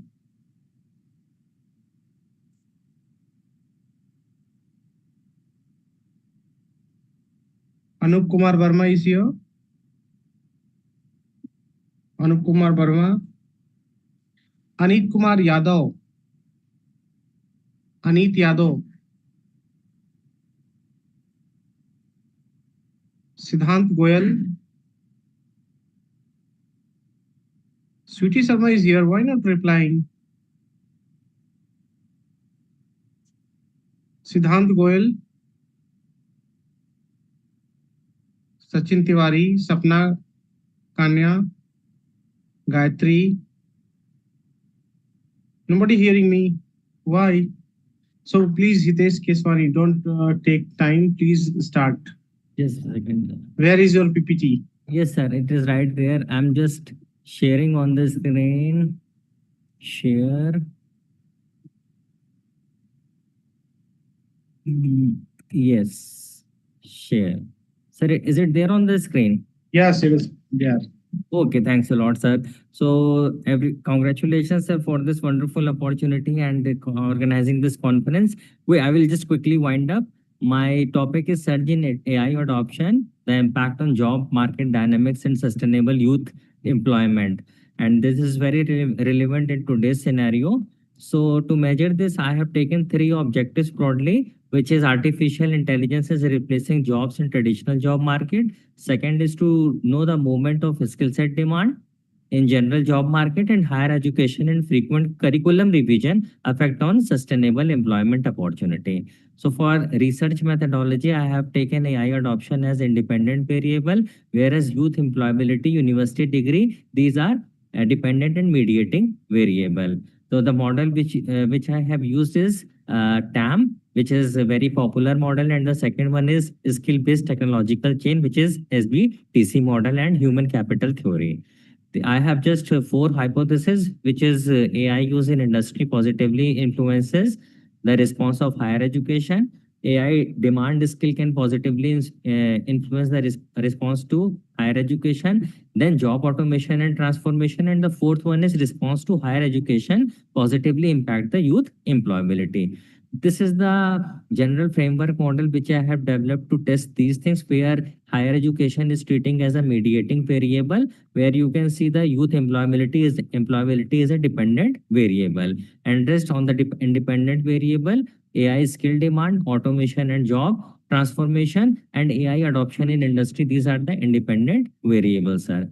So to test the hypothesis, we can see that it is for the first hypothesis, it is a positive correlation, which simply means with the growing applications of AI in the economy, universities are quickly creating courses. The second one, which is AI skills, as indicated in the adoption industry, is nearly perfect correlated with the higher education courses in AI. Now, to test the third hypothesis, we can see the job automation and technological transformation would have a positive impact on the response to higher education. For that, we have used a regression analysis, and we can see the B slope, which is 1.219, which reflects the variance of 97.4%, which simply means that to predict the dependent variable, it has a very strong association between the independent and dependent variable. And the fourth hypothesis, which is increased level of education will have a positive impact on the youth employability, which shows the moderate positive correlation, but the association is not so significant. So we can say the employability, although this was not found to be significant, these findings are partly in favor. So this is for the hypothesis 4. So conclusion is AI adoption alone does not ensure better employment outcome. A skill gap persists despite technological growth, and the implication would be taken as a need for industry-aligned curriculum focus for holistic skills. And the last one is for sustainable growth, where we can see youth employment depends not just on AI growth, but on how effectively education system adapt. So this is what my work was, sir. Thank you so much. Okay, sir. thank you. Thank you, Hitesh. Next. Next, anyone is here? Shall I, sir? Who is you? Abhinandan Datta, sir. Wait करिए, अभिनंदन wait करिए. और कोई है क्या? Anyone? Yes, sir. क्या नाम है आपका? स्वीटी? Sir, Kriti. कृति. ओपी बताइए कौन सा है? ओरल प्रेजेंटेशन नंबर बताइए अपना ओरल प्रेजेंटेशन का. Sir, actually her presentation, her name is not there, but she submit her abstract, and but name is not mentioned in the list. So I request. Which list? List में नाम है ही नहीं आपका. No sir, list में नाम नहीं है. पूरे टेक्निकल सेशन में कहीं नाम नहीं है. नहीं sir, that is why I request Shweta ma'am that हमने पेमेंट भी किया है पूरा. 3 payments were there from our side. चलो आपका एब्स्ट्रैक्ट मुझे मिल गया है, मैं इसको ऐड कर लेता हूँ. आप बोल दो, चलो इसी में ऐड कर देता हूँ. अब स्टार्ट कर लो. ओके कृति.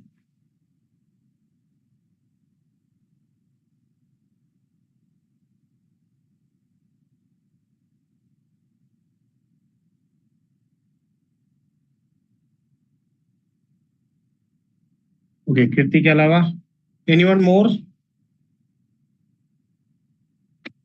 सर, presentation share नहीं हो रहा है. Can you allow me to share the presentation? Actually Yes, Hitesh जी अपना रिमूव करिए. हाँ, अब करिए आप.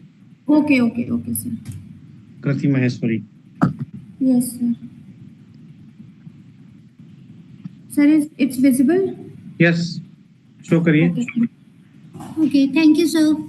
Hello, hello everyone. My topic is turning leather scrap. Your slide is not visible. Please do something. 1 second, sir. Not visible. No.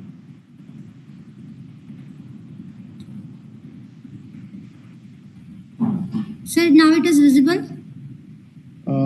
It is likely to be. Yes, coming. Yeah, it is visible. Yeah. Need to start. Yeah, my topic is turning leather scrap into an opportunity, sustainable solution from waste reduction, economic growth, and social impact in the leather industry. Leather industry is one of the most oldest industry in India and in worldwide. Leather scrap is generated at different stages like cutting, trimming, and finishing. Some leather scraps are very hazardous because they are treated from chrome tan leather.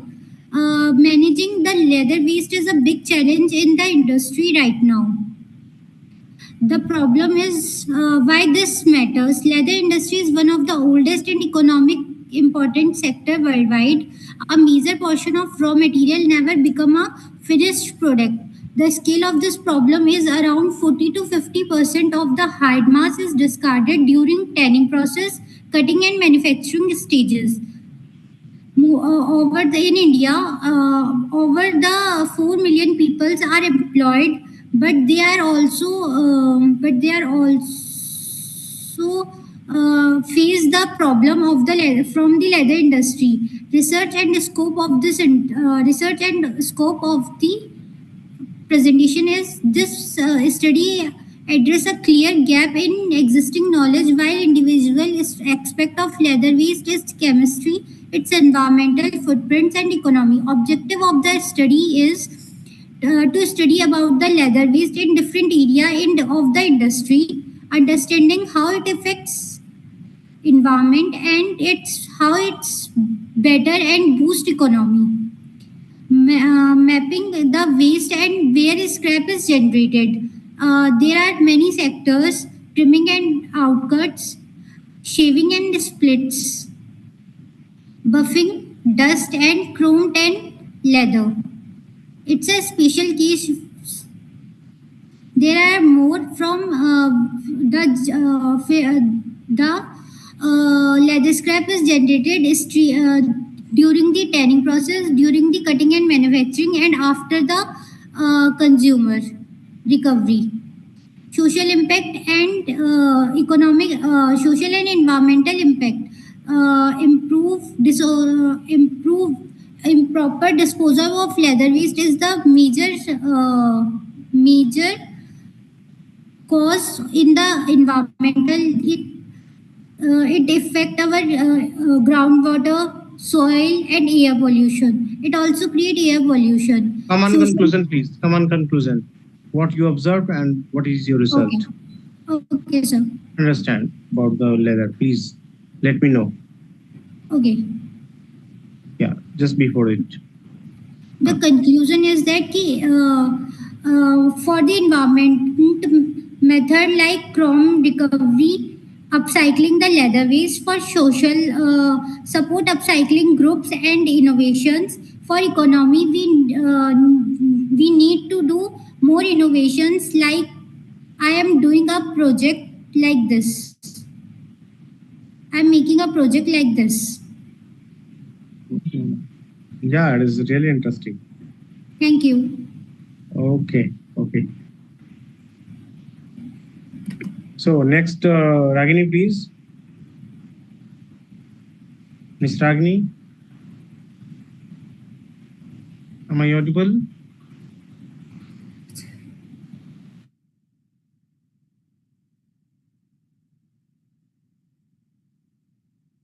Next one is the Ragini.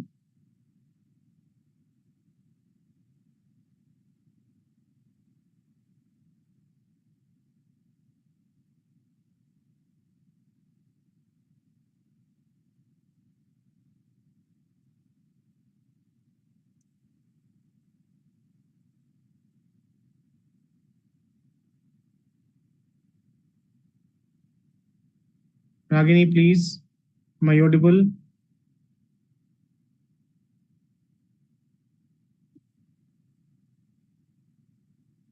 Ragini, am I audible?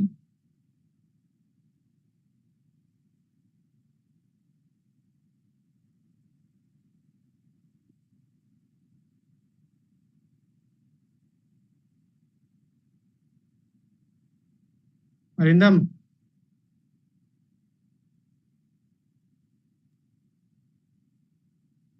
Ragini, anyone who not presented, please let me know.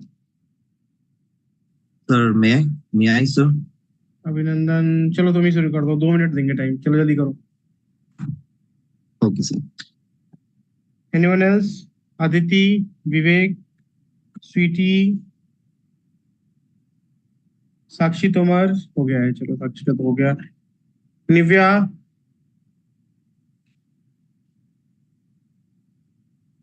Anoop Kumar Verma,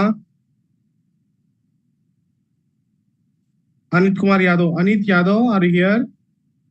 Anit? Hello, sir. I'm audible.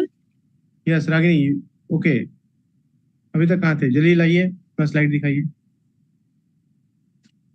Yes, you are audible. You are audible. Hello. Yes, you are audible. Show your slide. Yes, sir. Sapna, Kanya, Gayatri, Sonal. Sir, I'm unable to share my PPT. Can you please allow me? Yes, you can do. Allow करने की आवश्यकता ही नहीं है. Anyone can do. Sir, but I'm unable to share. आप screen share करिए, एक बार screen share करिए और पीपीटी खोल सर मैं कर रही हूँ बट वो हो ही नहीं रहा. It means your network issue somewhere. Are you working with a mobile network? No. I'm with my laptop only. But Okay. ये unable share ही नहीं हो रहा sir. Ragini ji, you have access to share. Ragini ji, now you can share. In this meeting, all participants can share their screen.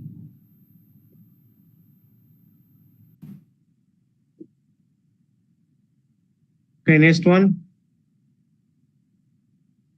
Archita Chaudhary.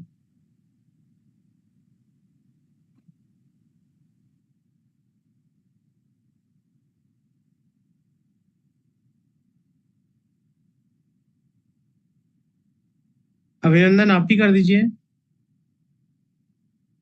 अभिनंदन. Sir, 1 minute, sir. I'm sharing, sir.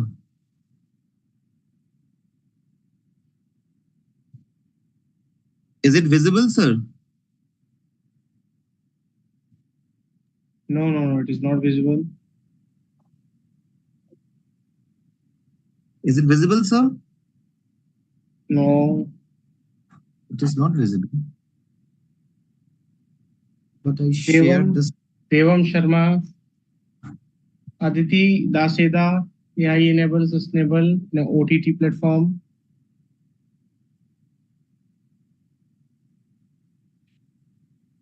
Nobody here. Please try to upload, please, and start, please. Just 1 minute, sir.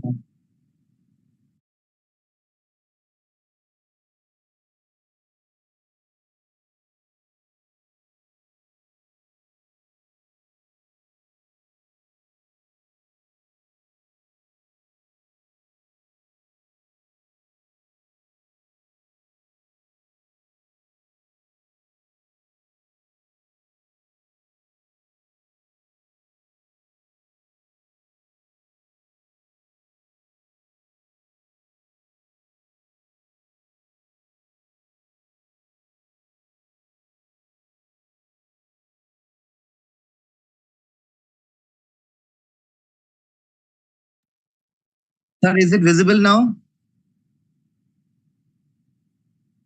Hello.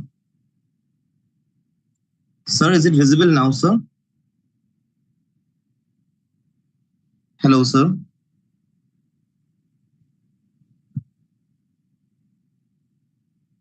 Yes, it is visible. Okay, sir. Okay. So I quickly start, sir. So thank you for the opportunity, sir. Today I am going to present my small review work on butterfly as bioindicators of ecosystem health in terms of anthropogenic impacts in urban landscape. Mainly, we all know in all over the world, there are 28,000 butterflies are there.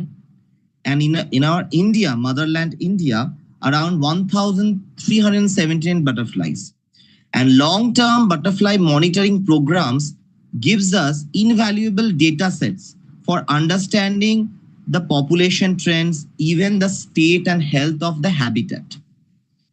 Why the butterfly acts as a bioindicator? Because they are highly sensitive to the temperature.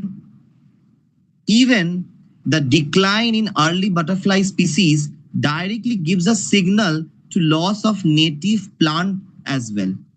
Even they inhabit broad range of environments from tropical rainforest to temperate rainforests and makes them useful indicators.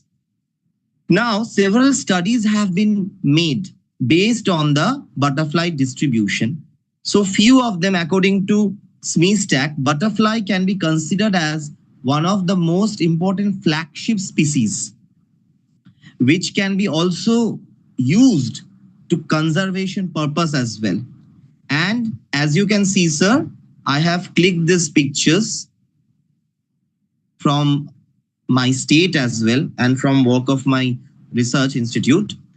The Lepidoptera butterfly comes under the order Lepidoptera, which are known for their beautiful wings and diurnal flying behaviors. It exhibits different characteristics, behavioral variations. Say, for example, the flying behavior, the feeding behavior gradually changes in terms of the climate change. And moreover, it also, as just I would love to show here, I have shown the family-wise distribution, sir, as you can see. So butterfly population dynamics gives a valuable and accessible indicators for environmental change. And this can inform the conservation strategies as well. So coming to the conclusion part, sir, this present study will help us to draw the long-term monitoring program for the conservation of the habitat as well as the butterfly. Thank you so much, sir. Okay, Abhinandan ji. Which butterfly you found during your study? Yes, yes. Sir, I'll start with this, sir. This is the blue pansy, sir. As you can see, the first butterfly I have found in near to Acharya Jagadish Chandra Bose Botanical Garden. It is located near to my place, sir. Kolkata. Have you studied about the habitat of this? Yes, sir. Yes, sir. Each and as I mentioned, each and every butterfly has particular habitat and their plants host plant is very specific. This particular butterfly is commonly found in Bashok, commonly called Bashok, and scientifically it's known as Adhatoda vasica. Okay, thank you. Next, Aditi. Aditi, Devam Mishra.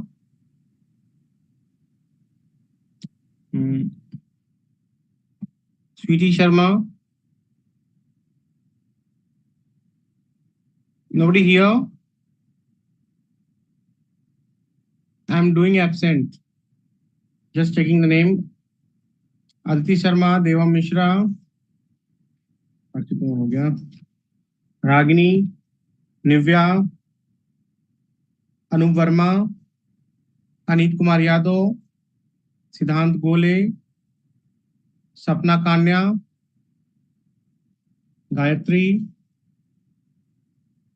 Next one is the Ankur Jyoti, Abhilasha, बाकी हो गया. Okay, thank you. So, is anyone who interested to present here? Now I'm the stage of the closing the session. So, if anyone interested who are available here and who wants to present, please let me know. Otherwise, I'm just ending the session. Have anyone? Okay, thank you all. Thank you, Professor Sirorigi and Dr. Bhukal ma'am. Now we are closing this session and I requested to the all participants to please join please join the valedictory session. So Esther Mala. So are you presenting, Dr. Esther Mala? Yes, sir. Yes. Okay, please. Okay, you can start, please. Yes. So which OP you are? I'm here, you can see. Dr. Esther Mala. Here? Yeah. Okay. Yeah. So shall I start now? Yeah, you can start. Okay, thank you. Greetings from Malaysia, dear distinguished dignitaries, Professor Dr. Kurdeep Dwivedi, Professor Dr. R.S. Tomar, Lieutenant General Dr. Anshu. One second, please, ma'am. So, are you talking about the valedictory session? Yes. Yo, please wait, ma'am. Actually, it not started. Oh, is it? Okay. Yeah. It is just under process. Please wait, and we'll let you know. I've been waiting here very long. Yes. Please be here, please, ma'am. Yeah, sure. No worries. Okay. We'll let you know. Please wait here.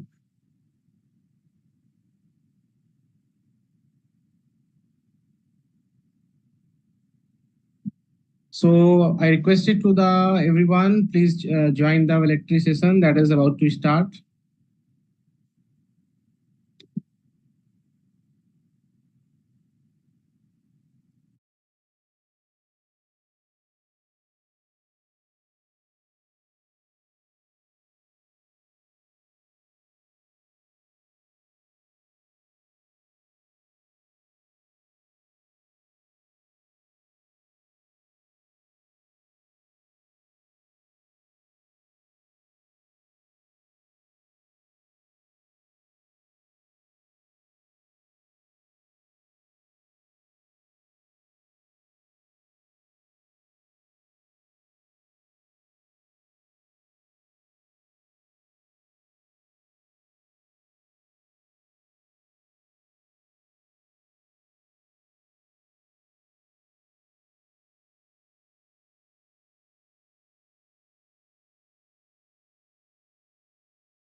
यावत् भूमंडले तदेश तैलवनमानः तावत् तिष्ठत्येषां सत्त्वम्।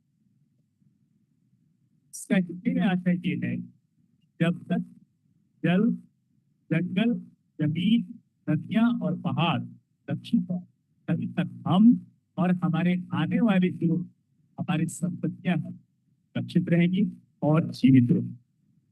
और यही sustainable development नीति है जो UN में 1987 में पारित। एक इकोनॉमी पार्ट जोड़ा गया और दूसरी बात ये कि इन सबको यानी जो क्लाइमेट चेंज है इसके बारे में हमारे बहुत सारे स्टूडेंट ने बताया, उसमें एआई टेक्नोलॉजी का इस्तेमाल किया, असिस्ट है, जो इकोलॉजिकल इम्बैलेंस, जो बायोडाइवर्सिटी में लॉस है, जो क्लाइमेट चेंज की वजह से जो नुकसान है, उसकी असेसमेंट के लिए we are using the technology. और जो ग्रीन बिल्डिंग की संकल्पना है या इको फ्रेंडली जीवन शैली की संकल्पना है, यही जब हम लागू करते हैं तो that apply the sustainability and to conserve the environment, जिसमें कि रिसाइकलिंग, इसके बारे में बहुत सारी चर्चा। हमारा अंत में ये कहना है कि there are too many good papers have been presented by literature department, one madam Sachin, I am forgetting the full name, she very literary way she told very good thing about the climate change and how we can make our environment sustainable.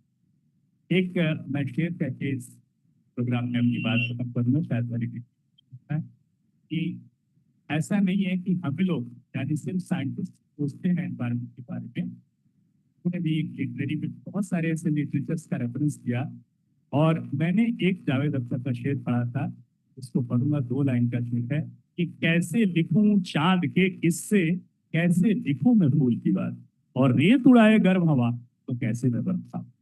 यानी everybody जो sensible है वो सभी प्रभावित होगा अगर climate change होता है। We are in the air condition room, when you are going outside you are exposed. और अंत में एक वो सब कॉन्फ्रेंसेस आयोजित किए जाते हैं, क्योंकि इट इज, कल ही हमने बात की रेडियो वार्ता में कि it is not a one time practice.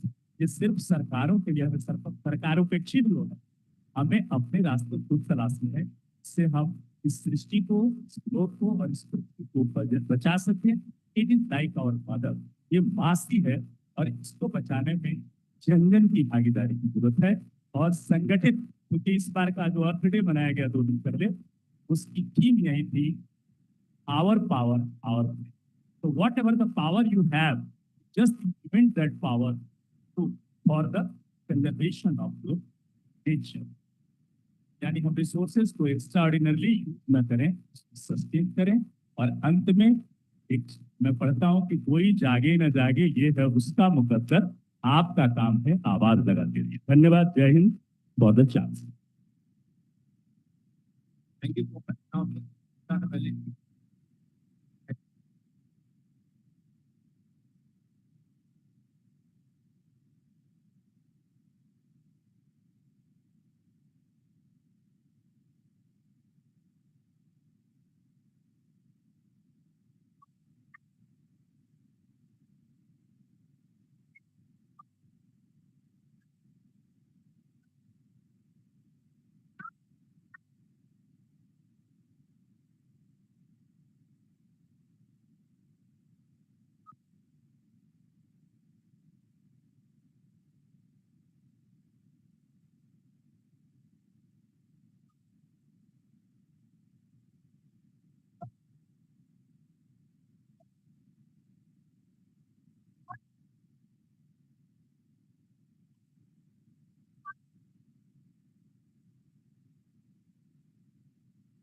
We are delighted to welcome the Vice Chancellor and Co-Chairperson of the Conference, a warm welcome to all the and co-patron of the conference, Lieutenant General V.K. Sharma, Ati Vishish Seva Medal. We are also happy to welcome Professor Dr. Kuldeep Trivedi, Head Department of Environmental Science, Deputy Dean Academic, and convener of the conference, along with Professor Dr. Swapnil Rai, Associate Dean Research and co-convener of the conference. A warm welcome to Dr. Anju Chaudhary, Associate Professor and HY, ASFDC, Amity University, Madras, and co-convener ICEST 2026, along with Dean, Director, HOI, esteemed faculty members, participants, students, and members of RDEF who have joined us both online and offline. We are now request for the Vice Chancellor, MIT University, Madhya Pradesh, and Chairperson of the conference, Professor Dr. R.S. Thomas, who is traveling the guest of honor, Dr. Principal of SICA College, Indore.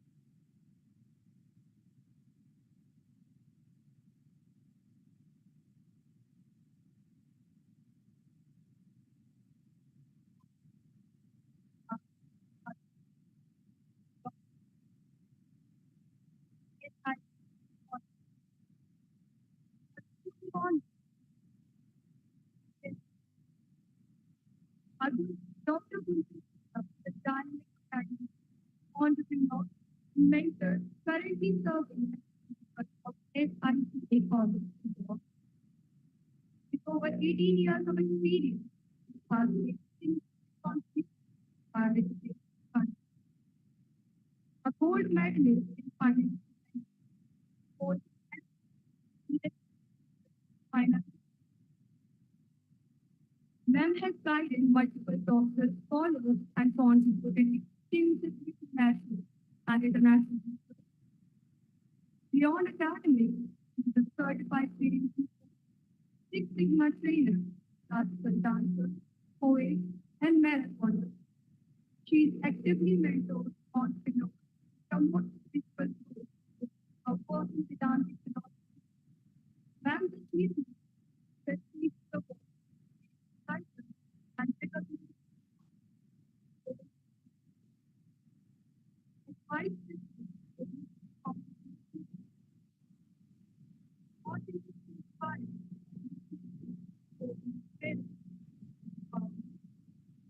We are inviting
the defining killer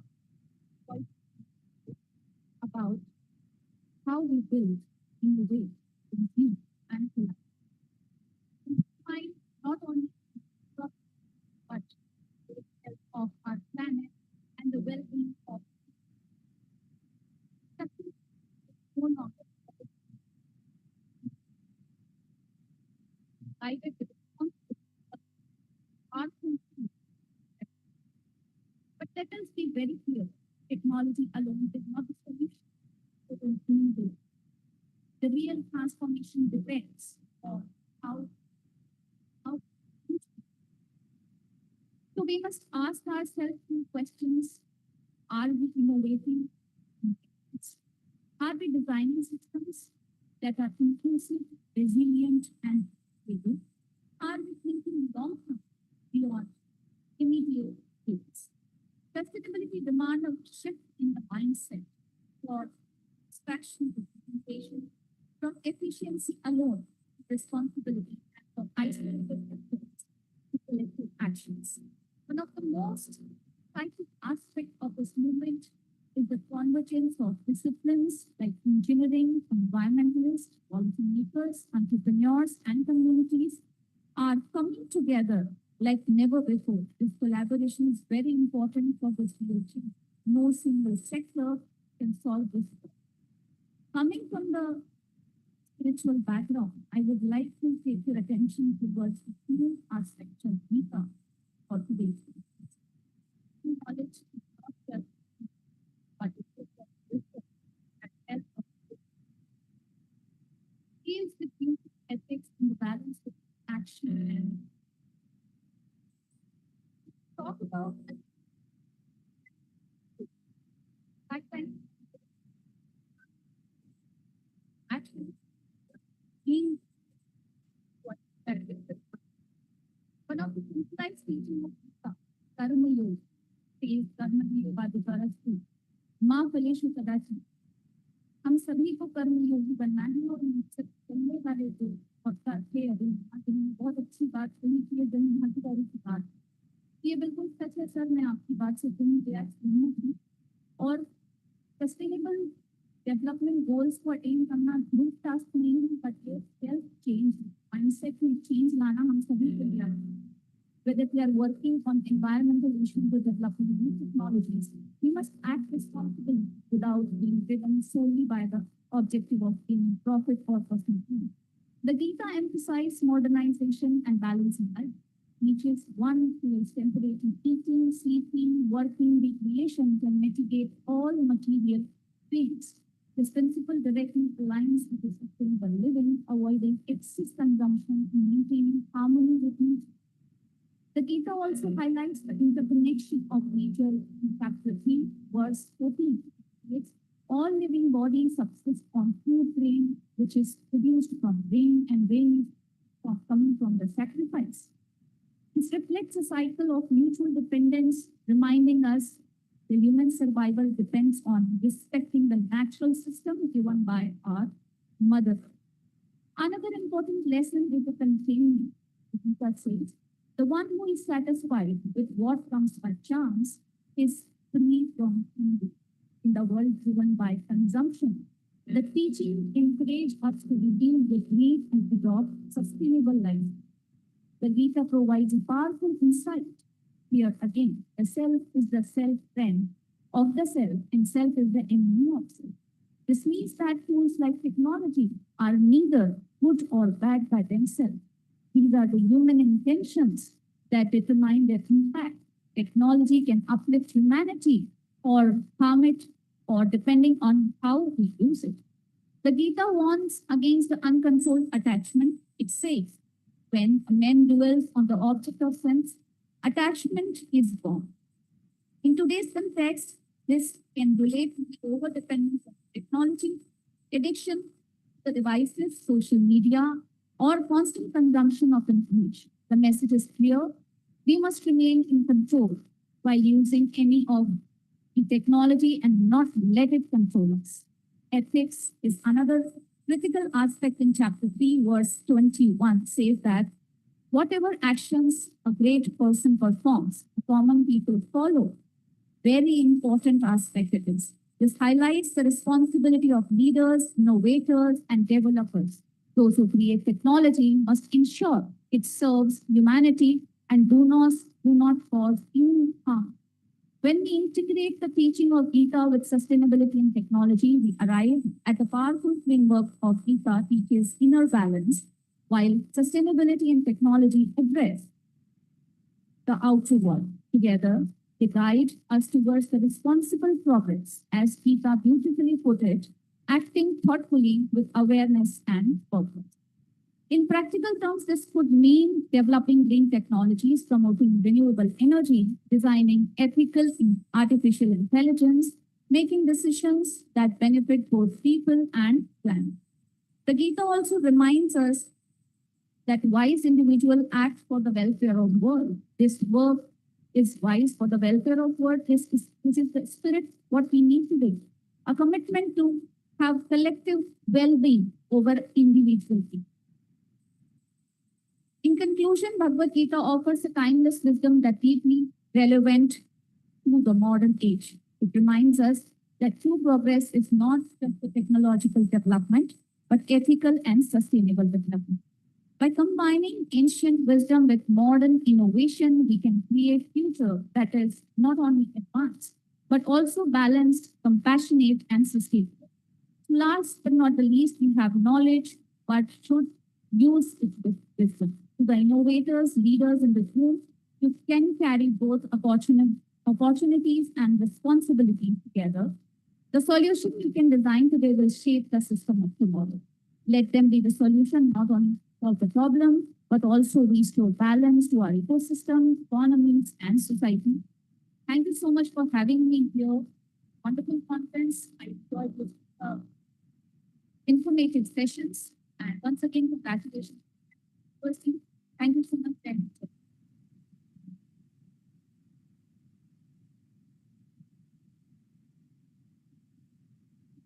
Thank you now for the invite. We are pleased to have with us on Master Professor Dr. Estemana, who is the Malaysia-based global academician, entrepreneur, and CEO of Elegant Empire Education, who has joined us online. May I now request Ma'am, it was the Ma'am? Yes, thank you, Dr. Sweta. Greetings from Malaysia. Dear distinguished dignitaries, Professor Dr. Kuldeep Dwivedi, Professor Dr. R.S. Tomar, Lieutenant General Dr. Anshu Singh Chowdhury, Dr. Sweta Singh, B.K. Sharma, Dr. Abhishek Kumar Bharadraj, Professor Vinay Dwivedi, Dr. Nidhi Shukla, Professor Dr. M.P. Kaushik, respected guests of honor, faculty members, esteemed researchers, industry experts, and dear participants. As we come to the close of the International Conference on Environmental Sustainability and Technology, it is both a privilege and a moment of reflection to deliver this valedictory address. Over the past few hours, can say the whole day today, this conference has served as a dynamic intellectual platform, bringing together diverse minds committed to addressing the complex environmental challenges of our time. The exchange of ideas has been both enriched and thought-provoking, highlighting the critical intersection between sustainability and technological innovation. From insightful keynote sessions to rigorous research presentation and engaging panel discussion, every segment has contributed meaningfully to advancing our collective understanding. A recurring theme throughout this conference has been the urgency of action. Climate change, resource depletion, and environmental degradation are no longer distant concerns. They demand immediate, informed, and collaborative responses. What stands out is the shared recognition that technology, when guided by ethical responsibility and sustainable principles, can be powerful enabler of positive change, which includes fashion industry and its sustainability also. This interdisciplinary nature of the discussion and research spanning policy frameworks, green technologies, circular economy models, and sustainable development strategies has reinforced the importance of collaboration across sectors and geographies. The knowledge generated here does not end with this conference, rather, it makes the beginning of new research pathways, partnership, and impactful initiatives. I would like to express my sincere appreciation to Amity University for hosting this prestigious event and to organize committees for their meticulous effort. My heartfelt gratitude also goes to all speakers, presenters, and participants who contributed, whose contribution have elevated the quality and relevance of this conference. As we depart, let us carry forward not only the knowledge gained, but also a renewed commitment to sustainable action. The responsibility lies with each of us to translate ideas into practice and to contribute towards building a more resilient and sustainable future. Thank you, and I wish you all continued success and meaningful impact in your respective endeavors. Thank you. Over to you, ma'am. Dr. Sweta. Thank you, ma'am, for your insight. On this occasion of 4th International Conference, 3 competitions were held: Best Paper Presentation, Best Poster Presentation, and Best Exhibition. These awards celebrate outstanding research contribution, innovation, and the spirit of scholarly inquiry demonstrated by our partners. We are delighted to announce the winner of these competitions.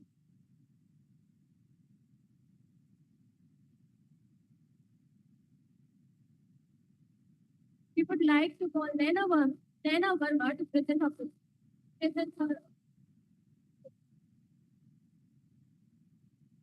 Have Nena Verma.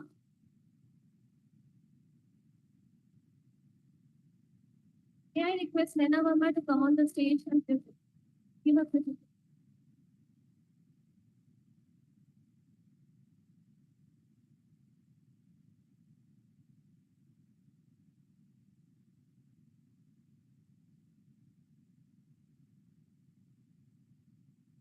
We are delighted to announce the winner of these competitions and would like to invite our esteemed dignitaries to kindly come forward to present the awards to the winner.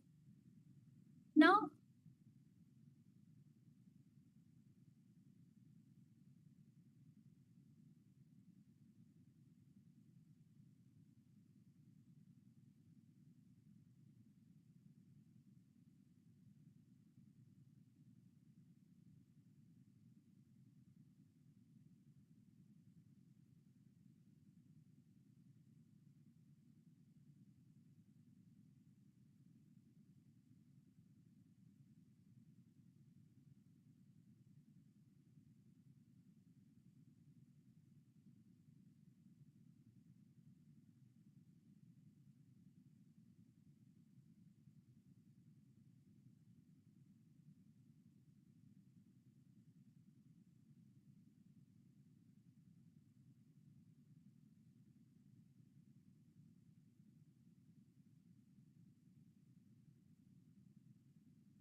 machines are not about replacing humans, but it is about humans and machines working together. Good afternoon to all the judges, faculty members, and to all the students present over here.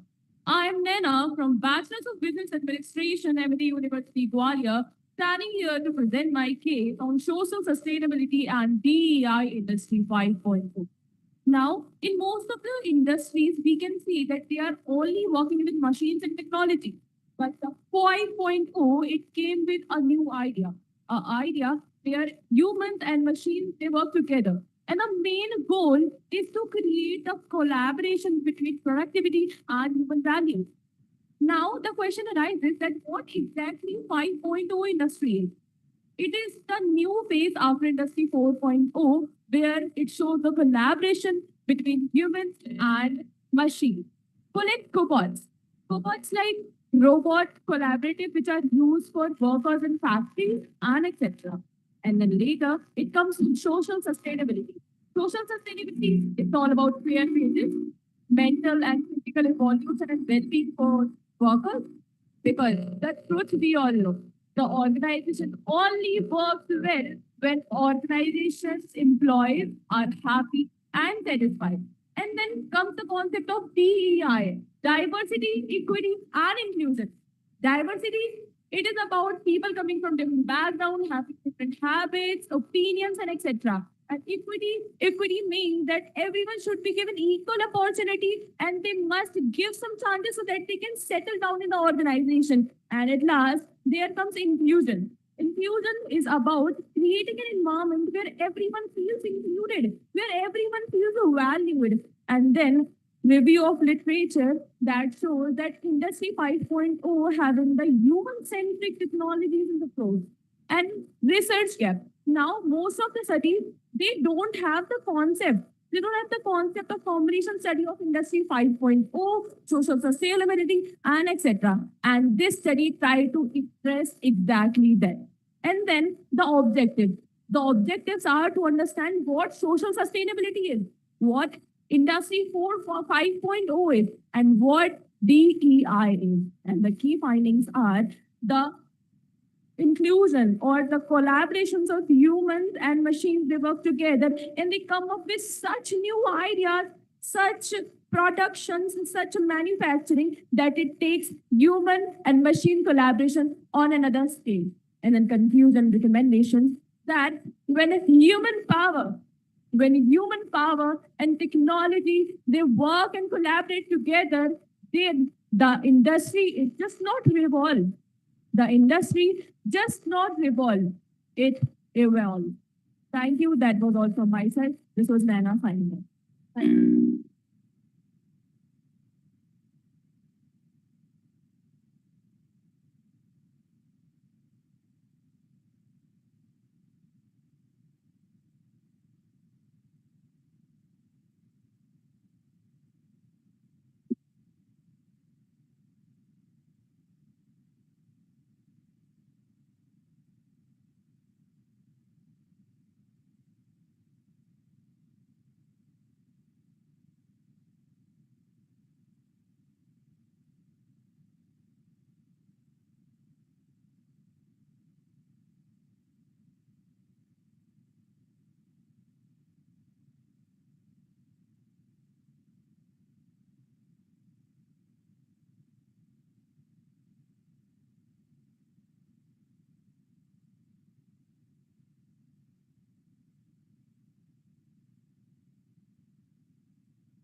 I'd like to announce the winner and like to invite our students to come forward to present the award. invite the winners of this competition to kindly come up on the stage as their names are announced. Kindly request.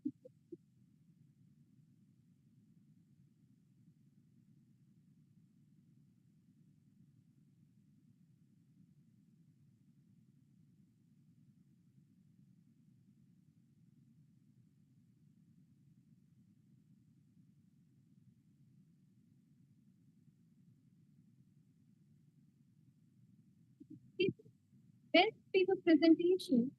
Third prize goes to Dr. Monica Saxena.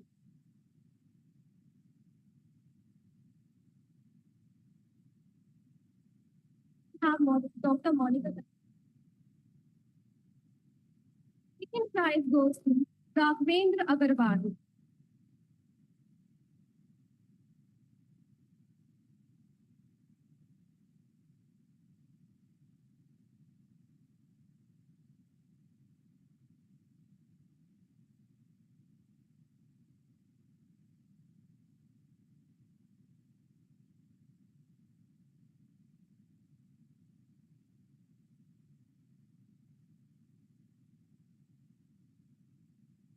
Prize is conferred upon Shivam K. Yadav.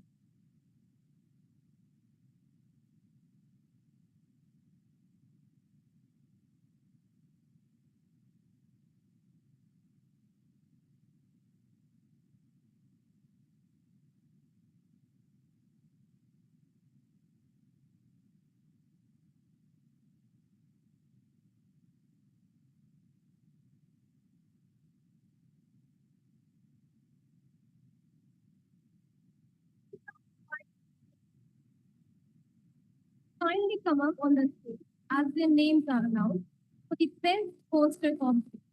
Third prize goes to Ashutosh Sikarwal.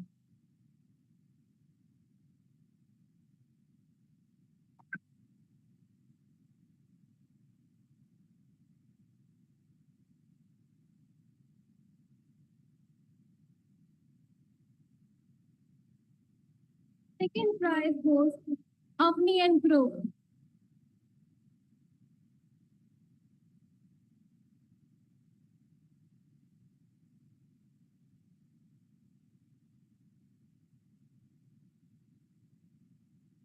And first prize is conferred upon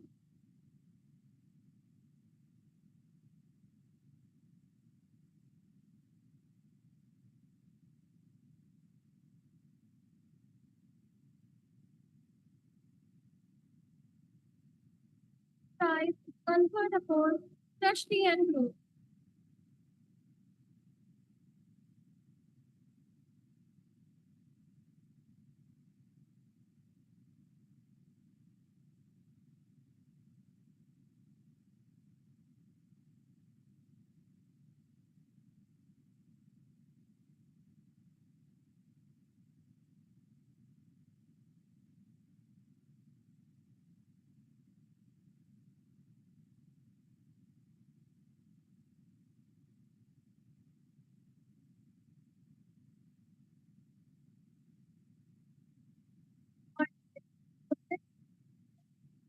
Kindly come up on the stage as their names are announced. Third prize goes to Shruti J.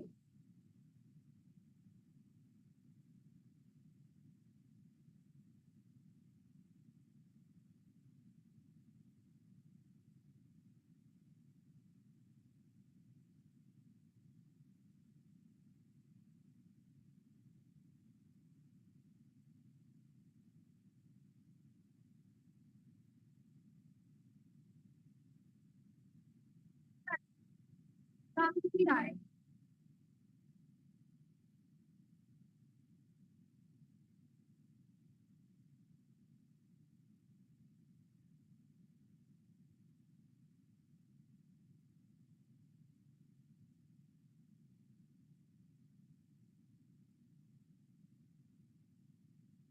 Prize conferred upon Mayank Sahu and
First,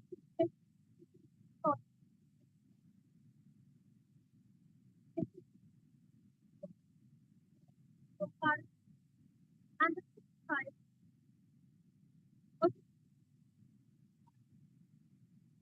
and then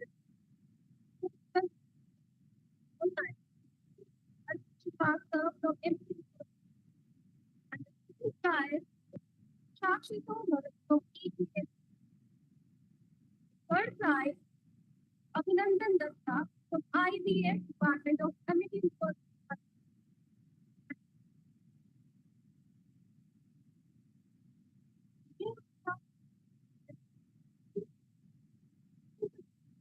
as a judge by party strategy for its team on the two chancellor, Lieutenant General.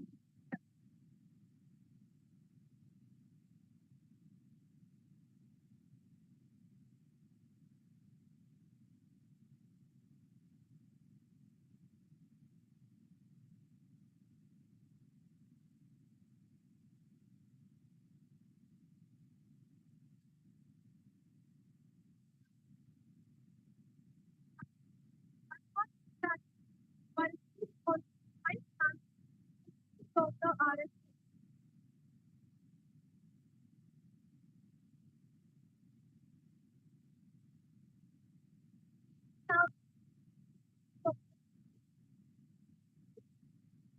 Vice chancellor.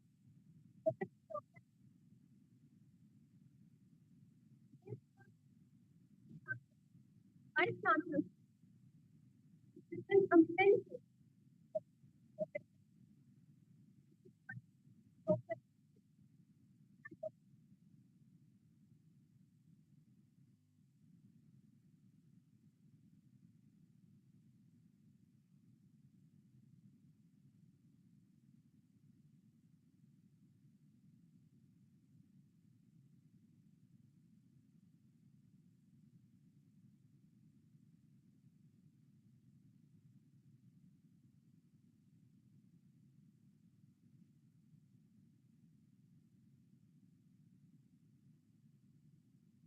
Now we have the privilege of inviting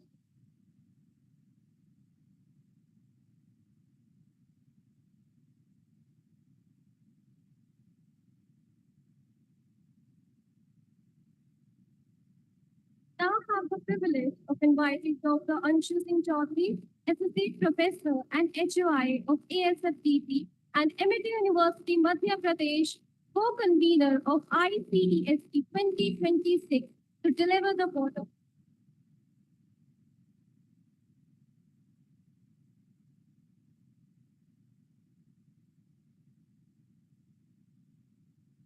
May I request Dr. Gunjan ma'am, Shukla ma'am to come on the stage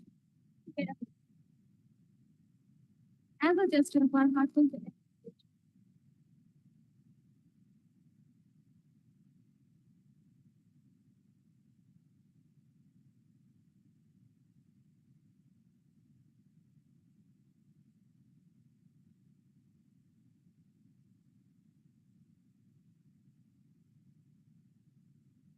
Sorry for entering in between. Before vote of the thanks, I think we should thanks to our sponsors also. We just forget that. I request Honorable Pro-Chancellor Sir, Honorable Vice-Chancellor Sir, and Convener Sir to give the certificate to our sponsors with the token of remembrance. Sir, please. CPC Power. For CPC Power, the Dr. Nidhi Shukla, I request to receive the memento and certificate.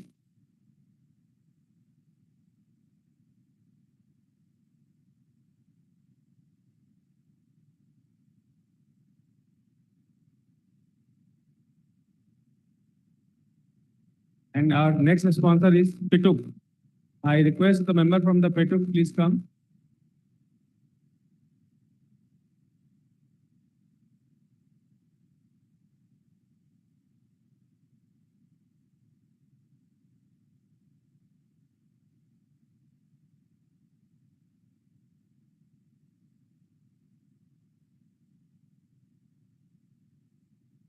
Thank you so much, sir. Now I request Dr. Anshu ma'am to give vote of thanks.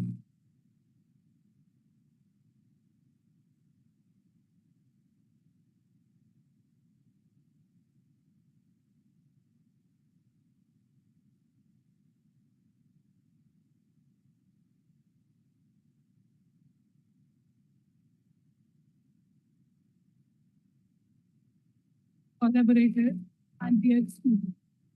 Today has truly been a celebration of ideas, innovation, and our collective commitment toward a more sustainable future. Further brought to life through the Sustainable Fashion Collection and exhibition, which beautifully reflected the integration of creativity, research, and environmental responsibility. It is both an honor and a privilege to propose the vote of thanks for the fourth International Conference on Environmental Sustainability and Technology, supported by Madhya Pradesh Council of State and Technology. We are privileged to have the presence of our chief guest for the inaugural session, Dr. Pankaj Kaushal, whose inspiring ideas has laid a strong foundation of this conference. I extend my warm welcome to our esteemed guest of honor, Dr. Harsha Dharia, Dr. Kunjan Shukla, and our distinguished international speakers, Dr. Rania Lampau and Professor Dr. Easter Mala, who have joined us online.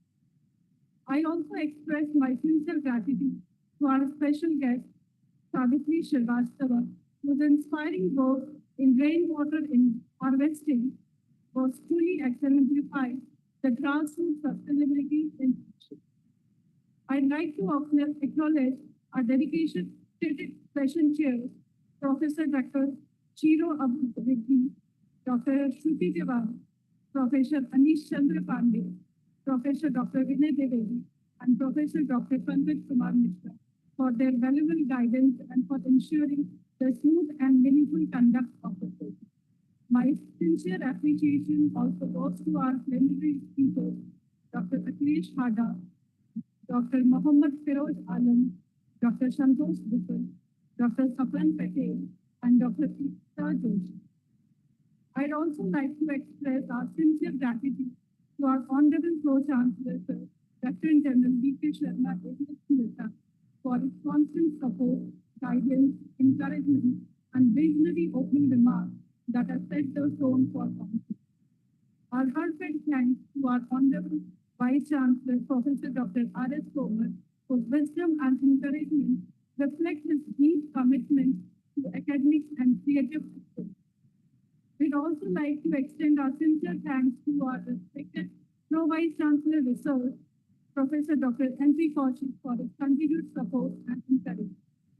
I'd also like to take this opportunity to thank to our collaborators and sponsors, Labs A2Z, Prakriti, CPC Power, and Twitter for trusting the potential of the conference and supporting us.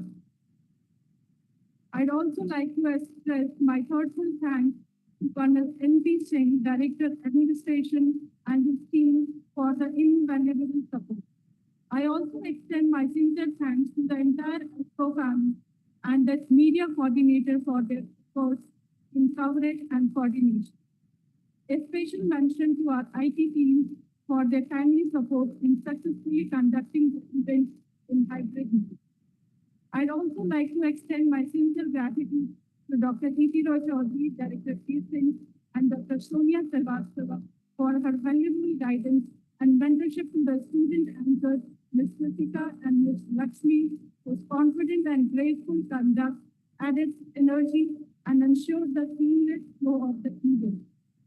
I'd also like to appreciate all the researchers, faculty members, and students who actively participated and contributed to the success of this conference.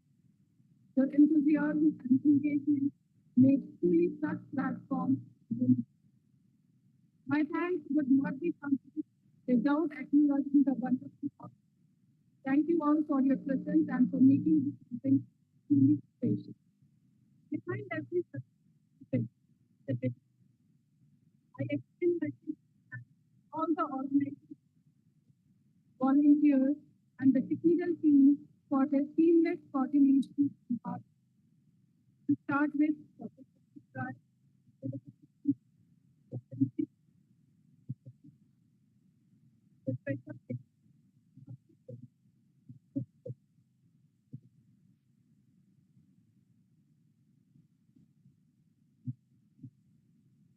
as we continue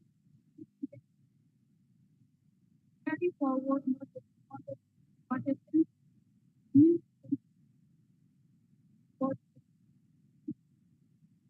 thank you all for